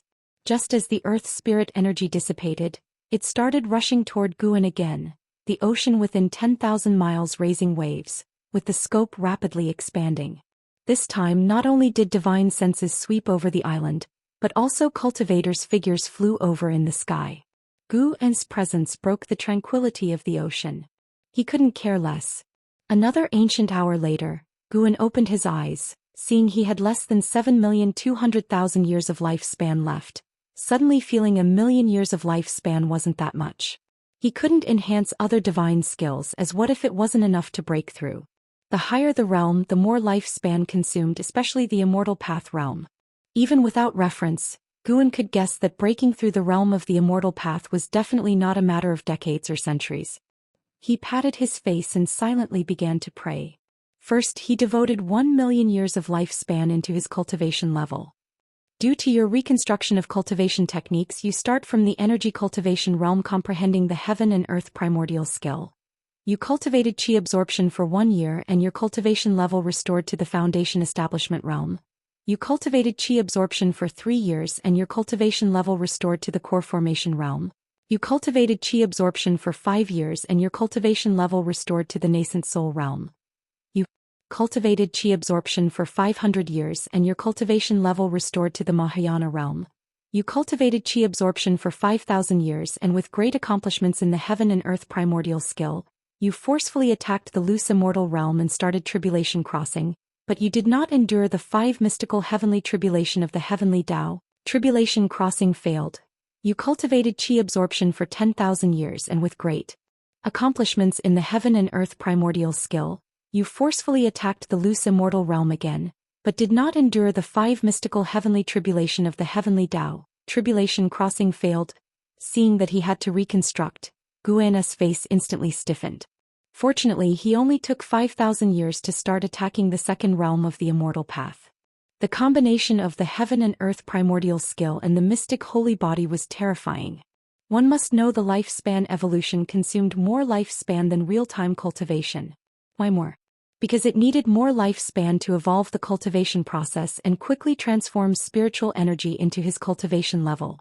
This time-compressed process naturally generated additional lifespan consumption. Guan gained infinite confidence in his current skill and foundation. 5,000 years for 1 tribulation crossing? Piece of cake. Failure, failure, failure. A series of failure prompts appeared before Guan's eyes, and he remained unfazed as he still had plenty of lifespan left. The cultivation speed had increased, but tribulation crossing was a different matter. Guan was already prepared for many failures. 1,000,000 years of lifespan was enough for him to fail 200 times. Couldn't be that unlucky, could he? As Guan watched, his face really did darken. What exactly was the 5 mystical heavenly tribulation of the heavenly Tao? Why was it so outrageous? Guan thought of the previous heavenly tribulations he had endured. He had found no relevant records in the book collection pavilion. Others faced various minor heavenly tribulations, but for him, every heavenly tribulation seemed incredibly terrifying. He suspected it had to do with his physique and cultivation technique. Enhancing physique and cultivation technique, although it could accelerate cultivation speed, also increased the difficulty of tribulation crossing. Immortal cultivation was truly defying the heavens. However, during the evolution cultivation, he purely relied on himself to cross the tribulation without any assistance from external items, so it didn't matter if he failed. As long as he could break through, no matter how much lifespan it cost, it was worth it. 1,000,000 years of lifespan successfully went down the drain. It couldn't be said that way. At least his mana transformed from the wood attribute Dharma power of the primordial earth immortal skill to the 5 elements Dharma power of the heaven and earth primordial skill. Just this alone made him several times stronger than before. As Guan consoled himself, earth spirit energy surged into his body again. This time his thoughts were not influenced, so he continued to devote lifespan for evolution cultivation. Another 1,000,000 years. Failure. Failure. Failure. Guan's expression became serious, starting to visualize the scenes of tribulation crossing failure, which must be extremely dangerous. He worked hard to evolve himself. You cultivated chi absorption for 450,000 years, and with great accomplishments in the heaven and earth primordial skill, you forcefully attacked the loose immortal realm, started tribulation crossing. You endured the 5 mystical heavenly tribulation of the heavenly Tao. Tribulation crossing succeeded, and your cultivation level broke through to the first layer of the loose immortal realm. You cultivated chi absorption for 450,003,000 years, and your cultivation level broke through to the second layer of the loose immortal realm. You cultivated chi absorption for 500,000 years, and your cultivation level broke through to the 9th layer of the loose immortal realm. You cultivated chi absorption for 560,000 years, and with great accomplishments in the heaven and earth primordial skill, you forcefully attacked the wandering immortal realm, started tribulation crossing but did not endure the yin-yang yellow 5 emperors tribulation. Tribulation crossing failed. The constant failures began again. However, seeing himself reach the 9th layer of the loose immortal realm, his face beamed with joy. The difficulty of cultivating the loose immortal realm was certainly higher than the nirvana realm, but the lifespan Guan spent hadn't increased. One had to know it took him 5,000 years of lifespan to go from the 7th to the 8th layer of the nirvana realm. From the 1st to the 2nd layer of the loose immortal realm, it only took 3,000 years of lifespan, clearly showing the power of the mystic holy body and the heaven and earth primordial skill. However, reaching higher realms did need more lifespan, which was normal, and Guan could accept it. When all the prompts ended, Guan still hadn't endured that damned yin-yang yellow 5 emperors tribulation. Guan looked at his remaining lifespan of 5 million years, his mood restless. Chapter 170. 9 Layers of Wandering Immortal. Roaming the heavens and earth, it took Guan a full 4 hours to advance from the 9th layer of the nirvana realm to the 9th layer of the loose immortal realm. Upon reaching the loose immortal realm, his mana doubled, and he felt a significant release from many restrictions. These restrictions were the bonds that heaven placed on all beings. For instance, he could now soar without using mana, dive into the sea effortlessly, and even transform his physical body into his primordial spirit, allowing him to pass through all innate barriers in the world without impediment. It was simply indescribable. When his cultivation reached the 8th layer of the loose immortal realm, Guan felt the entire ocean erupt into chaos. In the distance, he even saw great cultivators of the nirvana realm engaging in combat, making him feel secretly ashamed. The experiences of the past 2 days made him realize the vastness of heaven and earth, and that too many powerful auras passed through this region. Lu Lingjun had not made a mistake in ascending to the spirit realm. In a certain sense, this realm was equivalent to the spirit realm or the immortal realm and was a world beyond mortal comprehension. Considering Gu An's past life on earth, this place was unlikely to be as large as the Taizong dynasty. Guan recalled Lu Lingjun and the White Spirit Demon Emperor's names for this land. The Great Heavenly Spirit Land. Just how vast was this so-called Great Heaven and Earth? Guan couldn't help but look up at the sky. Speaking of which, he had never explored how high the sky was. In the Nirvana realm, he had used his divine sense to probe continuously upward with terrifying results. His divine sense couldn't surpass the sky's apex. The heavens in the Great Heavenly Spirit Land seemed infinitely high, shocking him severely, given the cosmological concepts he had built in his previous life. And now, in the loose immortal realm, Guan could faintly sense a mysterious force in the sky, a power that even loose immortals dared not rashly contact. It wasn't a living being's aura, but more like the majesty of heaven. Guan took a deep breath and lowered his gaze back to his attribute panel, his eyes growing firm. Since the commotion had already been significant enough, he decided to keep enhancing his cultivation level. 1 million years of lifespan invest. A barrage of prompts appeared. Failure. Failure. Failure. Guan remained optimistic. 5 million years of lifespan. Can't I break the Yinyang Shenhuang 5 Emperors tribulation? I don't believe it. Just as this thought arose, his entire million-year investment in lifespan failed to pass the tribulation. His expression unchanged, he invested another 1 million years. He continued to fail repeatedly. He reminded himself that he was already a great cultivator at the 9th layer of the loose immortal realm, with a stable Daoist heart. Do not be elated by external success, nor sad by personal failure. A third million-year lifespan invest. A few moments later, he couldn't help but utter a single word: crap. The demeanor nurtured through 91 years of cultivation in the immortal cultivation world finally broke, awakening a native expletive from the depths of his soul. Guan dared not invest another 1,000,000 years and opted for 500,000 years instead. Heavens bless me. Wait, he was defying heaven, so he sought the blessing of his master Qing Xiandan. Failure once more filled his vision. When a prompt with significantly longer text appeared, his heart filled with joy. Here it comes. After 35,000 years of qi absorption cultivation, using the great accomplishment in the heaven and earth primordial skill, you forcefully impacted the traveling immortal realm, began to cross the tribulation, passed through the Yinyang Shenhuang 5 Emperors tribulation, successfully crossing the tribulation, and your cultivation level rose to the first layer of the traveling immortal realm. After 35,500 years of qi absorption cultivation, your cultivation level rose to the second layer of the traveling immortal realm. After 36,000 years of qi absorption cultivation, your cultivation level rose to the third layer of the traveling immortal realm.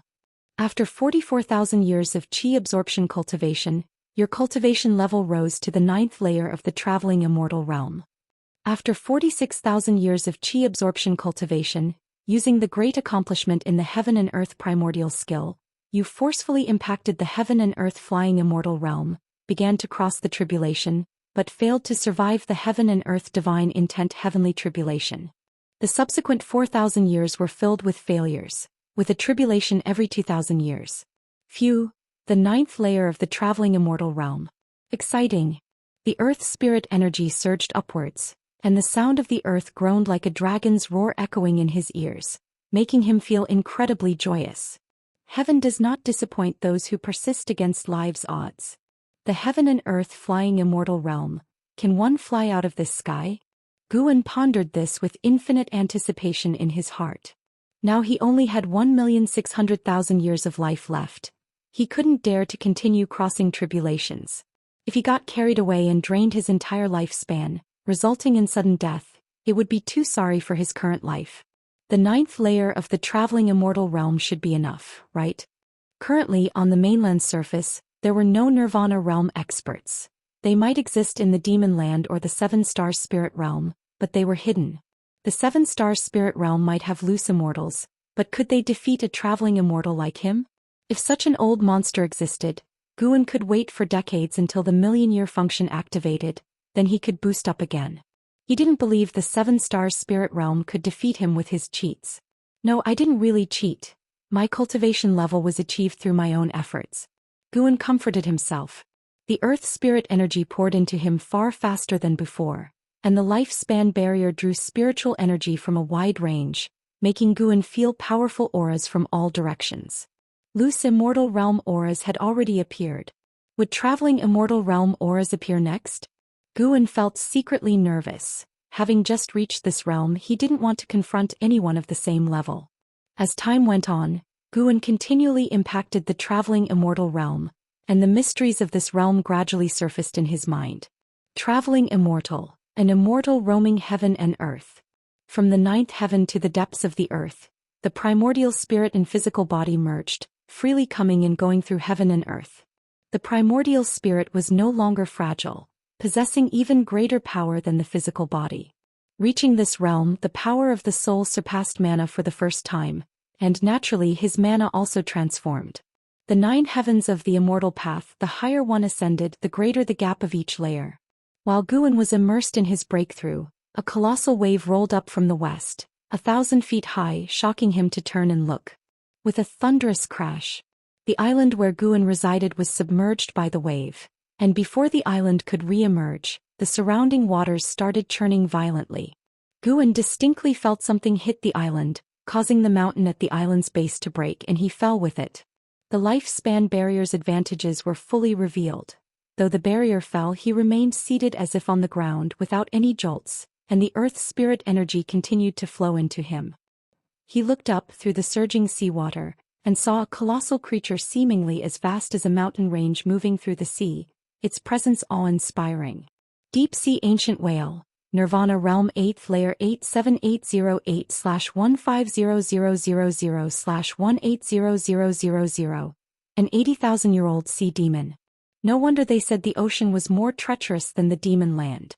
Guan noticed other sea demons of various realms, finding them quite novel. Soon, his breakthrough approached a critical juncture, forcing him to close his eyes and focus entirely on understanding the traveling immortal realm's true essence. Time passed quickly. When Guan opened his eyes, he had already reached the first layer of the traveling immortal realm, discovering himself at the sea floor. It was pitch black, surrounded by numerous mountains and countless sea demons, nary a living being without demon energy. Being in such an environment was inevitably frightening.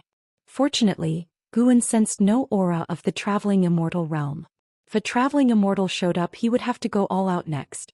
From the first to the 9th layer of the traveling immortal realm required even more vast spiritual energy. The lifespan barrier continually drew Earth's spirit energy, causing even the sea floor to tremble slightly. An hour later, Guan sensed intense activity in the distance, as if an underwater volcano erupted. Amidst the scorching seawater, an aura from the loose immortal realm emerged, chaotic and agitated. He vaguely heard a shout. "Ha, the Daoist has finally broken free. 7 stars spirit realm, just you wait." Upon hearing this, Guan was secretly delighted. Could it be that he rescued an enemy of the 7 stars spirit realm? He now regarded the 7 stars spirit realm as his imaginary foe. If more enemies of the 7 stars spirit realm appeared, he would naturally be pleased. Even with the cultivation of the 9th layer of the traveling immortal realm, Guan had no plans of single-handedly challenging the 7 stars spirit realm. At least there needed to be someone openly sharing the burden of attention. He could venture into the 7 stars spirit realm and deal with the strongest enemies, but couldn't let everyone think he alone took it down. The 7 stars spirit realm had existed for so many years. Who knew what connections it had across the ocean? The ocean was not short of immortal path life forms. Resolving this calamity surely meant another was on the horizon. Life was always filled with difficulties. If Guan could slow down each phase, it would be beneficial for him. Guan contemplated no further. As long as no one disturbed him, he could find peace even at the sea floor. He pulled up his attribute panel. The lifespan barrier rapidly consumed his lifespan. He had about 1,500,000 years left. After some thought, he decided to enhance his swordsmanship. He had hesitated to do so before, fearing an insufficient lifespan, but now with a remaining lifespan he could proceed. He previously hesitated to upgrade the wood spirit sword technique. Now possessing the 5 elements skill, there was no need to upgrade the wood spirit sword technique. He continued to enhance the Taizong divine shocking sword. This was the signature sword technique of Sword Venerable Fudao. More and more people recognized the Taizong divine shocking sword, which wasn't a good thing. He had to create a sword technique unheard of by the world. Let's start with a test of 200,000 years.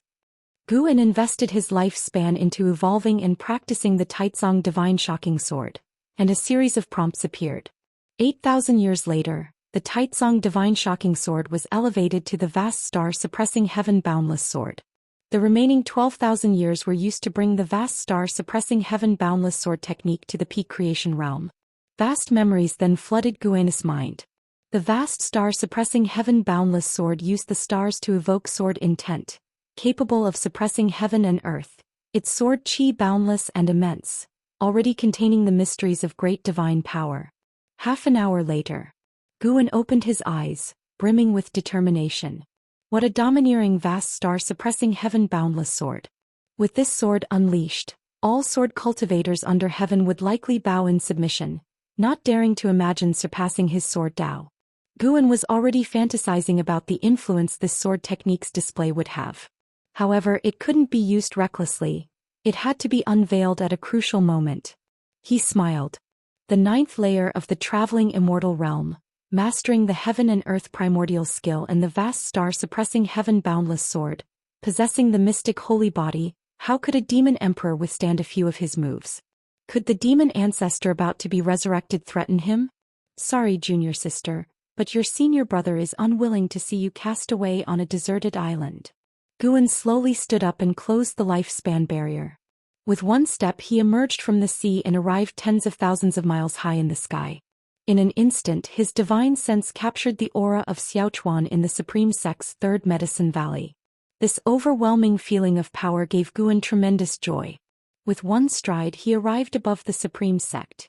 The distance traveled in that single step was immeasurable. Chapter 171. Named Holy Land. Actually, Demon Cave. The supreme sect under the night sky was serene and peaceful. Gu An's divine sense encompassed the entire supreme sect. He saw the hidden spaces seemingly exposed before his eyes, each cave residence laid bare. There were even small realms similar to the manifest Holy Cave, though those small realms were far less extensive than the Starmaster Cave. The supreme sect had 4 mystic heart realm cultivators.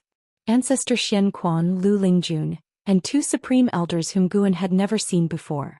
One was a woman whose presence he had sensed in the inner sect's book collection hall. One had to admit the foundation of the supreme sect was strong. Guan noticed LV Batian practicing energy in his cave, seemingly still striving to break through to the mystic heart realm. LV Batian treated Guan well. Guan started to consider secretly assisting him during his next tribulation crossing. Then Guan returned to the Mystic Valley. He stepped into the pavilion, sat on a chair and stretched lazily. Home was always the most comfortable. Guan closed his eyes and began to savor the experiences of the past 2 days. The mysteries of the wandering immortal realm, the vastness of the heaven and earth primordial skill, and the wonders of the mystic holy body. Too many things were worthy of reflection and appreciation. Until morning came, Guan went downstairs to lead his disciples in exercises, then returned to his room. The disciples did not notice Gu An's changes because the gap in cultivation levels was too vast. The disturbances in the ocean did not reach the continent, and over the next 3 days, Guan did not sense the divine senses of nirvana or loose immortals sweeping across the continent, which put him at ease. After 3 days he continued harvesting medicinal herbs. His lifespan was just over 1.4 million years, with the lifespan barrier alone consuming hundreds of thousands of years. For the next lifespan function activation he would need to accumulate 100 million years of lifespan. The mere thought made Gu An's scalp tingle. 100 million years of lifespan was no easy task, certainly not the work of 2 or 3 decades. At his current rate of 200,000 years of lifespan income per year, it would take about 5 centuries. He had to strive harder to increase his annual lifespan income. In the morning he went to the 3rd Medicine Valley. In the afternoon he visited Tianya Valley. By evening he headed to the Demon Land to meet Zhi Xiaoyu. In the underground cave the black-clad Zhi Xiaoyu was still seated in meditation, cultivating energy. Her spiritual power had recovered by 30%, and she had consumed quite a number of spirit energy elixirs during this period. Guan appeared out of thin air 10 steps away. Zhi Xiaoyu did not detect his presence.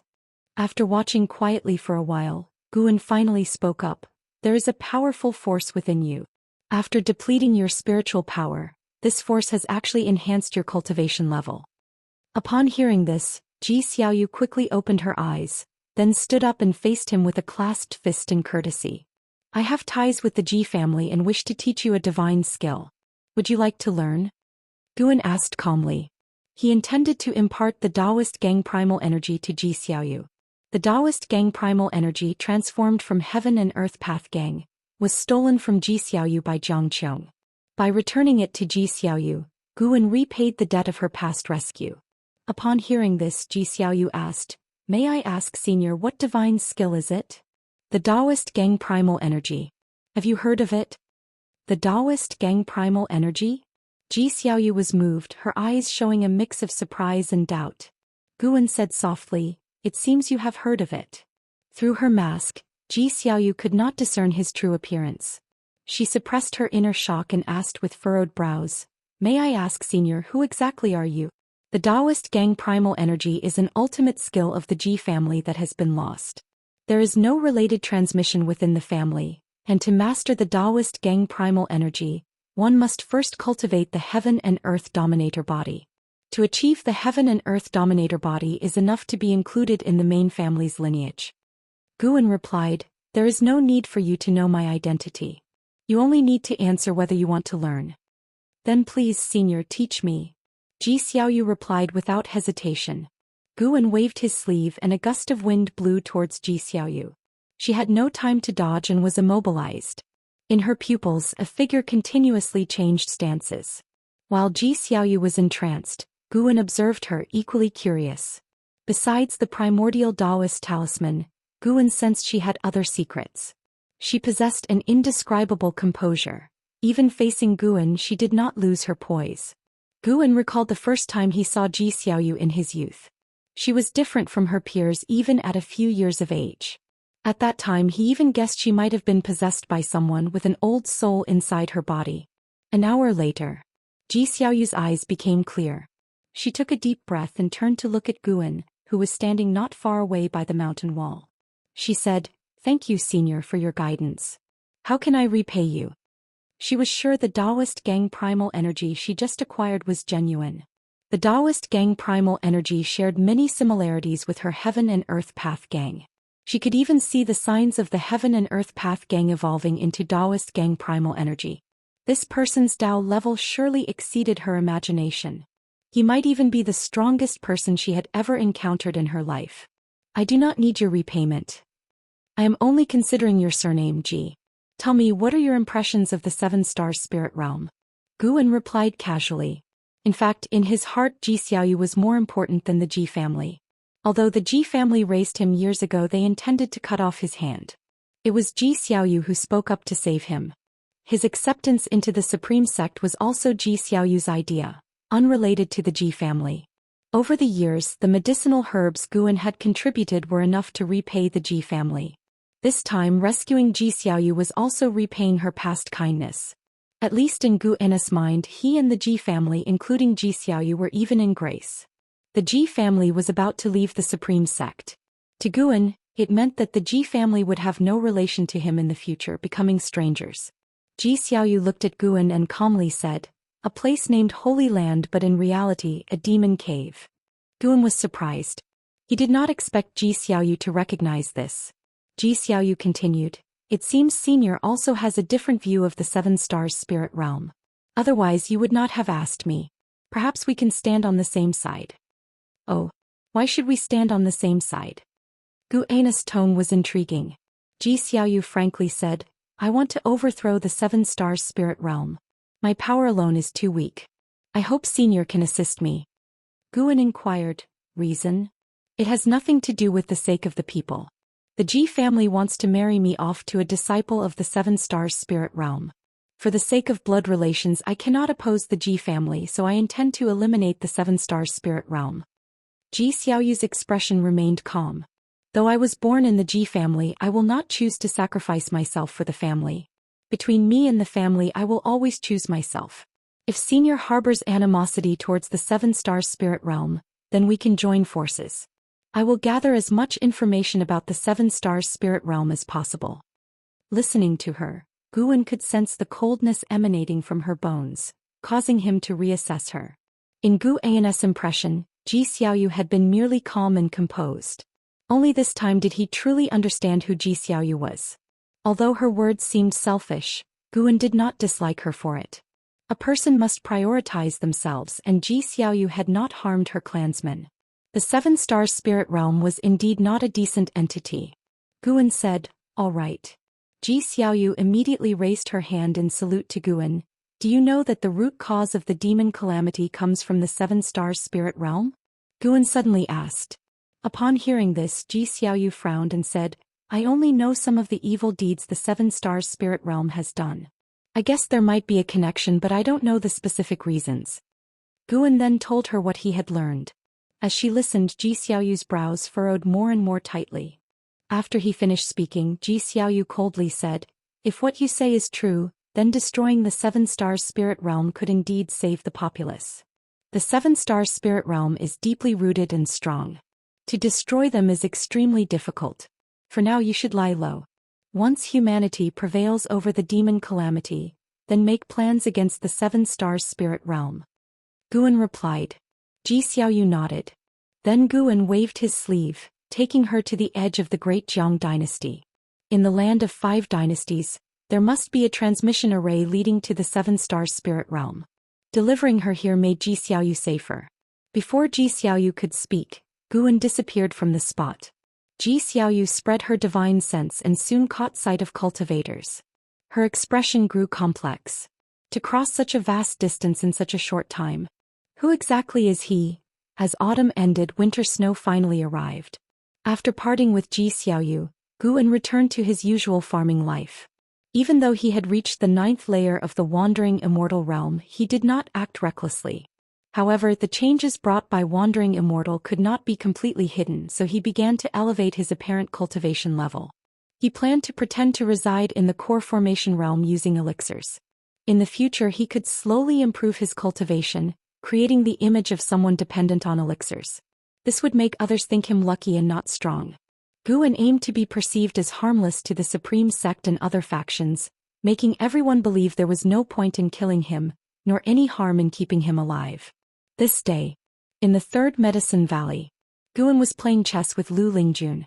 Snow drifted down but could not cover their bodies or the chessboard. Guan placed a piece and smiled. "You've lost again." Lu Lingjun frowned, puzzled. She had calculated countless scenarios. How did she still lose? Didn't make sense, she thought. She was in the mystic heart realm. Unable to restrain herself, she asked, "Why can't I beat you?" "You're too hasty. Being hasty leads to flaws." Guan replied. Chess was something he brought to this world. How could he lose? He had to defend the dignity of Wuxia people. Lu Lingjun couldn't help but ponder. At that moment, a figure flew over. Elder Gu Zong's son Gu Yu. He quickly landed beside Guan, excitedly saying, "Guan, the true inheritor disciple, has returned. He's planning to lecture in the inner sect after the new year. You have to listen. They say he's now in the Mahayana realm." Hearing this, Lu Lingjun grew interested too. 4 mystic heart realm cultivators. The most intriguing subject was how to reach the Mahayana realm. Guan couldn't help but ask, "Really? What is the true inheritor disciple's name?" Yesterday he had sensed a Mahayana realm cultivator enter the Supreme Sect. As elders had personally received the person, he hadn't paid much attention. Of course it's true. His name is Xianxia. With a Mahayana cultivator like him, we'll have a better chance against the demon calamity. He said if had come back earlier, dealing with the 6-headed sea dragon, another Mahayana cultivator, would have taken just a single move. Gu Yu said excitedly, his face full of admiration. Chapter 172. Regret having met too late. Journey to the west. Gu Yu's arrival interrupted the chess game between Guan and Lu Lingjun. Lu Lingjun was also interested in Xianxia, so she asked Gu Yu a few questions. After chatting for a while, Gu Yu finally left. Guan noticed Lu Lingjun's drifting thoughts and knew she was thinking about Xianxia. He stood up and turned to leave. Lu Lingjun suddenly said, "After the new year, you should go listen to the teachings too. It's a rare opportunity as great cultivators are not often seen." Guan turned back to look at her, seeing her face full of longing. He chuckled lightly without saying more. The influence of a Mahayana realm cultivator's teachings was immense. As winter approached, more and more disciples returned, and cultivators from other sects also came. Xianxia's name spread throughout the immortal cultivation world, and his cultivation achievements were revealed and widely circulated. Supreme Sect's strongest genius since ancient times. Core formation at 20, nascent soul formation at 42, divinity transformation at 70, void crossing at 100 and unification at 200. Due to his extraordinary talent, Supreme Sect hid his true age before he reached the unification realm.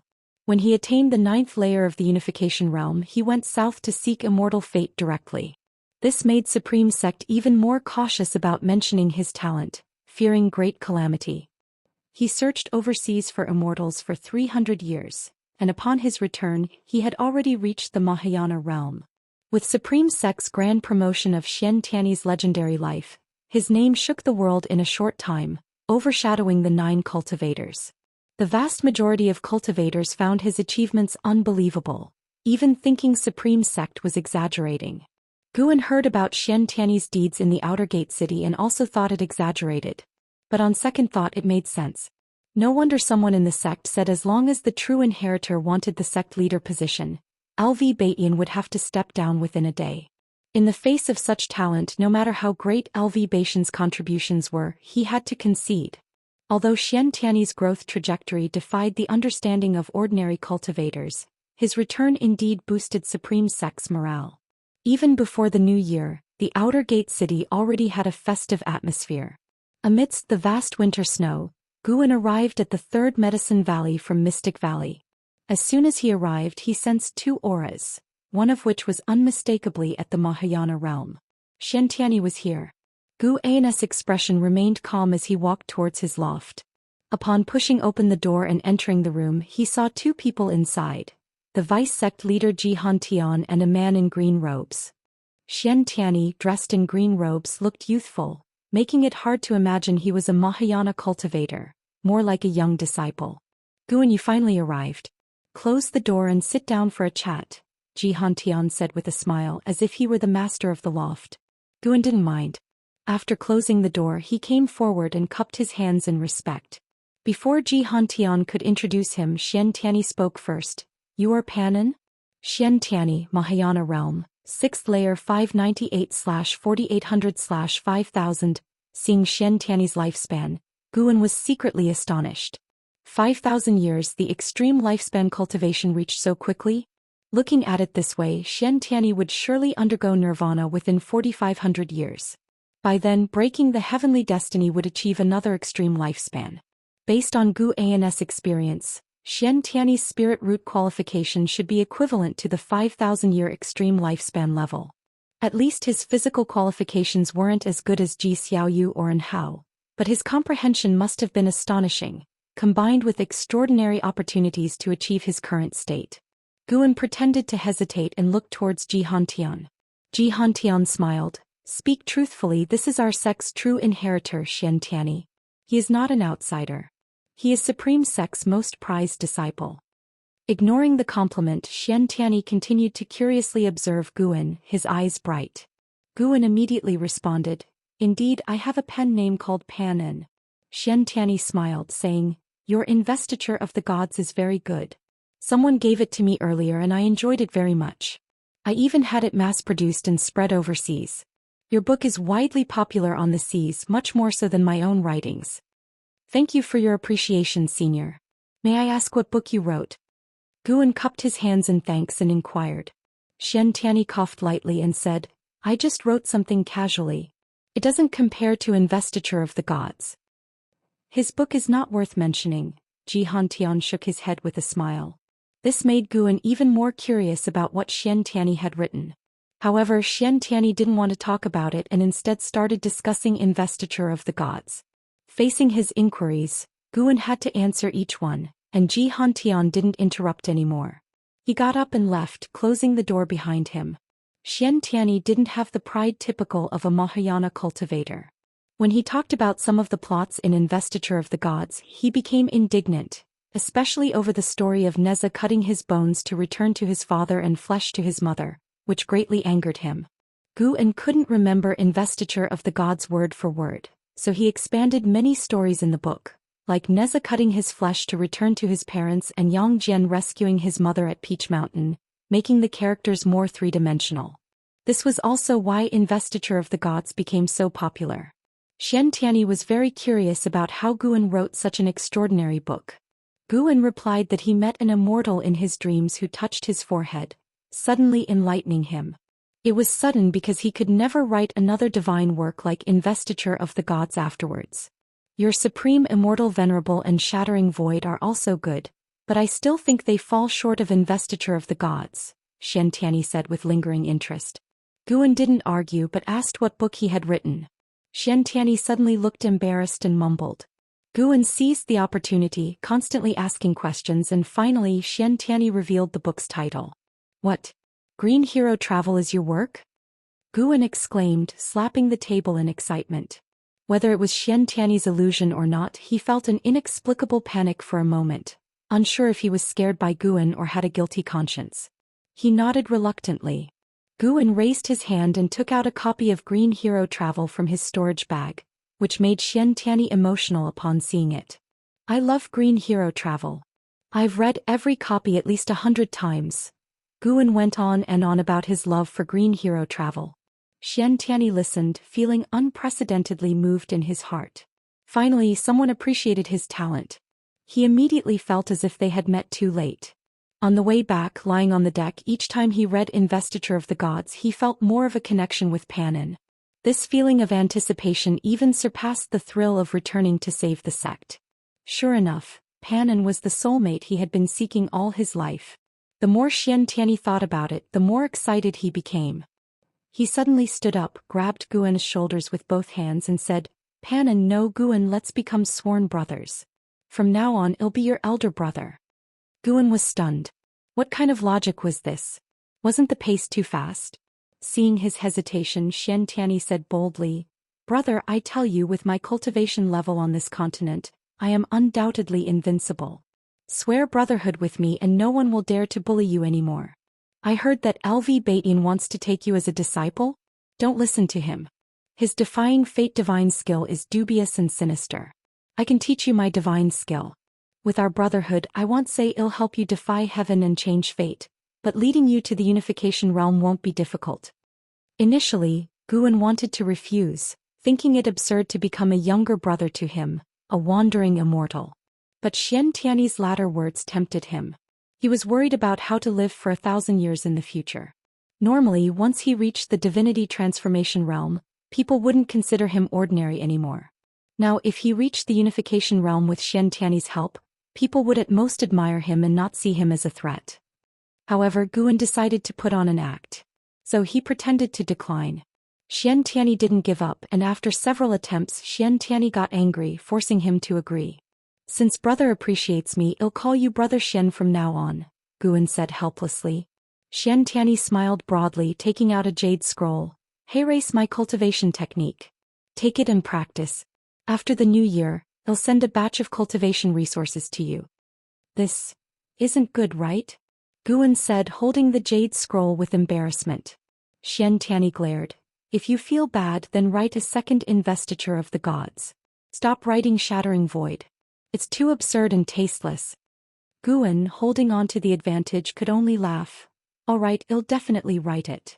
Oh, do you already have a plan? It's called Journey to the West. I'll tell you in advance. Journey to the West? It doesn't sound as good as Investiture of the Gods. You should think it over again. Haha, you don't understand. You'll know when the time comes. Xianxia didn't continue to criticize Journey to the West. Instead, he started talking about another book and took out a book. The inspiration for Green Hero Travel came from this. Xianxia said mysteriously, raising the book in his hand.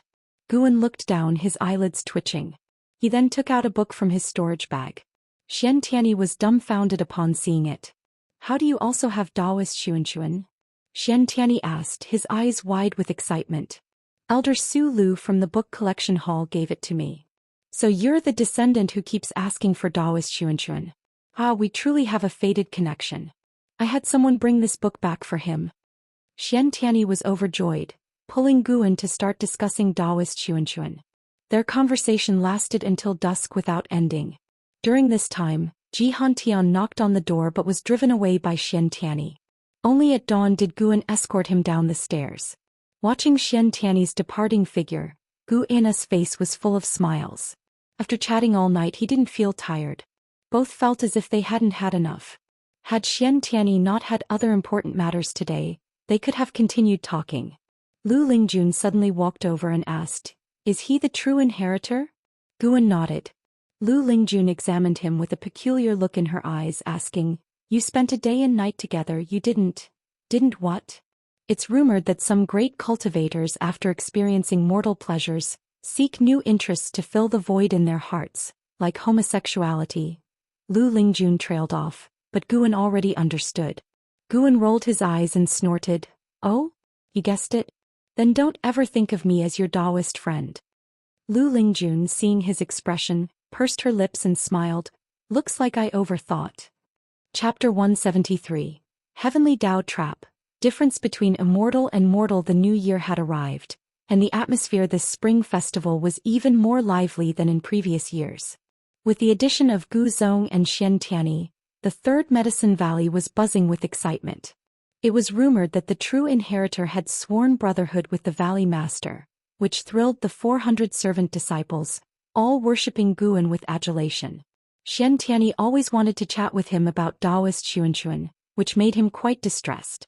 It wasn't until dusk that Guan found an excuse to leave and return to the Mystic Valley to spend the festival with his junior sister and disciples.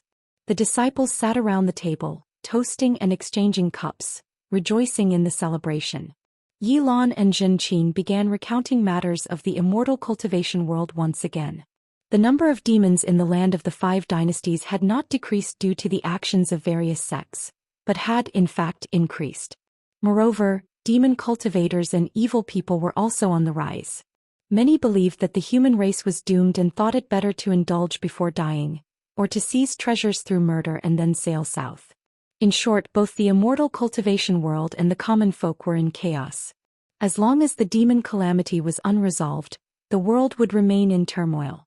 Zhenqin had once complained why the mountain god did not take action, but Guan, pretending he wasn't the mountain god, remained silent. Didn't the mountain god say why should he protect the human race? If demons worship him, why can't he support them? The strength of a race ultimately depends on itself, not the favor of immortals, Yilan remarked nonchalantly. Having been in the law enforcement hall for so long, she had seen too many sins, giving her deep life experiences. The more evil she had witnessed, the more she cherished Guan, Zhenqin, and Xiaochuan. Many cultivators ended up lonely at the end of their paths. Having companions in life was a blessing. Guan listened quietly, occasionally chiming in. No matter how chaotic the world became, he had no intention of taking it upon himself to save it. However, he would still occasionally descend from the mountain to relieve suffering, aiding some fated beings without upsetting the grand scheme of things. After all, he was still unsure of the strength of the 7 stars spirit realm. Even if he knew he couldn't protect the continent alone. Doing so would mean that all future calamities befalling the continent would fall on his shoulders, and any enemies targeting the continent would first come after him. The mere thought gave him a headache. Zhenqin mentioned Su Han again, saying that Su Han had followed the 9 Nether 13 evil to Tianwei. Recently, Su Han had just absorbed the spiritual power of a divinity transformation realm cultivator, causing a stir in the immortal cultivation world.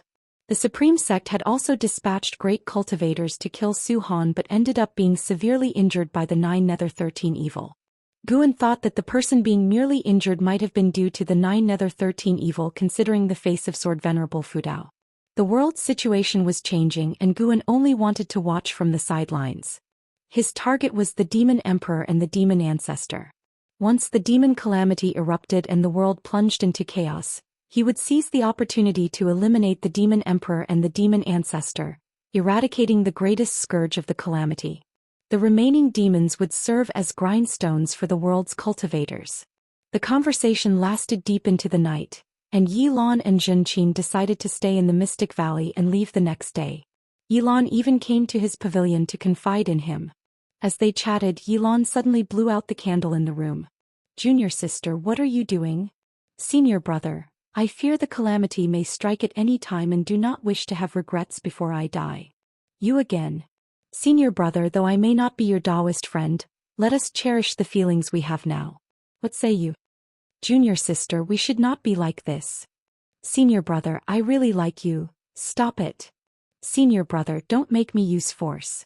Bang, bang, bang. Sounds of physical confrontation echoed inside the room. Come morning, Guan and Yilan came downstairs, Guan walking ahead with a smug expression. Yilan, rubbing her wrist, looked at him with a resentful gaze. They had fought last night. Yilan had tried to use force, but surprisingly could not overpower Guan. In the end, she was unsuccessful and inevitably felt disappointed. Yet, thinking of how Guan had restrained her, a smile tugged at her lips. So, senior brother likes this sort of thing. Yilan began to understand Guan a little more. She quietly rubbed her backside, counting how many times senior brother had struck her last night. After finishing her morning exercises, Yilan and Zhenqin left. Guan then sneaked into the 8 scenic caves. As he approached the green vine tree, Jiangqiong, with her eyes closed, said, "Last night was the spring festival, wasn't it? It was really lively." "Yes, I brought you some pastries made by the disciples." Guan responded, squatting down and taking out the pastries and wine. Jiangqiong opened her eyes and looked at him. "Do you like your junior sister Yi?" she asked. Guan replied, "To say I don't like her at all would be a lie, but I feel I cannot accept her now. It would delay our cultivation." "Oh, and why do you think it would cause a delay?" Jiangqiong asked, intrigued. "Once someone is in your heart, you can't help but think of them. If the relationship is confirmed, feelings turn into responsibility, and you'll consider that person in everything you do. This inevitably affects your cultivation. I'm not afraid of being affected myself, but I hope she can cultivate peacefully without my influence, Guan said earnestly. He spoke from the bottom of his heart. Yilan had poor aptitude and now needed to find a way to cultivate the primordial reincarnation skill to change her extreme lifespan. Guan could choose to accompany her for the last 100 years of her life, but he didn't want her to have only 100 years now. If love lasts forever, why not cherish every moment together? Guan raised his wine cup, offering it to Zhang Qiong. Zhang Qiong looked into his clear eyes, feeling as if she was seeing him for the first time. This boy still had a romantic heart. Zhang Qiong asked, "How do you know you'll definitely live longer than her? What if you die first and her years of painstaking cultivation lead to a regretful second half of her life? What then?" Guan smiled proudly. "To be honest, I now possess 2 slices of the Medicine Valley, with an endless supply of medicinal herbs. Even if I don't cultivate much, living a few hundred years just by relying on elixirs isn't hard." A few hundred years? Zhang Qiong found it amusing. This boy's perspective was really narrow. But for some reason, the thought of Guan passing away in a few hundred years while she continued to pursue the elusive immortal path made her inexplicably uneasy. "Come on, drink. Not drunk, no return," Zhang Qiong suddenly said with a stern face. Guan immediately raised his cup. An hour later, when Zhang Qiong still wanted to drink more, Guan saw things were going awry and found an excuse to leave. But Zhang Qiong pulled him back. Zhang Qiong began forcefully making him drink. To hide his cultivation level, he had to pretend to be weak against alcohol. This was spiritual wine. If a Foundation Establishment realm cultivator drank too much, they would definitely get drunk. Eventually he had to pretend to be drunk, lying on the ground. Zhang Qiong sat on the ground looking at Guan, letting out a breath of relief. This boy is clearly a Foundation Establishment realm cultivator. How can he drink so much? Zhang Qiong thought to herself with a flushed face. She almost couldn't outdrink Guan. If word got out that a nascent soul realm cultivator couldn't outdrink a Foundation Establishment realm one, it would be a huge joke. She just sat there watching Guan, her thoughts wandering. Feeling the time pass, Guan began calculating in his mind. 3 hours later he got up to leave, having already been drunk once. If Zhang Qiong tried to stop him again, he wouldn't hesitate to flip out. After a long while, Zhang Qiong suddenly squatted in front of Guan, raising her hand to brush the hair from his face. Guan's heart pounded with tension. Wait a minute. This old demon cultivator wouldn't be greedy for my flesh, would she? Guan felt absurd. Why did so many women like him? Was it simply because he looked handsome? Hadn't these female cultivators seen handsome men before? Zhang Qiong's low voice came to his ears. Why does this boy look better and better? It's really strange. After achieving wandering immortal status, even though Guan hid his cultivation, his appearance and demeanor had a transcendent quality to them. Zhang Qiong thought it was her affection changing his image in her eyes. Sigh, what am I thinking? He's my grand disciple. Even if I'm a demon cultivator, I can't act immorally. Zhang Qiong withdrew her hand and sat down. She became silent. After a while she suddenly kicked Guan, hitting his waist. Guan cursed inwardly. Why was this woman hitting him? She kicked him again and Guan rolled away, putting distance between them, and shouted, "More drink? What, master? I don't recognize you. You definitely can't outdrink me." Seeing his drunken state, Zhang Qiong couldn't help but laugh. After that, Zhang Qiong didn't act out again. When the 3-hour period ended, Guan groggily got up, seeing Zhang Qiong meditating. He immediately snuck away. Though Zhang Qiong didn't open her eyes, a smile crept onto her lips. After leaving the 8 scenic caves, Guan went to the Nianchu cave of Heavenly Phoenix Mountain. After picking some medicinal herbs, he sternly guided Tian Yaoer in her cultivation. He vented his frustration from Zhang Qiong on Tian Yaoer. Tian Yaoer didn't mind though.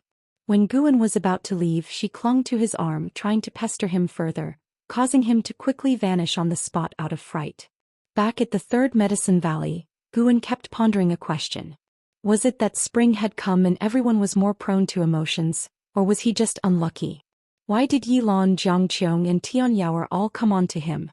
Fortunately, Lu Lingjun only indulged in banter and didn't actually treat him as a Daoist friend. These were all traps set by the Heavenly Dao. The Heavenly Dao wanted him to be ensnared by these women's affections, dragging him into worldly conflicts. Sooner or later the three women would encounter various troubles. If he were bound to them, how could he stand idly by? Intervening more frequently would eventually attract the attention of powerful enemies. The concept of causality was complicated. The higher his cultivation, the more Gu En respected causation. The intersections of fate in the mortal world seemed random, but in reality followed certain laws. Gu En pondered as he walked toward his pavilion, contemplating the way of cause and effect. In the distance, Xiaochuan stood by the wooden fence, watching his spirit dogs playfully fight. His gaze suddenly caught sight of Gu En ascending the stairs. For some reason Xiaochuan became lost in thought. The feeling Gu En gave him was indescribable, as if his senior brother could fly away at any moment. This feeling was quite strange. He came back to his senses and smiled self-deprecatingly. Senior brother has already sworn brotherhood with Mahayana cultivators. He's long been a different league from me. I only rely on his care to live. When I pass away he will still be young. Feeling melancholic, Xiaochuan sighed. He was envious but bore no jealousy towards Gu En, believing his senior brother deserved his current status. When he died, if there truly were an underworld, he would pray for his senior brother, wishing his immortal path smooth and worry-free. Uncle Xiaochuan, the white spirit rat is back. An Exan suddenly ran over, interrupting his thoughts. Chapter 174. Catastrophe rarely seen in 10,000 years. Ever since they had the mystic pure tree, the white spirit rat had basically been napping under it, rarely going out, and when it did it was gone for several days, making Xiaochuan always worry about it. Under Nzin's guidance, Xiaochuan arrived at the mystic pure tree. The white spirit rat was lying under the mystic pure tree, its belly facing the sky. Xiaochuan squatted down and gently petted its belly, while it displayed a look of comfort.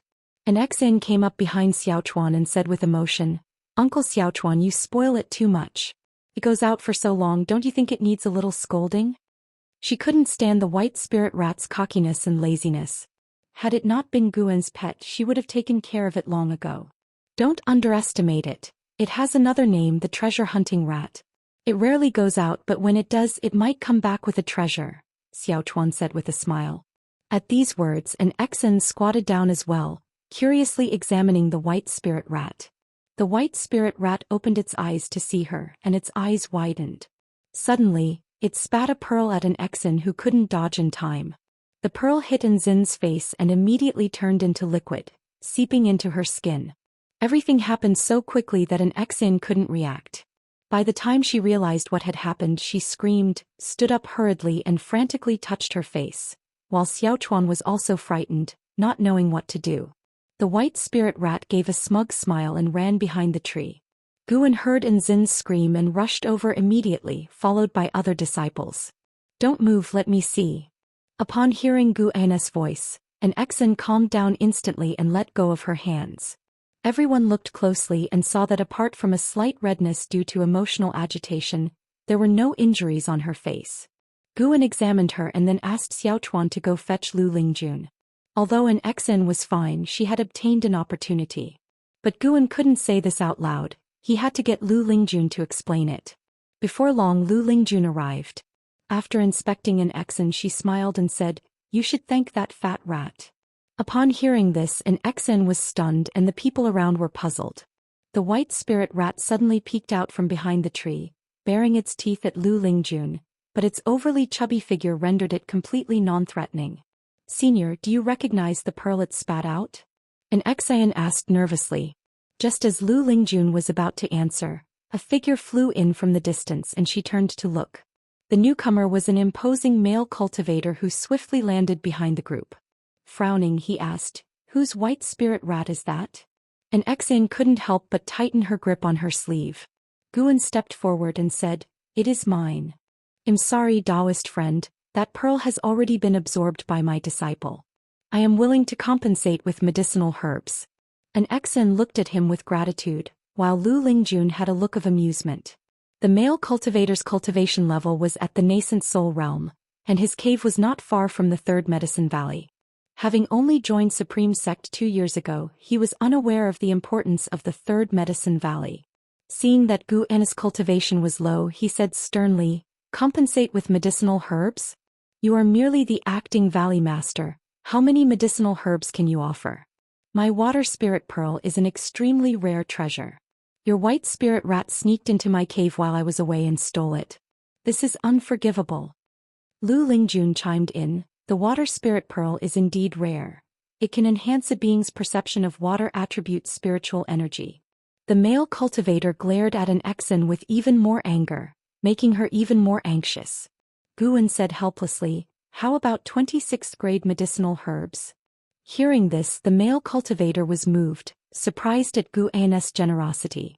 The disciples were also shocked, knowing the high value of 6th grade medicinal herbs. They usually handled even the seeds with extreme care, for a single seed of a 6th grade herb was worth their lives. Seeing the male cultivator hesitate, Guan continued, this disciple of mine is Enhao's sister. Her aptitude is mediocre, so she can only temporarily reside here. If you can let this matter go, Enhao will also appreciate it. Enhao? Which Enhao? The male cultivator asked with a frown. Guan smiled, of course the top of the golden list. The disciples were not surprised as this had long ceased to be a secret, while an Exan opened her mouth but said nothing. When the male cultivator heard this, his expression shifted between dark and bright. He coughed once and said, in that case on Enhao's account, I'll accept your 26th grade medicinal herbs. But keep a better eye on your white spirit rat in the future. Thank you for your generosity, brother. I will take you to get the medicinal herbs. Guan took the male cultivator away, leaving the other disciples to discuss the event. Xiaochuan began to comfort an Exan. She did not feel wronged but rather ashamed as she had received such a stroke of luck out of nowhere and caused trouble for Guan and Enhao. She felt guilty. Lu Lingjun snorted, that kid has guts, not even letting me help. She was a member of the Hall of Elders and could have easily made the male cultivator leave with a word. This made her see Guan in a new light. Besides her, Guan had also sworn brotherhood with Xian Tianyi and had a close relationship with the sect leader. Even so, Guan did not resort to abusing his power, always offering sincere compensation. This character was truly admirable. After the time it takes for an incense stick to burn, the male cultivator left. Guan looked back feeling quite emotional. Was this a fortunate mistake? If Xiaochuan hadn't been so kind to the white spirit rat, would it have spat the pearl on his face? Xian Tianyi's Dao Enlightenment Conference was held as scheduled. Guan took an Xian and Xiaochuan to the inner sect city to listen to the teachings. He didn't gain much, but for an Xian and Xiaochuan as well as all the inner sect disciples, it was immensely beneficial.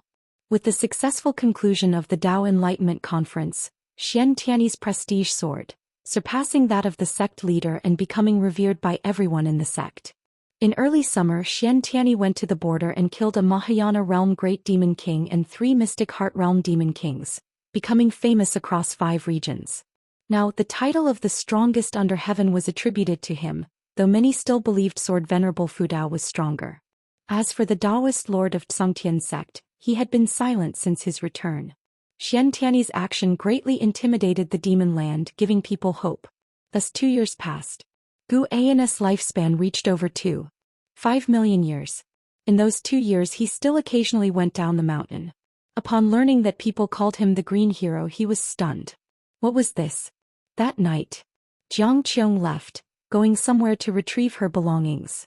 Guan could only wish her safety, unable to stop her.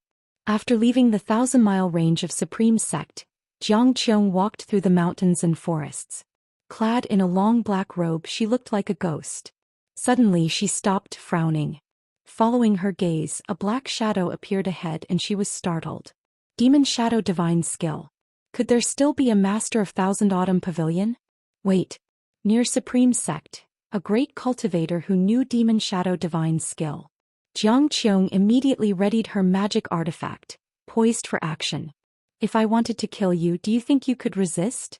A cold and hoarse voice came from the mysterious shadow ahead. Jiang Qiong took a deep breath and asked, May I ask if you are Sword Venerable Fudao? Guan raised his hand and tossed the Ephemera Sect Hierarch token to her. She did not catch it but took a step back and looked down at the token on the ground. The 3 words Ephemera Sect made her complexion change drastically. You are from Ephemera Sect? How is that possible? Jiang Qiong looked at Guan in disbelief. Sword Venerable Fudao who had opposed Ephemera sect was actually from Ephemera sect? Guan said calmly, this is the hierarch token of Ephemera sect.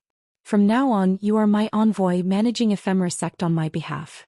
You can do what you want but don't let Ephemera sect commit any more evil deeds. Upon hearing this, Jiang Qiong immediately understood. Sword Venerable Fudao must have taken over the position of hierarch after Ephemera sect's downfall, intending to change Ephemera sect. She breathed a sigh of relief. As long as Sword Venerable Fudao is truly a good person, there is no need to be so fearful. Why choose me? Jiang Qiong asked. You have been in Supreme Sect for over 100 years coming and going. I saw you on 9 Nether Road before. Later you returned to Supreme Sect and did not harm the disciples, which at least shows that your nature is not bad. You seem to be in a swamp, perhaps because there are people you care about in Supreme Sect or because you are avoiding enemies, Guan said nonchalantly. Jiang Qiong's expression changed and her eyes turned cold. She thought Sword Venerable Fudao was using Guan to threaten her. None of that matters. What matters is whether you are willing to take over Ephemera sect. The Ghost Mother of Ephemera and the 9 Nether 13 Evil will see the token as seeing me. With this token you can make great impacts, Guan said coldly. Jiang Qiong took a deep breath and said, to be honest I have offended 7 Stars Spirit Realm. That is also one of the reasons. What? Jiang Qiong's face changed drastically and she looked at Guan in shock. Moonlight shone through the gaps in the leaves, illuminating her, while Guan remained in the darkness. Jiang Qiong returned after 3 months. It was autumn and the night was slightly cool. Guan and Jiang Qiong came to the 8 scenic caves. Disciple grandson, I have returned to say goodbye, Jiang Qiong said softly, looking up at the green vine tree. Guan feigned confusion and asked, where are you going? Jiang Qiong smiled, during this time I've thought a lot. Hiding all the time is not the solution. It might even drag you down. 7 Star Spirit Realm is indeed powerful, but they are not necessarily the rulers of the world. I want to build my own force and keep climbing. Guan appeared hesitant, various emotions flickering across his face. Noticing his expression, Jiang Qiong felt even happier. She laughed. The great demon calamity is imminent. The more chaotic it gets, the greater the opportunities. Maybe in 100 years I can come to Supreme Sect openly. By then I'll have you receive me, all right? Guan asked, do you really have to fight?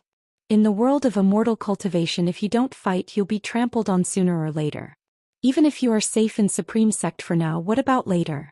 What if someone wants to kick you out and take over your achievements in Medicine Valley? What will you do? Faced with Jiang Qiong's questioning, Guan remained silent. Afraid that he would be timid in the future, Jiang Qiong smiled and said, if you don't fight then I'll fight. Don't worry, as long as I'm alive there will always be a place for you. Unless I die. Guan was moved and looked at her. Satisfied with his expression, Jiang Qiong said, according to the information I've received, the great demon calamity is about to fully erupt. Be prepared for this once-in-million years catastrophe. Chapter 175 Su Han's Envy, Demon Ancestors Resurrection. Jiang Qiong returned home but stayed only for 1 night before leaving. Guan could sense her renewed fighting spirit, much like when she first restored her physical body, full of vigor. Guan also had high hopes for her future. If she could lead the remaining followers of the Ephemera sect onto a righteous path, it would be a meritorious deed. Although the Ghost Mother of Ephemera was using Su Han, they merely desired to return to their homeland. Meanwhile, Su Han needed someone to protect him. Both sides were using each other, and who would have the last laugh depended on their own abilities. Everyone had their own life journey. Even those closest to Guan, Yilan, Zhenqin, and Li Ya, were living their own lives of immortal cultivation, only occasionally visiting Guan for a chat. After Jiang Qiong left, Guan's life continued as usual. Even though he had reached the 9th layer of the wandering immortal realm, he did not find planting flowers and herbs tedious, as he had higher goals to pursue. Since the medicinal herbs had to be picked personally to gain lifespan, Guan rarely used his clone technique. As for receiving guests and handling matters, he was too lazy to use his clones. Throughout the year, the instances requiring another persona to handle were few and far between. Such occasions added variety to his tranquil life, which he naturally enjoyed experiencing firsthand. Every day held fascination for Guan. Tianwei Heavenly Palace Mountain. Heavenly Palace Mountain was nestled among vast mountains, with a massive palace sitting at the peak. A stone staircase extended from the foot of the mountain to the summit, unobstructed by trees. Thus the palace was referred to as the Heavenly Palace, and ascending the mountain was lauded as reaching the heavens. On the ascending heaven steps of Heavenly Palace Mountain, Zhou Xian approached with a bone sword in his hand. His black robe fluttered and his long hair danced in the wind. He looked up at the figure on the mountain top, a look of unwillingness on his face. The person standing at the summit was Hao. Hao wore a gold-trimmed white robe with a dragon crown on his head. His wrist guards, belt and boots were all exquisitely ornate and gleamed with brilliance. He looked down on Zhou Xian from the mountain top, a smirk of arrogance and pride playing on his lips. "Hateful heaven divine sword? That's all. I heard you can devour others' spiritual power, but even though you take shortcuts, your cultivation growth is slower than mine?" And Hao's voice resounded under the vast sky, full of heroism. Zhou Xian looked up at Hao not angry, but with a complex expression in his eyes. At that moment, several figures appeared in the woods at the base of the mountain. They moved like specters, quickly positioning themselves behind Zhou Xian. 9 Nether 13 Evil. Zhou Xian raised his sword to block them. The third of the 9 nether evil spirits, Li Sanyu, said in a deep voice, "If you don't deal with this boy, you won't be able to devour the cultivation of those cultivators in the palace." Zhou Xian responded calmly, "He's from the Supreme Sect. I don't want to deal with a disciple of the Supreme Sect." The seventh of the 9 nether evil spirits, Li Qiu, mocked, "You can injure him without taking his life." Seeing the 9 nether 13 evil appear, Hao squinted. He raised his right hand and a long sword materialized in his palm. Bathed in sunlight, the blade glimmered with a radiant arc. Zhou Xian frowned, hesitating. The 9 nether 13 evil did not wait for him to decide and started to ascend the steps. Rumble, clouds in the sky churned, quickly transforming into thunderclouds. A powerful sword intent enveloped the 9 nether 13 evil and Zhou Xian. Zhou Xian's eyes widened, looking up at Hao in horror, unable to maintain his composure from before. Such sword intent, how could it be? Zhou Xian knew that Hao was younger than him. He couldn't comprehend how Hao had cultivated such a powerful sword intent. To have honed the Taizong divine shocking sword to such a degree? What is your relationship with Sword Venerable Fudao? A voice rang out, belonging to the ghost mother of ephemera. As soon as she spoke, the 9 nether 13 evils stopped in their tracks. The name Sword Venerable Fudao made them cringe in fear. Luckily they had not attacked Hao earlier. Hao snorted coldly, "Why ask so many questions? If you want to fight, then fight." The Taizong sword intent caused the thunderclouds to gather into a human face. If Guan saw this, he would feel gratified, as Hao had taken the mastery of the Taizong divine shocking sword to a new level. "Retreat." The ghost mother's voice rang out, and the 9 nether 13 evil turned and descended the mountain without hesitation. As they walked past Zhou Xian, they nudged his shoulder. Zhou Xian followed them down, but he couldn't help but glance back at Hao. It was the first time he had seen someone scare off the ghost mother of ephemera, which made his feelings more conflicted. If I had a background like his, I wouldn't be in this situation. Zhou Xian quickly disappeared into the forest with the 9 nether 13 evil. At the mountain top, Hao quietly exhaled despite his arrogance.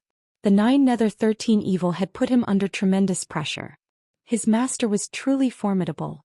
Wherever he went he thrived. Hao felt proud, then turned and walked towards the Heavenly Palace. Before he reached the door, Xian'er poked her head out from within, looking at Hao excitedly. As Hao approached, she softly asked, "So your master is Sword Venerable Fudao?" Hao pressed her head, not uttering a word, and walked straight into the Heavenly Palace. Late autumn, 3rd Medicine Valley. Guan sat on the staircase of a pavilion, watching the disciples clear the autumn leaves. The 3rd Medicine Valley was vast and its scenery magnificent, making him feel content. The weather was pleasant, the wind was gentle, everything seemed wonderful. The only blemish was a strong surge of demon energy gathering in the north. Guan used his divine sense at the wandering immortal realm to see endless demons surrounding a mountain. The mountain appeared as if it had been sliced by the heavenly sword, its top flat, with an altar standing on it. The area around the altar was filled with great demons, the lowest of which were at the mystic heart realm, and one had even reached the Nirvana realm. Guan speculated that the one of the Nirvana realm must be the Demon Emperor. A stronger demon energy than the Nirvana realm was amassing within the altar. Demon energy pervaded the lands and skies, and the clouds above churned. Occasionally a meteor would fall, resembling an apocalyptic scene. Moreover, Guan sensed the presence of great cultivators around the demons. Some of these cultivators also had the aura of the Nirvana realm. Evidently, these cultivators were from the Seven Stars spirit realm, and they were waiting for the resurrection of the demon ancestor. Neither human nor demon, what an interesting world. Guan laughed softly, his tone mocking. He retracted his divine sense and then took out the Daoist Sunshin's writings to peruse. He had no intention of prematurely stopping the demonic calamity. He planned to act unexpectedly against the Seven Stars spirit realm, and now was not the right time. The sun set and the moon rose. An Exen arrived at the staircase asking, "Master, why are you sitting here?" Guan looked at her, smiling, enjoying the moonlight. "How about you? How has your cultivation been lately?" After merging with the water spirit pearl, Enzin's maximum lifespan hadn't changed. Treasures of extraordinary rarity in this world couldn't easily alter one's lifespan limits, but he could feel that Enzin's energy absorption speed had greatly improved. An Exen smiled sweetly and said, "Pretty good thanks to you, master. I promise to cultivate herbs well to make up for your loss. A 6th grade herb is priceless. It might take you a lifetime to make up for it." "No problem. As long as you don't mind, master, I'm happy to stay in the Medicine Valley for a lifetime." Unlike An Hao, who sought justice in the world of immortal cultivation, An Exen, aware of her mediocre talents, only cared about this Medicine Valley. There were hundreds of disciples in the valley, so life was not dull. Occasionally she would visit the outer gate city. She had no worries and enjoyed these days greatly. Seeing Enzin's bright smile, Guan couldn't help but smile too. "Then I will provide for her for a lifetime." Guan treated his disciples well, not for any return. Could these disciples surpass him in power? He simply enjoyed creating good relationships. Having affection for others who reciprocated his kindness gave him satisfaction. The master and disciple chatted idly, and An Exen mentioned the white spirit rat, saying it was too fat and needed some exercise. Thus, Guan entrusted the white spirit rat to her, permitting her to handle it as she wished, which made her very happy. One night passed. Early the next morning, many Supreme Sect disciples flew northward. Some even flew over the 3rd Medicine Valley, making an impressive spectacle and causing the valley's disciples to talk excitedly. After watching for a while, Guan stepped onto the transmission array platform. An ancient hour later, Guan arrived at Tianya Valley. He saw Zhou Xian had returned, meditating on a cliff facing the valley's entrance. Seeing him from afar, Zhou Xian nodded slightly as a greeting. Guan nodded back and walked into the valley. 2 years had passed and the world's landscape had greatly changed. Now only 3 dynasties remained: the Taizong dynasty, the Tianwei dynasty, and the Great Jiang dynasty. Among them, the Taizong dynasty possessed the most extensive territory. The Great Jiang dynasty was at the bottom because they hadn't participated in the internal wars, being too busy fighting demons. After Guan finished harvesting the medicinal herbs, he had 3 monkey demons plant the seeds. Luo Hun came to Guan's side and said, "Your Majesty wants you to hasten to increase your cultivation level to the 9th layer of the Foundation Establishment realm, and reach the core formation soon." He raised his hand, took out an ornate box and handed it to Guan. "His Majesty said that with your current status in the Supreme Sect, someone will surely help you form your core. This is a golden core he prepared in advance since he can't find the time to return himself." Luo Hun's eyes showed curiosity. He was curious about Guan's current status in the Supreme Sect. Unfortunately, Li Zuando's letter did not specify. Guan put the box into his storage bag and asked Luo Hun to thank Li Xiandao on his behalf. Luo Hun whispered, "The book?" Guan discreetly took out a book. "This is the latest Green Hero travelogue. Green Hero himself gave it to me and no third person has seen it yet." Luo Hun accepted it with joy.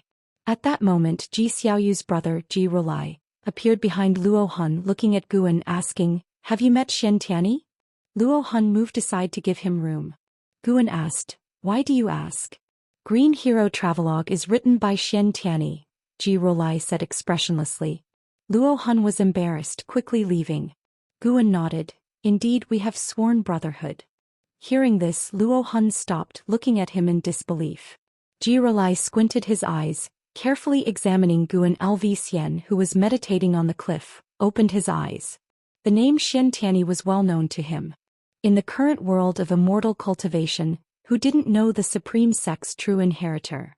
Jirolai stared at Guan and said, "It seems Xiantiani likes your investiture of the gods." Investiture of the gods? What do you mean? Luo Hun suddenly stepped forward, looking at Jirolai with a frown. Are you saying investiture of the gods was written by Guan? Jirolai nodded. Luo Hun looked at him in disbelief.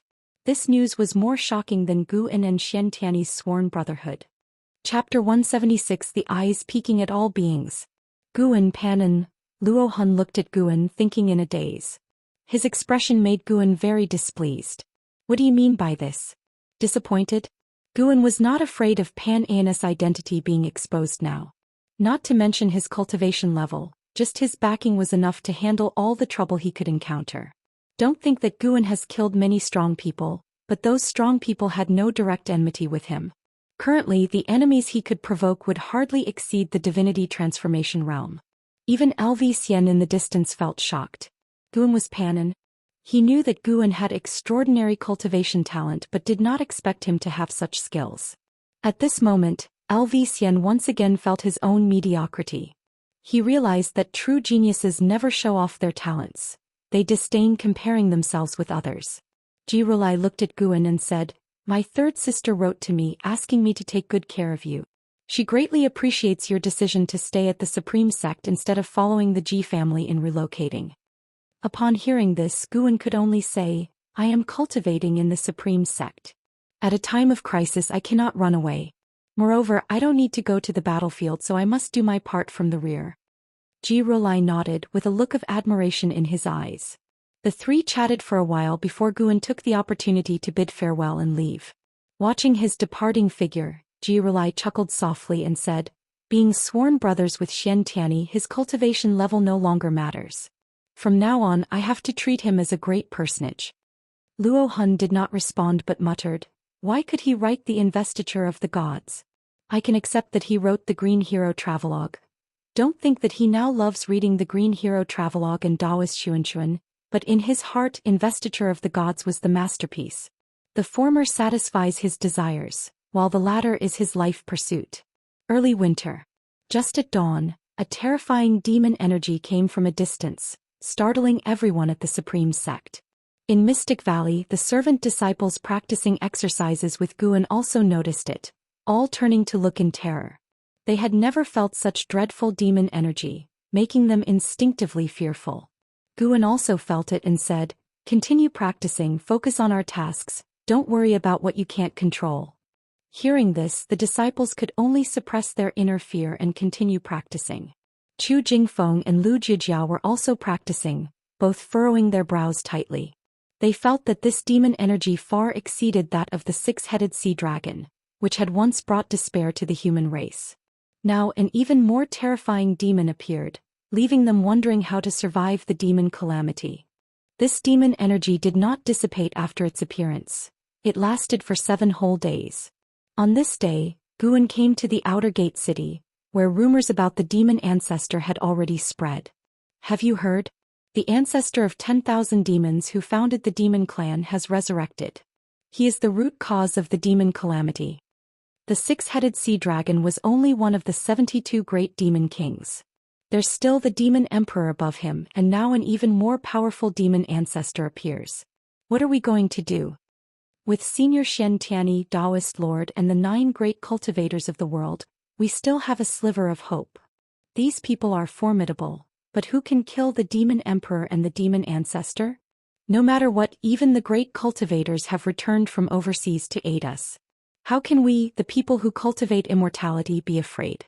We will fight to the death with no regrets. Even the Foundation Establishment Realm outer disciples were stirred with bloodlust, ready to fight at any moment. Guan arrived at the edge of the heavenly repair platform and saw Xia, the son of the demon emperor, not comprehending sword enlightenment, but standing by the platform looking at the sky, seeming deep in thought. The sky was covered with surging dark clouds, and the snow was falling heavily as if to obscure the vast world. Guan also looked up, raising his right hand to catch a flake of snow. The snowflake melted instantly upon touching his hand, dissipating into wisps of white vapor. Loose Immortal. Guan silently thought in his heart, judging the cultivation level of the demon ancestor. Indeed terrifying. If Xianxia and Daoist Lord had not returned, the human race of the three dynasties having only mystic heart realm cultivators, how could they resist the loose immortal realm demon ancestor? Even if those two returned, they could not possibly be a match for the demon ancestor. The gap in cultivation levels was too vast enough for the demon ancestor to easily crush them. Under Guan's gaze, the dark clouds in the sky actually formed the outline of two gigantic eyes, overlooking all beings with oppressive power. More and more people noticed the abnormality in the sky. As they looked up, all were terrified. Before these eyes, all beings felt their insignificance. They inexplicably thought of a name. Demon Ancestor. The outer gate city quickly fell into extreme silence and oppression. Humph. So what if it's the demon ancestor? Xianxia will surely vanquish it. Watch closely everyone, this world is ruled by humans. Xianxia's domineering voice resounded through the supreme sect, like thunder echoing for a long time, making everyone who heard it enthusiastic with boiling blood. Guan smiled upon hearing this. One had to admit Xianxia indeed possessed the bearing of a savior. In this regard, LV Batian was inferior to him. LV Batian was domineering in management, but Xianxia had an unmatched sharpness, a sharpness that could bring people endless power in times of calamity. Guan could feel Xianxia flying out of the supreme sect, heading towards the northern territory. He turned and left. Countless demons were coming south, and it wouldn't be long before the great calamity of demons would fully erupt. Let them fight first. Only after experiencing despair can one truly cherish peace. Heavenly Phoenix Mountain Yanchu Cave. At a stone table, Guan was drinking, while Tianyao squatted on a stone stool barefoot, looking up at the sky nervously. At this moment, countless demons were passing by Heavenly Phoenix Mountain heading south, causing Yanchu Cave to tremble slightly. Tianyao looked at Guan, furrowing her brows, and asked, "Master, I don't know why, but I am very angry and want to tear things apart. I have never felt this way before." Guan also felt a force. The demons of the demon land were continuously going berserk, losing their minds.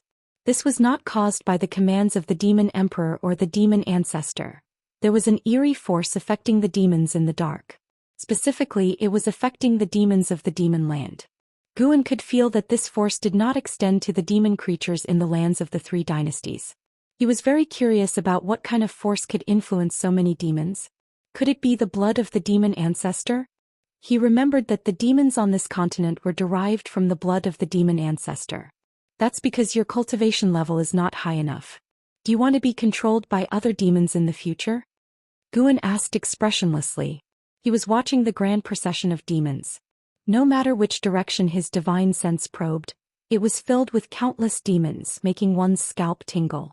Tianyao shook her head and said, "I don't want to be controlled by other demons. I will only let Master control me." Guan did not respond but stood up.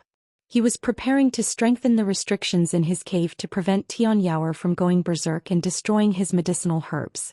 At the same time, in the northern territory of the Great Jiang Dynasty, on the battlefield where the battle with the six-headed sea dragon took place, numerous factions had established large bases at the edge of the canyon spanning across the ground. LV Batian hovered in the air, looking at the horizon with a serious expression. On the other side of the canyon, demon energy pervaded, darkening the skies, like a different world from the one the cultivators were in. Jihantian flew to LV Batian's side, saying solemnly, "This battle is unlikely to last for many days." LV Batian glanced at him and asked, "Isn't the Ji family planning to withdraw?"